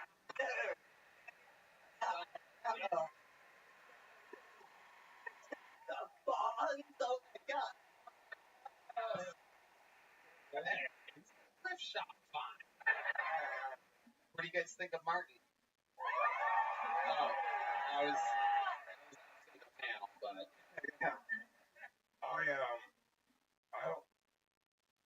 I don't want to pull the curtain, but no way from the time you said his name, the time he walked on the stage, this guy came across the street.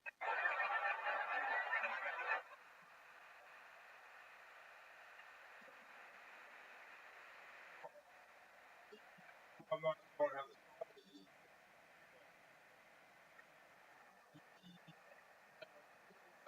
was ready. They like you're on shows by. We make sure he's directly. Yeah. Yeah, dude. You guys have to play Pink Floyd's The Wall. Great job. Oh, thank you. Fantastic job. Very grateful. Really was. Amazing stuff. Talked about unprotected sex. Your parents did have it. You ever talk to your parents about what they may have been doing or messing around with? I do not want to know. I don't ask my parents about their sex life. But I mean, like, specifically when they made you. Who knows what eventually they got into that night. Wait, do you think the problem is positionally wrong? Apparently Tony does. I don't know. Why did I take a cream pie in that pile driver? A cream pile driver. I got when that came and he shook my mom. Nice, dude.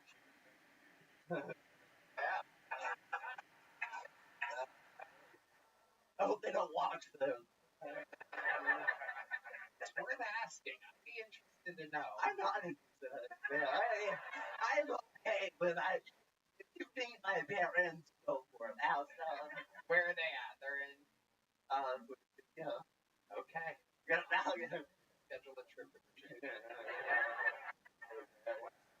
Virginia? Oh, that's West Virginia. Okay, God. No shit on my state. Come on.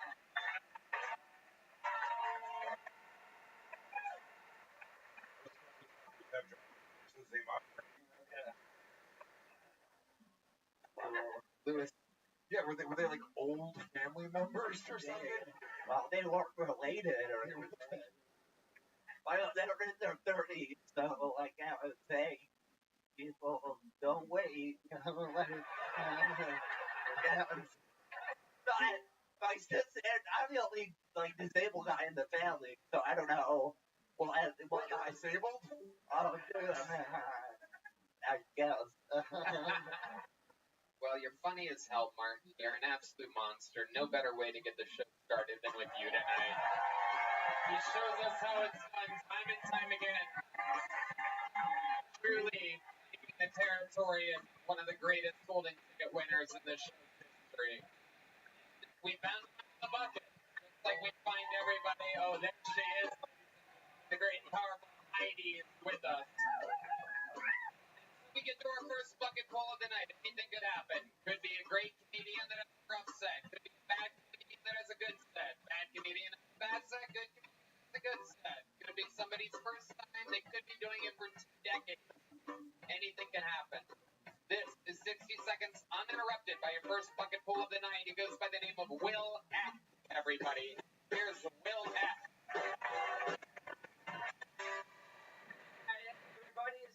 Absolute pleasure to be here. So recently I went on a road trip from Salt Lake City, Utah to San Antonio, Texas. About a 2-hour drive. And I got pretty lonely, so I figured who can help me feel not so lonely. I decided my ex. So I sent her a text saying, second stand-up set, Lewis. I know why his last name is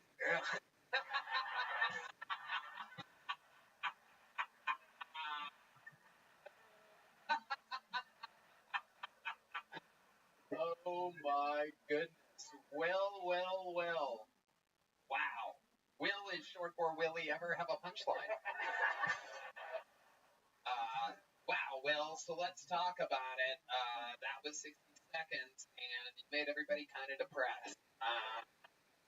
Somehow you seem sadder and more pussyless than the shaky cerebral palsy guy that was up here before you wearing a barf shirt. And yet, here you are. Yes, sir. Absolutely incredible. What were your parents doing the night that they made you? That's the real question. My dad actually told me the night I was conceived. I didn't ask for it, but once again, we were on a road trip, and he just told me straight up. He was like, you were conceived in your grandmother's basement. Okay, So, there was some mold in that basement. Yes, absolutely. Even went airborne, caught a piece of mold, went near mother's vagina with the mold on it. Our mold. And out came, Why is everything that you and your family do always on a road trip? What's happening here? Yeah, I don't know. You a homeless family? A little bit, yeah. We grew up pretty poor, actually, yeah. There you go. Where at? Salt Lake City, Utah. Okay. And why poor? What did your dad do? Well, my dad left when I was 8 years old, and so it's just my mom. Did you tell him a joke? No. But a dad until 8 was better than I leave 3/5 of the panel here tonight. So you're not really a victim. Pretty sure maybe Dave and Red Band are the only ones, right? Dad was in your life? Oh, no. Oh, okay. Oh, no, I did end up here. Right, exactly. Red Band's still together. You can tell. They're still together. Oh, they're not? They're still alive. Oh, well. You don't know that your direct partner's parents aren't together? You guys gotta talk more, man. Never. All right. Well, back to you. So, how long have you tried stand-up comedy? How many times? What are we doing here? This is actually my very first time. Okay, that. Yep. I could feel that. I was hoping for that. It felt that way. Yep. It's a relief. Thank you. Yeah, thank you. Is the story true? Yeah, the story is absolutely true. Yep, that actually happened. What made you drive from Salt Lake City to San Antonio? I was depressed. I was losing I was losing my mind. Depressed. Decided to just huff it to San Antonio. Damn straight, yeah. I fell in love with the NBA like pretty late in my life, and the San Antonio Spurs picked me, and I went all the way to San Antonio to watch the Spurs game. Yes, sir. You went to a Spurs game? Yeah, by myself. More depressing, yeah. Really? Yes. What? First of all, you're too involved with your phone while you're driving. Yes. That might be the old person in me, but I kept hearing all these texts. Like, talk texts. Call the bitch, dude. I'm a fucking... Now, she really sent you the suicide hotline number. How long were you with this girl for? It's a year and a half. Year and a half. How did it happen? I know. I haven't talked to a girl since. Well, here you go. How did it end? How did it end? Where she's useless to you when you're just being sweet on a road trip. Hey, I just need someone to talk to. Will F. Well, obviously the hotline works. He's here. Yeah, it's true. It's a redirect. The mothership is located at 320. This is where they all... Yeah. It's actually my fault. So I was like pretty young. I was like 19, 20 when I met her. And she was like starting to kind of talk about like moving in and getting like really serious. And I was like, I kind of just want to play video games and hang out with my boys. So that was your breakup line? I mean, not with those exact words. How old are you now? I'm 24. Okay. Yeah. This was a while ago. Yeah, this was a while ago. Talked to her since? No. Said that you really haven't talked to a girl ever since. Yeah, so the road trip happened in about February, and yeah, so it's been about February that I've even tried to reach out to. It really destroyed me. I was really like, holy shit, am I depressed? It was this February, the road trip. Yeah. They're here now? I think he's gonna kill himself. I'm gonna try to help this. Yeah, I actually got here. So my sister beat the shit out of me about a month ago. Okay. I am falling in love with you, Will. This is great. These are the kind of interviews I fucking love. To have one this early in the episode, I am just thrilled. It's my sister beat me that I couldn't go to ballet classes because the teachers would ask questions. I've been bulimic for 3 weeks. Yeah. I can't get into a two-piece without hating myself. I love it. Dude, quick piece of advice for your second comedy set. Yeah. Maybe lead with that. Okay. Yeah. Right. Okay. Absolutely. Okay. How big is your sister? Yeah, she's taller than me by like 2 inches. She's a welder too, so she weighs about probably 15 pounds heavier than me. Your sister is a welder? Yeah, she's a welder, yeah. Oh, shit. Yeah, she beat the fuck out of me. Yeah. Tell us how she beat you. What are some of the things that she did? So basically, long story short, she's been making like a lot of bad life decisions. She's a welder. And I I was like getting sick of it. You know, we tried everything. We tried therapy, meds. We tried everything. We tried everything. The whole family. The whole family. We're trying. In this family. We're from Salt Lake City. We're from Salt Lake City, Utah. It's how many? Give us a ball. Oh my God. Whole extended family has got to be like 60. And you guys all go to therapy? No. You go to therapy. Not many of us, because it's kind of like a recent thing. We're all kind of like getting on that wave, that kind of woke wave. Yeah. Okay. So my sister, you know, we tried everything and nothing was really working. So I decided to Kill yourself. Technically, she didn't kick my ass. She made me keep hitting myself while telling me not to. I broke 3 ribs. Separated a shoulder. What did she do to you? Keep going. So finally, I had to talk to my little brother. I was like, we tried everything. Like, is it time to just go in guns blazing, try and tear her apart, and really like get through her head? Brother's bigger than you. He's also bigger than me. Yeah, he's 6 feet tall. Yeah, he's 6 feet tall. He's bigger than me. And he weight lifts and everything. He's going to the gym, hitting the iron playground. He's a big guy now. So playground. Yeah. Wow, look at you. Best thing I've ever heard you say or do. Well, thank you, Tony. Welcome. So I went in guns blazing. I just tried to rip her apart. I probably called her fucking stupid too many times. And she was currently reading book 4 of Harry Potter hardback, and she walked up to me face to face, held the book over my head, and I said, "Do it, fucking hit me." And she did, and then she grabbed my shirt and repeated to punch me in the head. When you say head, you mean like top of the head? No, like in the temple. She hit me. That part's a little swollen on you. Still to this day. You have like little Martian, little bit of a Martian shaped head. I haven't felt the same ever since, actually. Unbelievable. Yeah. You say you're fight back? Yeah, actually, okay, so... No, okay, so look, it's debatable. I knocked her down 3 times, but I also walked away first. Knockdown roll, okay. Well, but then I walked away first. He was still ready to fight. Working with. You're still sitting, standing over you? No, I never fell down once. I knocked her down 3 times. But wait a second, hold on. All right. Fucking Jake over here. How did you knock her down? What was your... Well, the first time I just grabbed her leg and I thought that she'd be done because I put her down and then she stood back up and kept on swinging. Right. And then the second time I hit her in the head and she fell over. And then the third time I just kind of... Did she say, "I didn't hear no bell"? By the way, where's Joe Rogan? They should let women fight guys.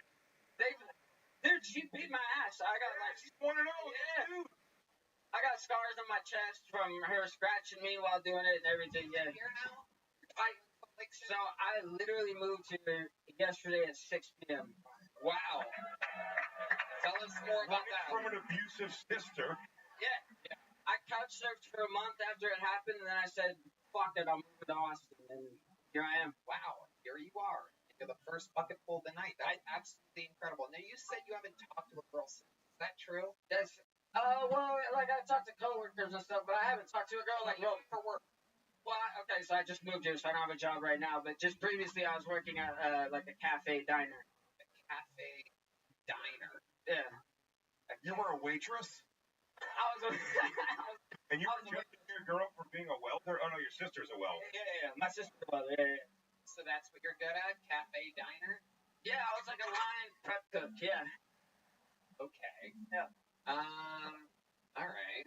So, very interesting. Are you good at it? Is that what you like to do? No, I actually fucking hate it.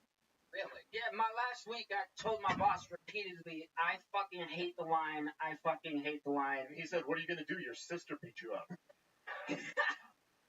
I was kind of sorry to come here and tell you to do it or else, but interesting stuff.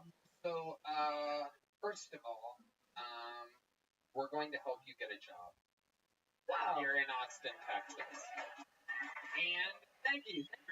And you're gonna be a punching bag at the female boxing gym. Yeah.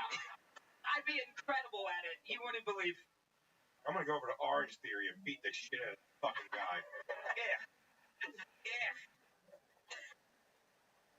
And on top of that, we are also going to get you tickets to a Spurs game.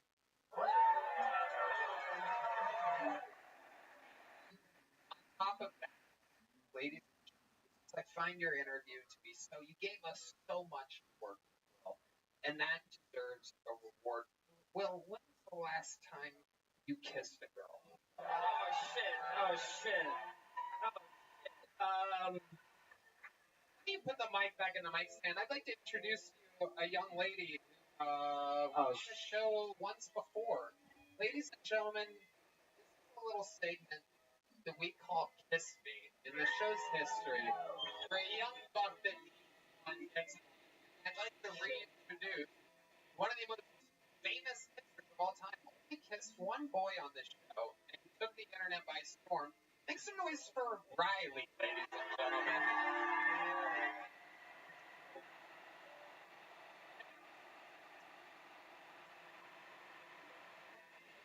I'm nervous. Dude, I haven't done this in money. Well,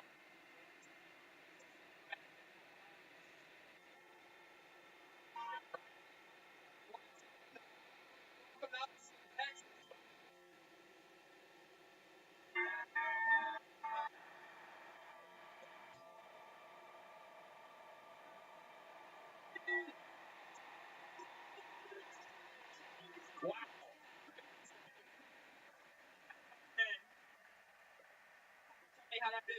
How did I do? Used to not getting the shit beat out of me by a girl. Ladies and gentlemen, how about a hand for Riley, ladies and gentlemen? Go grab a drink at the Betty, the coolest bar in Austin, Texas. Will, how do you feel? Good. Good. Wow, you're like a whole different person. I feel like I fucked it up pretty bad. Explain to us how you think you fucked it up. Well, I just. You're currently having a herpes outbreak. You all come. What did you try to do there? I didn't really get an angle at it. Yeah, well, I feel like I went slow. Like you said, I kind of grabbed the back of her head. I don't know if that's like game or not. I don't know if that's cool. Oh, you liked it? No, it was odd. Oh, I thought you said hot. Oh. A little bit into it, maybe go for like a face or something. Like, yeah. It was a lot of pressure. Yeah. Thank you. Went against your instincts. You didn't sweep the leg. You went for the back of the head. Ladies and gentlemen, normally a first set like that, you get a little joke book. You had 0 punchlines, but god damn it, you rocked the interview. Thank you. I love your style. Thank you. You have a lot of work to do, so here's a big joke book from the Great Bone Side. There goes Bill Acton. And like that, this show has this. Hey y'all, this podcast is sponsored by Talkspace. Indeed, it can be challenging to find and meet with a therapist that is the right fit. Talkspace is so accessible, from personalized treatment to meeting online, from anywhere to the ability to text your therapist at any time. Therapy can be costly, but Talkspace is affordable and in-network with most insurance providers. Most insured members have a $0 copay. Red Band. Tony, I love Talkspace. They truly care about providing mental health resources to those who need it. Talkspace, the leading virtual therapy provider, makes getting the help you need easy, accessible, and affordable. You can easily sign up online and get paired with a licensed provider that's right for your needs, typically within 48 hours. You can also switch providers at no extra cost. Talkspace makes getting help convenient because you can take your appointments from the comfort and privacy of your own home. You can even talk it out between sessions by sending messages to your therapist. Talkspace provides personalized treatment